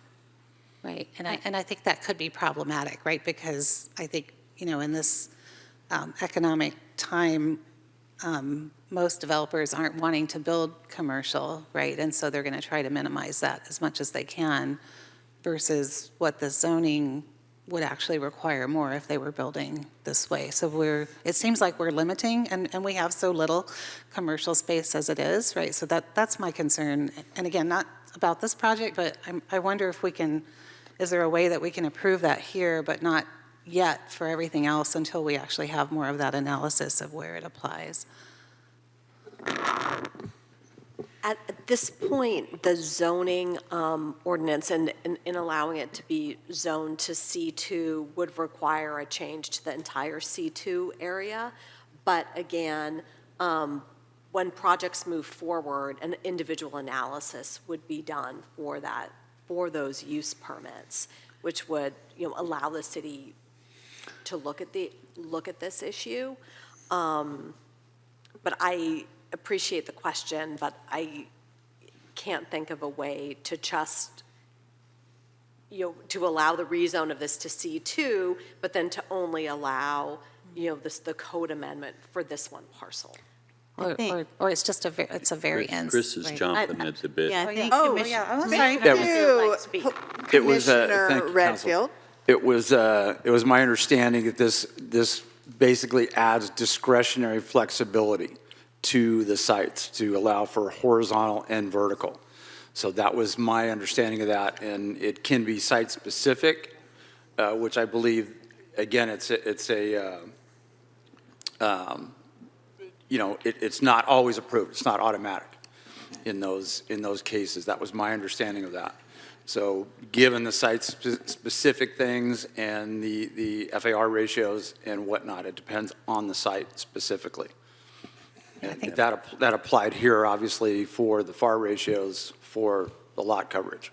It's completely different. I appreciate that. I think my concern is just seeing, all the laws now that take away our discretion about a lot of projects, right? And so we might not always have this discretion. I share right? the concern with our 4% commercial percentage and a 94% residential, and the amount of leakage that we have going over to Colma, Daly City, et cetera, is a problem. And in terms of how to address that, And is this going to potentially be one of the unintended consequences that we're going to continue to hemorrhage our sales tax dollars over the hill? Yeah. Well, and if you look around the city, there's so many empty spaces, right? And so, There's empty, like, retail for sales, but like this also includes like medical offices, other businesses that could be larger. Like if you had a space all underneath all these buildings, you could have a real office. Well, and I Right. get You just- concerned about sites like Eureka Square, okay, and some developer comes in with a boatload of money, and he wants to put in a McDonald's and everything else housing. That's a concern to me. So if I may, this seems like a topic for addressing. I know in my conversation with the community development director that we haven't done an overall zoning update since our 2040 general plan was approved, that we've done only with regard to our housing element. And it seems to me that eventually that's something we need to do. Does that not seem the right time, place, and manner in which we can begin to enumerate and work on these particular issues more directly? Because it doesn't seem actually completely pertinent to this decision tonight. I know it's related, it's adjacent, Yeah. but it's not disagree of with that, this project. But this is a Band-Aid. I just wanted to make sure we Yeah. knew what we were doing. Well, and if there's a way that we can approve it for this project without it having to be the citywide now, and then we'll study that, right, as part of the zoning amendments that we're doing citywide next year. It doesn't sound to me like there is a way. This is currently proposed and reviewed by the Planning Commission and agendized for tonight. It does involve the zoning amendment, but again, any residential uses on the ground floor would require a use permit, just like this does, which, is a discretionary permit. I do understand the concern about housing laws, and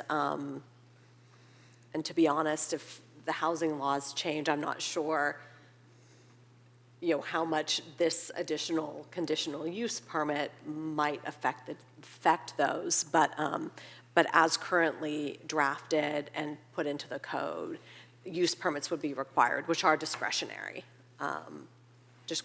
actions. So you're saying it's a safe Band-Aid? A safe An ace bandage? I don't know. okay, so 14. can't, Okay. think we need to Okay. bring it back to our Yes, task at hand, please, please. let's focus. And I What's have a that? question. I assume this property won't have, this development won't have HOA, is that right? It does? Yeah. Okay. And do you know how much roughly it's going to be? Because if the person buy an affordable unit and they have to pay a high HOA, it's very difficult to have affordable housing and having also an HOA. I'm sad now. I'm sorry.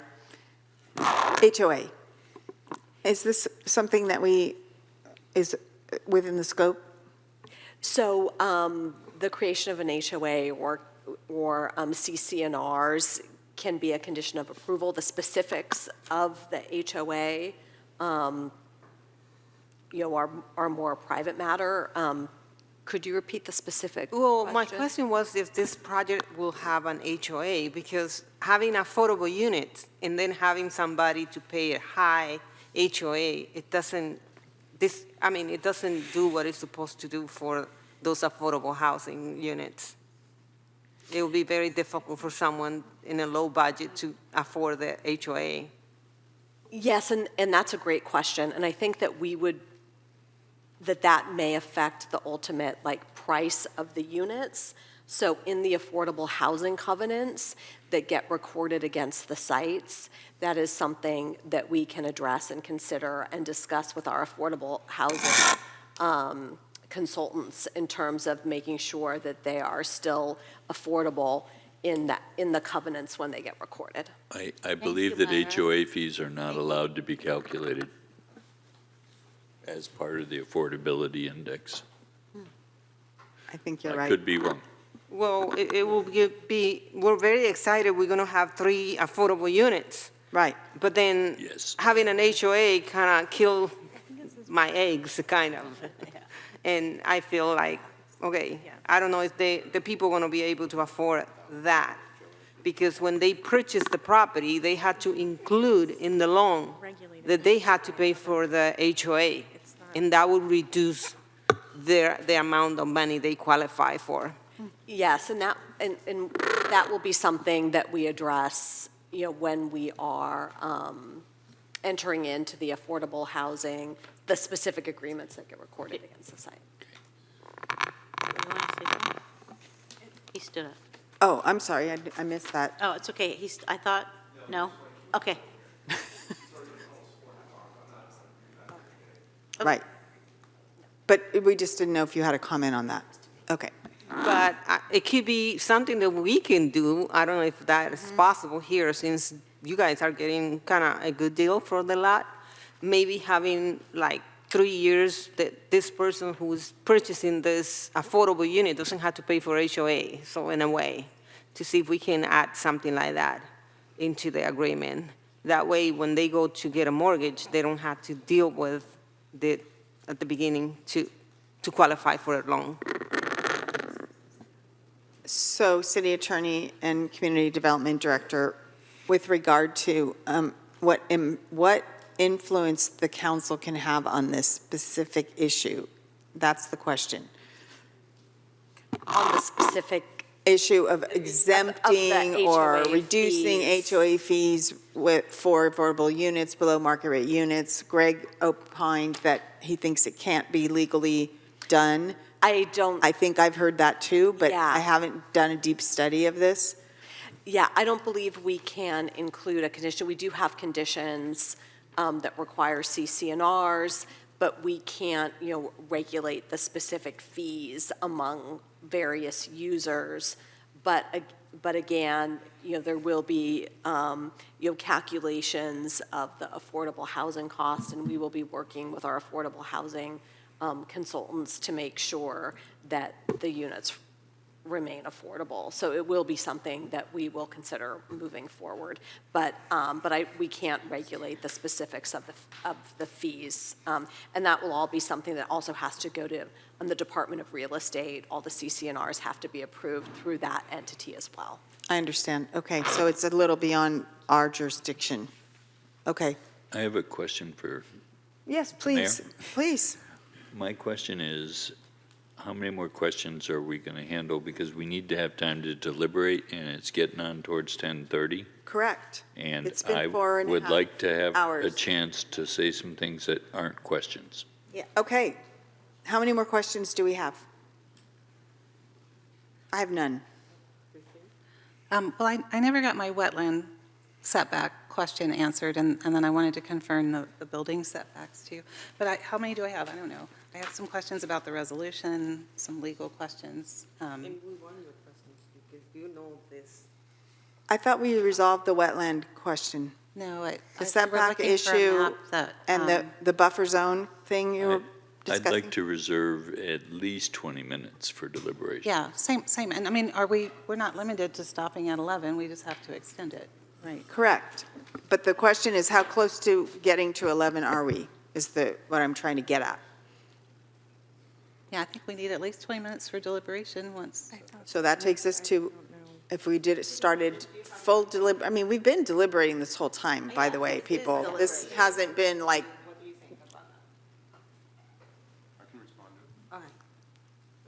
Go, Kevin, respond. Councilmember Espinoza shared with me a secured property tax bill for 540 Crespi, which shows that there are no property taxes. There is the San Mateo County mosquito abatement assessment charge, which does apply because the site is considered to be a medium or large potential for vector creation. So that's a unique circumstance. It's not a property tax. City public property doesn't pay property tax. So how much does it cost? Just curious, since you brought it up. 700. 14. Okay. Yes, yeah, sure. The annual cost is about $702.28 Okay, for the thank you. mosquito abatement services that we receive. Understood. We'll ask former council member and Mayor, Mr. Pete DeJarnett, about that. Okay, so we need 20 minutes once we're done asking questions. Some of the questions that you mentioned, Vice Mayor, are on with regard to the resolutions. Yeah, but I just wanted to get, I mean, I thought we were waiting, there was some plan that showed the setback dimensions to the wetland that was never shown. Oh, it was. Shown and I missed it? Yeah, Director Updike addressed that. She addressed Okay. that. Okay, sorry, I don't remember.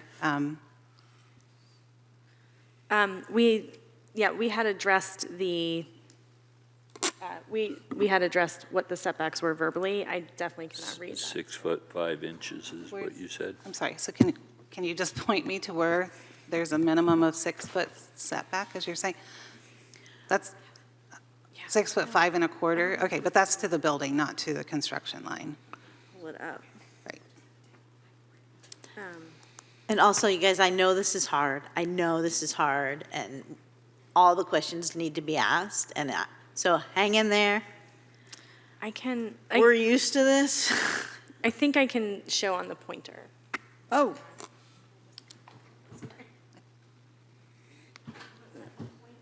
This seems like a good time to go to the bathroom. Okay.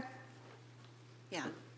I can see that now, and I see the plan, and so it's, yeah, all these dimensions are to the face of the buildings, but not to the face of the construction, right? So I think that's the difference, right? Because the wetland delineation needs to, all the building construction needs to be outside the wetland delineation, and the construction is not that far, especially for building C, from the wetland delineation. So I think that's the difference, and Correct, and as Mr. Stinson had shared, the conditions of approval require, fencing to be placed on the upland side of that boundary, and so there will not be construction happening on the other side. okay. And then I don't think this matters, but I wanted to confirm the setback, the building setback from our community center property line. Because I think it's noted as 10 feet, but again, where we were looking before, where, the balcony and the columns are right up against that tree, that doesn't look like it's more than 6 inches from our property line. Right, so the setback is measured to the face of the building, which is 10 feet, and then the balconies project over. Right, but But in still terms within the of lot line. legal planning, the setback is to the edge of construction, right? Because you need a fire-rated construction separation usually. Right? We measure them to the edge of the building. We So I- measure setbacks to the face of the building. No, you measure the setbacks to the face of any construction that's hitting the ground. Which is the And if- building, right? Which is the posts that are supporting the balcony above on the right side. So the reason I'm pointing this out, I mean, I don't think it matters because the C2 doesn't require setbacks, but because their construction being right next to the property line will limit in the future what we can do because we need to be set back from their construction. So anyway, I'm just pointing it out. I think that was an inaccuracy. And then one of my questions was about the height because it seemed to go over the 35 feet, and the answer was that we could condition that. So that's another condition of approval that I think we need to add. Right. Yeah, so there's so buildings B and C do show, I don't have the packet. It's packet page. Ooh. Could you while I'll just describe it. Okay. We'll get the packet page. So buildings B and C have a skylight over a stairwell that appears to project about 6 to 8 inches above the height limit.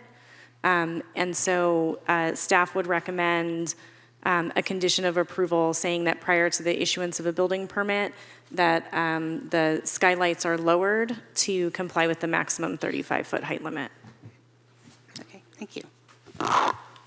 And that's on page 14 of the council questions packet. And is there a Page 14. for the show on the plans, or did I list the packet page? Or it doesn't matter?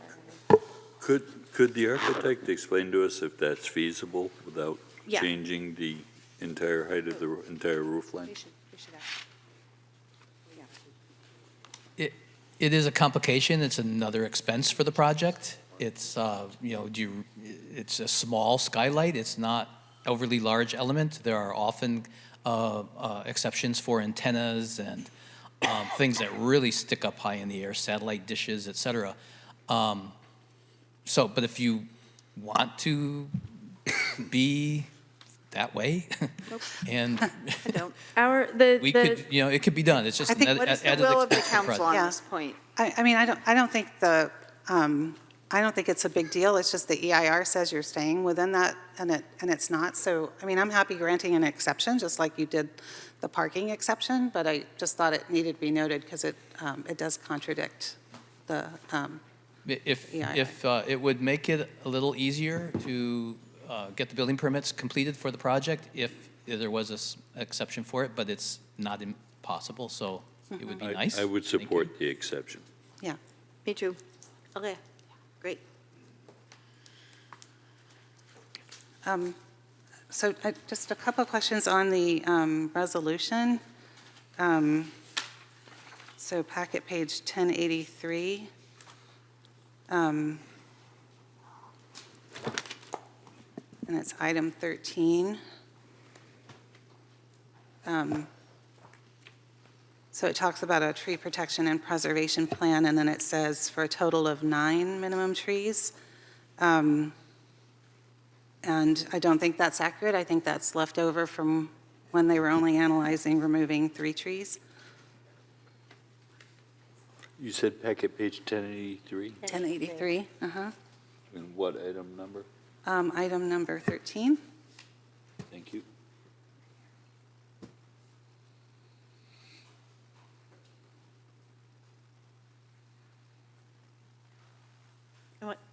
What's wrong with that again? I'm so sorry. Say it again. I just think the number of trees is wrong. It should be 15. Right. Got it.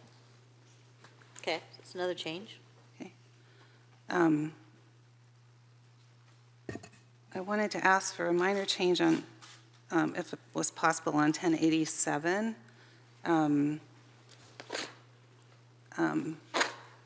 Where number 28 says the project shall require review and approval of a grading permit and a building permit prior to commencement of any construction activities. And I want to see if we can add and tree removals to that also. Add what? I'm sorry. And add, Or tree removals. yeah, prior to any removing of trees, basically. So just making sure they have all their permits and the project can go ahead before all these magnificent trees are taken out in case there's an issue.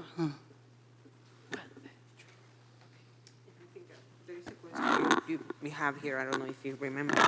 Greg, Number 50. do you understand what she's asking for? Please clarify. Yeah, she wants to make sure that all the tree permit is in place prior to commencing with construction. And your reaction is?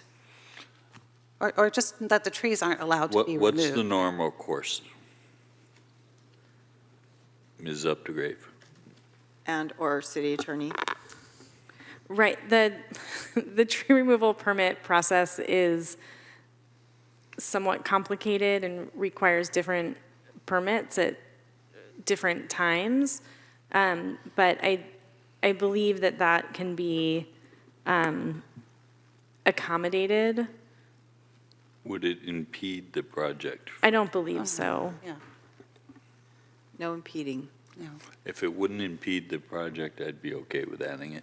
Yeah, and it's not an impediment, it's just making sure they have their permits before they start taking them out. So it's just adding and the applicable tree removal permits. Right. All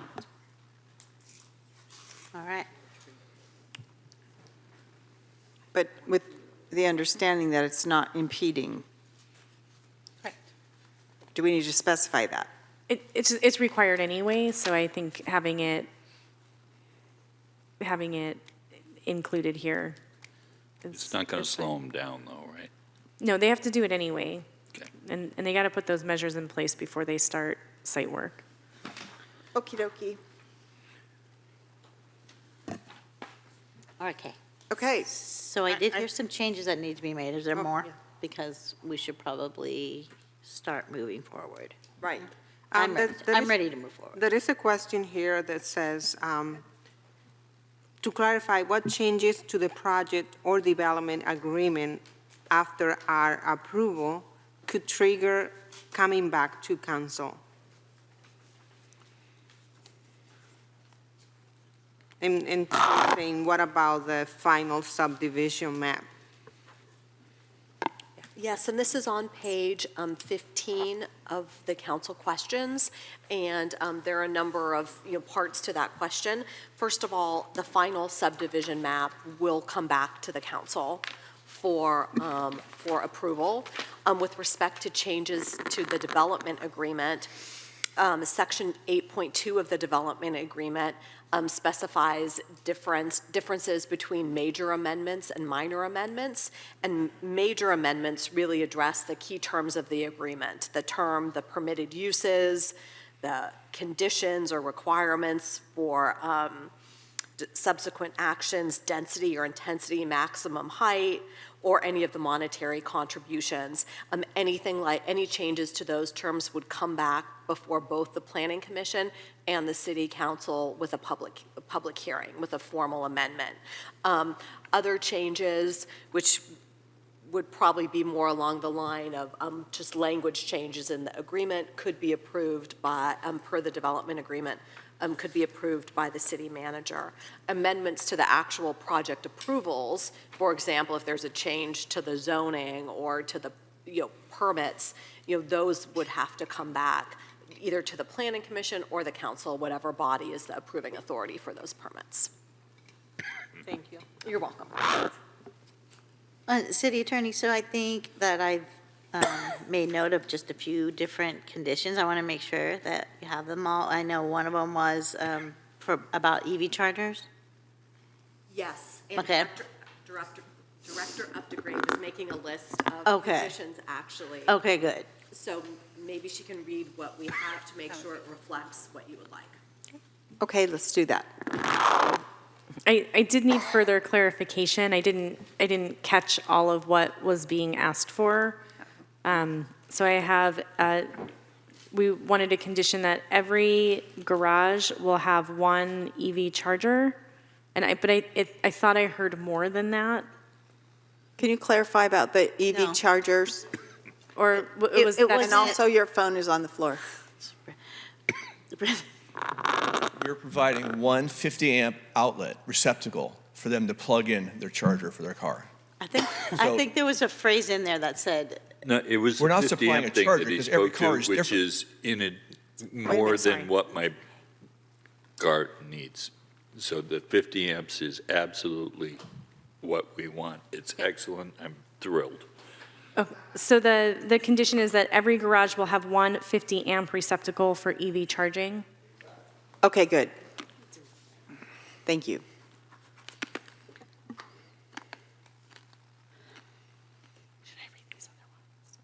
there was an exception for the skylight. To the Exception others? for the skylight.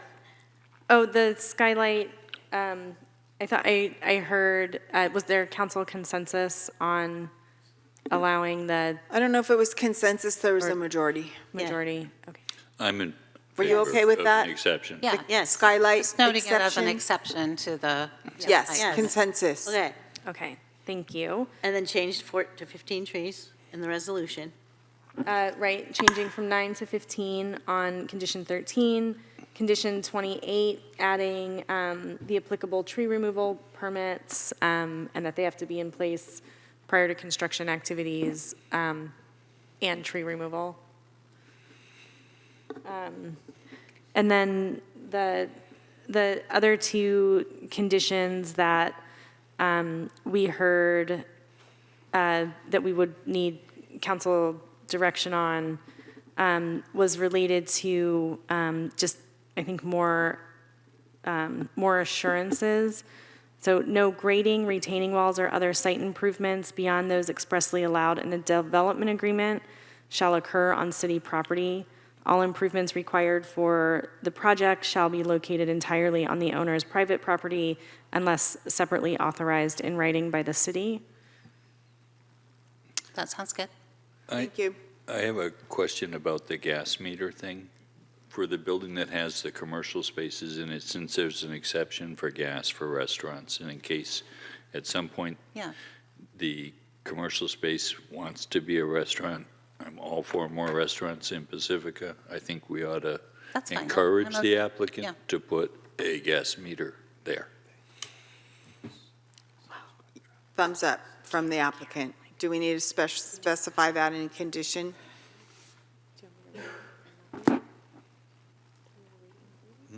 Thank you, Greg. Things you need to say? I think we should start talking. Okay, well, I'm ready to start. So this gas meter thing that Greg just mentioned, is that covered, or do we need to put that in? I did not, For the structure that has the commercial space in it, uh-huh. I think it's important to encourage the applicant, who seems very happy to put in a gas meter on that structure in the event that he wants to rent one of those commercial spaces to a restaurant, which is one of the exceptions to the all-electric thing. Well, the all-electric isn't applicable under the Ninth Court ruling. No, but the all-electric is required in the EIR. In the EIR. Right. Yeah, the draft EIR assumed it based on conversations with the applicant that they were committing to it. The minor increase in emissions associated with if a restaurant went in would not change the conclusions of the draft EIR and wouldn't change the mitigation that's already required. And I just want to offer that, I mean, I think this could be a decision for the developer to make, but I mean, if it's very expensive to bring in a gas line, right? So they might choose not to, right? Which And that's we would be okay fine with, that's okay with It's me like, too, because yeah. it's their building, so. Yeah. We are actually appreciative of Councilmember Wright's suggestion, because from our experience, commercial restaurant tenants always want the option for gas. So having at least one gas meter to accommodate a potential restaurant like that would be a good idea. Okay. But overall, the project is committed to electric. Understood. Thank you. And then I didn't hear you talk about the other EV parking, that it wasn't just capable, but they would actually hardwire the 4 on our property and the 4 outside on theirs. I'm sorry, could you repeat that? Yes. The EIR requires mitigations of 4 EV chargers, capable EV chargers on their property and on the community center property. And what I heard was they were offering to actually wire those in, not that they're capable, but they would actually be functional. And confirm if I am wrong in saying that. We discussed doing 4 on our property. I'm not sure how we're going to be able to wire 4 on your property, where that power is going to come from, who's paying for it. I mean, that's... I raised this question when I met with the city attorney, and there were issues about capacity and... Yeah, that opens a hole in the can of worms. We'll definitely put 4 on our side and put 1 in every single garage. Okay, but the EIR does call for 4 EV capable on the community center. Well, explain capable. I'm not sure what capable Well, means. maybe the EIR consultant can do that. What do you mean by capable? We're looking for it right now. Thank you. I'll be right back.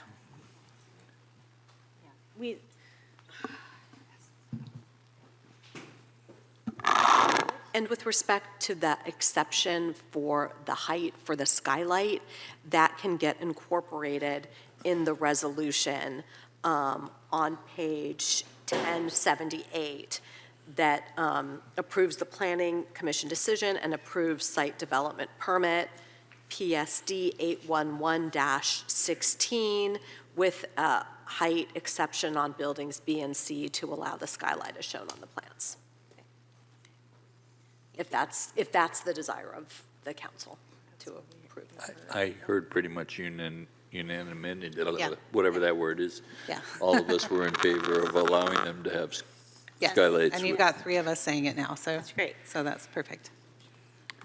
And I also want to express to the applicant, how much I appreciate the fact that there's an affordable component here. There's an environmental component here. There's a commercial component here. There's a residential component here. There's $272,000 going to our affordable housing. Plus, there's an extra $7,700, which I personally would like to see go to the Affordable Housing Fund. But it's not a lot of money, but I would like it to add up.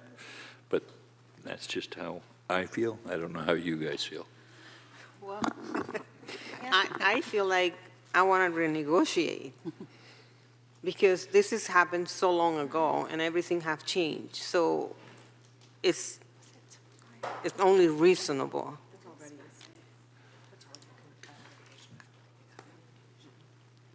I think we should wait for Sue to come back. Yeah, I for think that'd be a real good idea. discussion. I did want to suggest one other condition of approval that, I'm sorry, I'm just looking at my notes now, but, so we talked about the driveway in terms of the vehicles, for the people that live there and are using the space, but I'm concerned about during construction vehicles, big trucks, concrete trucks and so forth, using the community center driveway. Could we consider a COA that doesn't allow construction vehicles of a certain size? As part of the building permit, they'll need to do a construction management plan.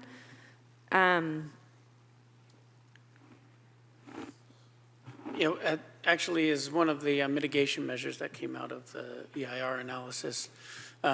Transportation and traffic during construction was identified as a potential impact, and there's a construction traffic management plan required that goes into scheduling and access and truck routes, and if there needs to be a flag person, and it includes all of the safety and ensures that there's safe ingress and egress of construction vehicles. And does that include consideration for the school right down the street?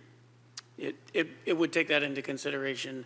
It's a standard mitigation measure, a standard requirement of the city, so depending on what project is next to, it would take into consideration all of those features. So in this case, yes. It'll be site and project specific.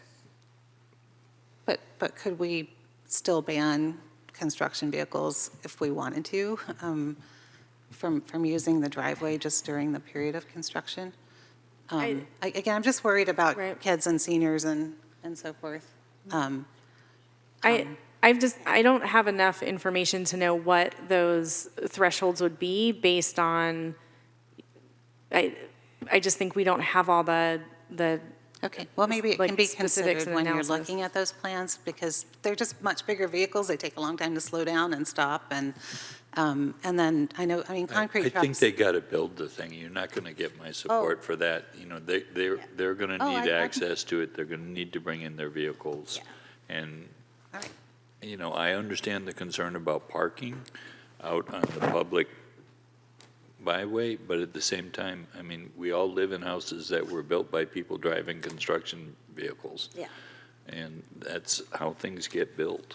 If I could just asks the community development manager again to state there was something about where needed, where appropriate, flag people, and that is all something that's approved in the construction management plan. Correct. And our deputy city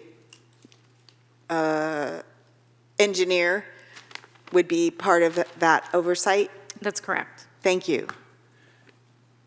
It's 5 minutes to 11. I'm prepared to make a motion.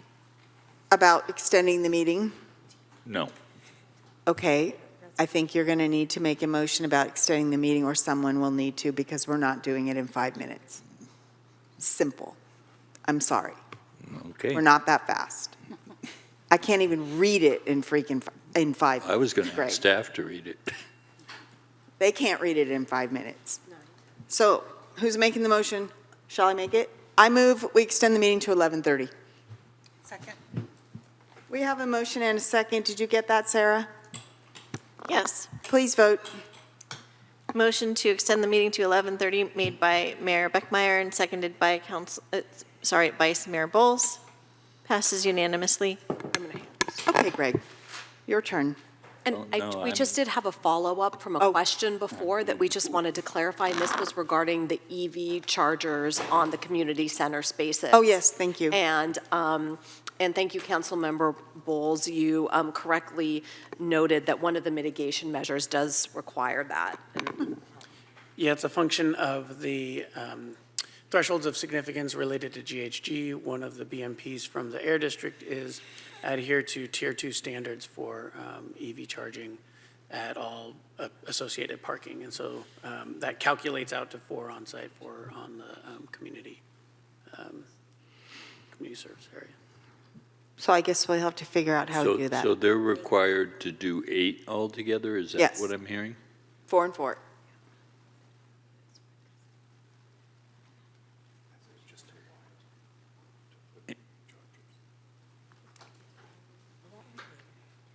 Okay. Greg, go ahead. I was wondering if staff is ready to There's nothing. read us what a motion to approve and move forward would sound like. Sarah, could you pull up, Not yet, apparently. oh, not yet, packet page, or I mean, staff presentation, slide 30. And this is on packet page 8. I will note that there are 6 separate actions that will be required with, which would require separate motions, starting with first the environmental impact report. So we do have I move that we adopt a resolution certifying the environmental impact report and adopting CEQA findings, a statement of overriding consideration, and an MMRP mitigation monitoring and reporting program. I'll second that. City Clerk, do you have that? Yeah, I have the motion made by Councilmember Wright and seconded by Councilmember Beer. Please vote.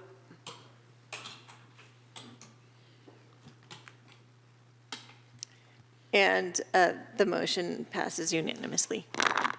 Does staff need any clarification on number 2? No. No. Then I'd like to move that we adopt a resolution approving General Plan Amendment GPA 96-19. Second.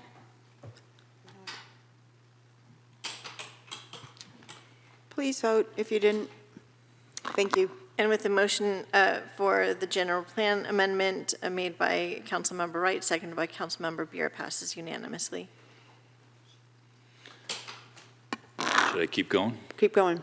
And for item, yes. When we have our amendments, we need to put those in to the motion? Yes, that won't be till, there's some changes to 5 and 6. We're not there So yet. I apologize. 3. It's okay. Go ahead. So when you get to Okay. 5, you gotta slow down. I move we introduce, waive the first reading, and read by title only, an ordinance entitled, An Ordinance of the City Council of the City of Pacifica approving rezoning RZ 194-16 and zoning text amendment TA-116-19 to rezone portions of the property to be developed as C2 to allow residential uses and portions to remain undeveloped as open space and allow horizontal mixed use as a conditional use in C2. Second. We have a motion and a second. Please vote.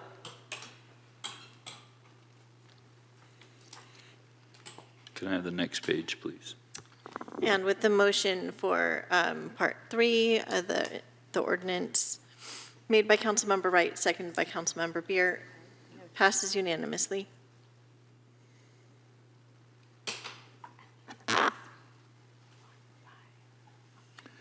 Introduce, waive the reading, and... No, I move. Pardon? Say, I move.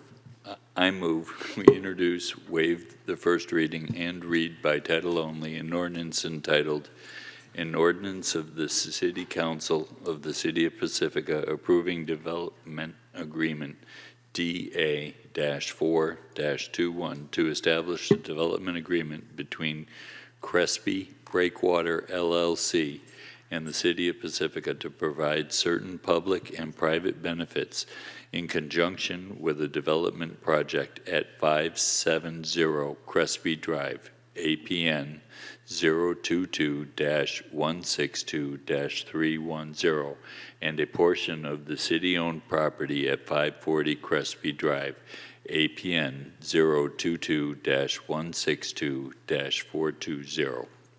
I'll second. And I'd like Is to there, I was about to make a say, comment. is there any discussion? Thank you, Sue. This is where I'm not comfortable approving this project right now because we as a council haven't really talked about and looked at all the numbers. I have no idea where this $7,000 a year for the driveway came from. I mean, that would barely cover repaving, right, much less the use and the benefits that they're getting from that. The affordable housing payment, was negotiated some years ago. I think that number should be reevaluated. I'm really disappointed that the previous council wasn't able to negotiate more affordable units. They're just providing the minimum that we require.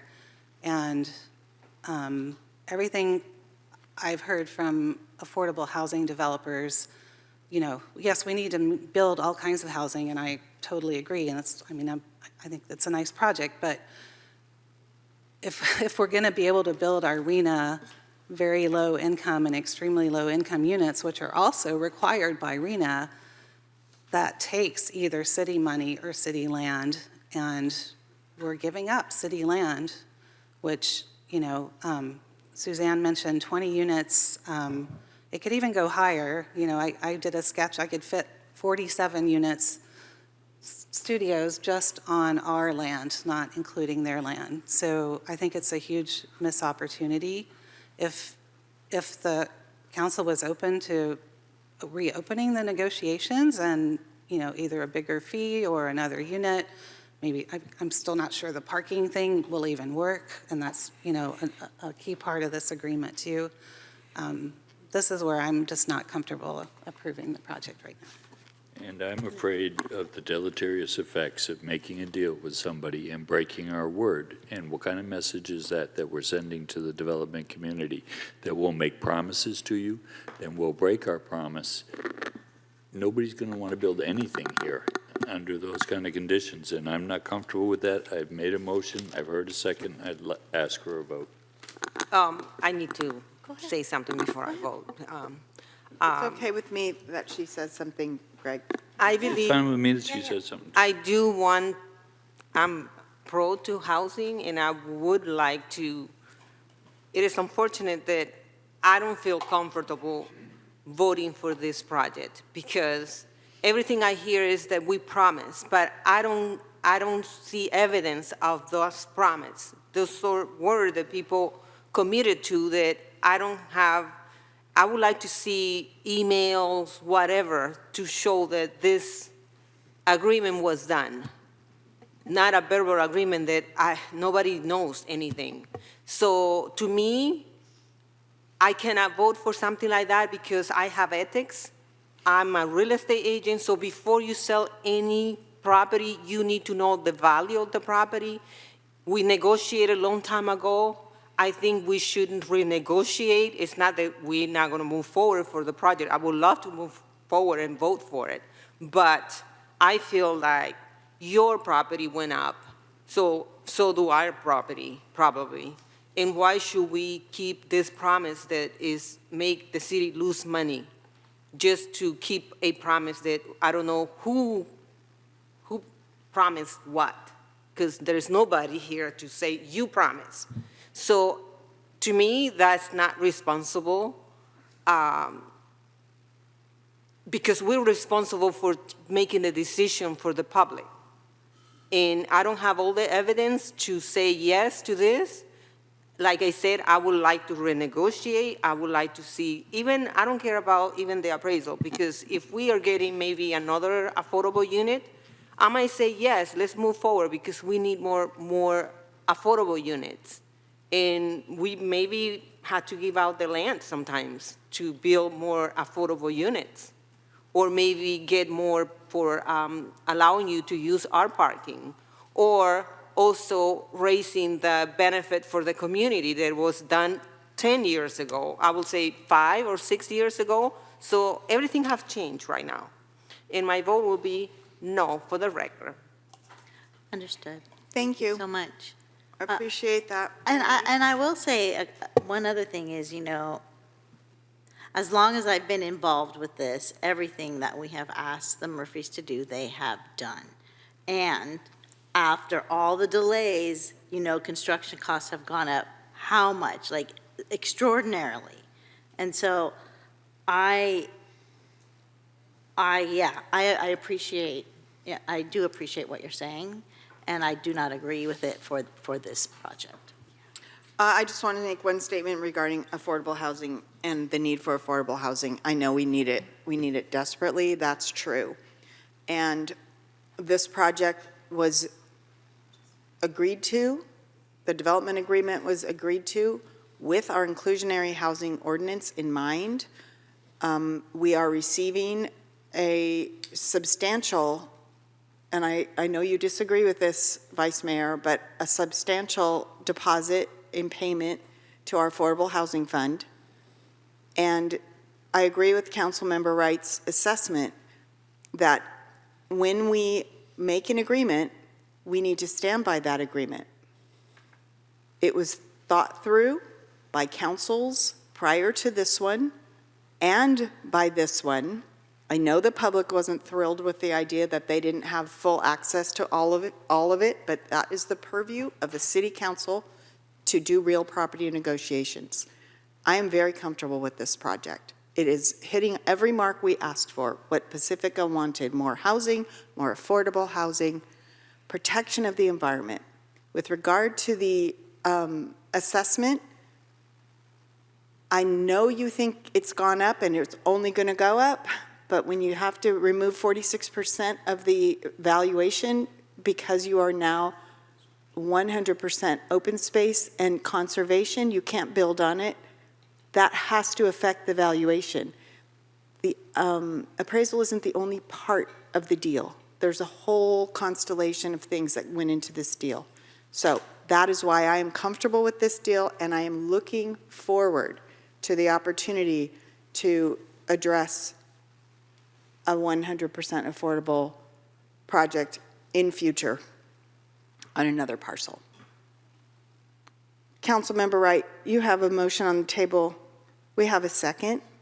If there's no further discussion, we need to vote. Do you have it, Sarah? Please vote. Yes, I have the motion made by Councilmember Wright and seconded by Councilmember Beer. The vote passes 3-2 with Vice Mayor Bowles and Councilmember Espinosa opposed. Could I ask for the city attorney's help in number 5, please?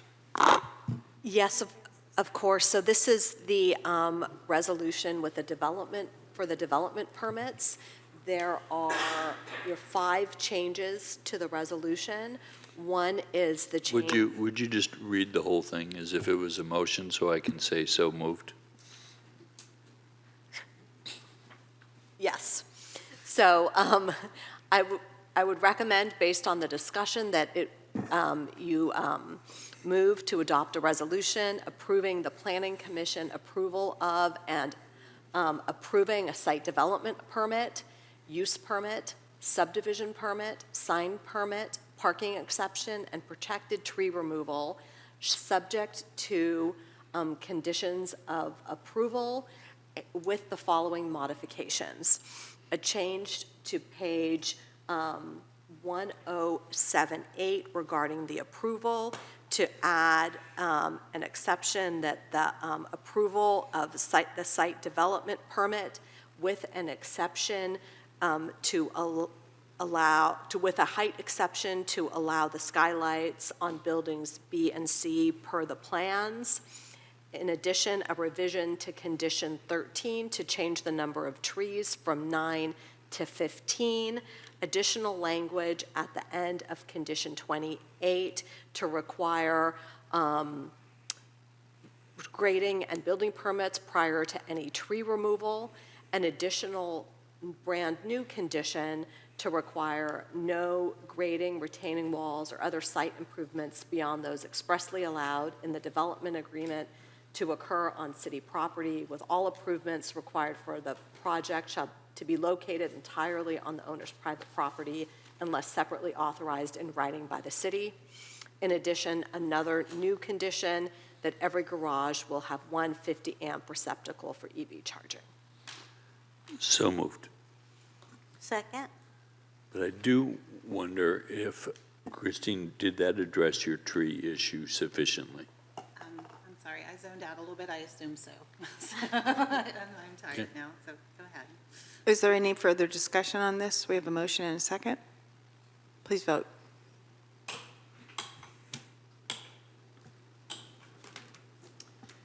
And with the motion made by Councilmember Wright with the changes as delineated by Assistant City Attorney Murphy, seconded by Councilmember Beer, the vote passes 3-2 with Vice Mayor Bowles and Councilmember Espinosa opposed.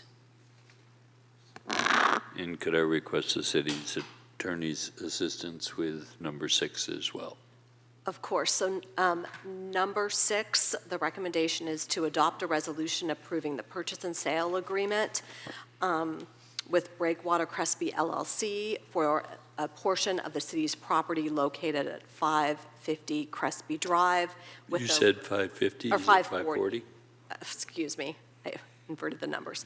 At 540 Crespi Drive, with a revision to the resolution to the end of section B to add the language after submittal of required documents to California Housing and Community Development, HCD, and HCD's review. So moved. Second? Please vote. Oh, I assume there's no more discussion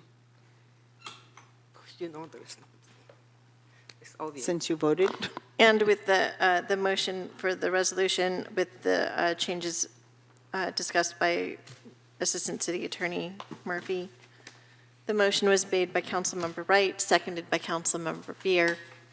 The motion passes 3-2 with the no votes being by Vice Mayor Bowles and Councilmember Espinosa.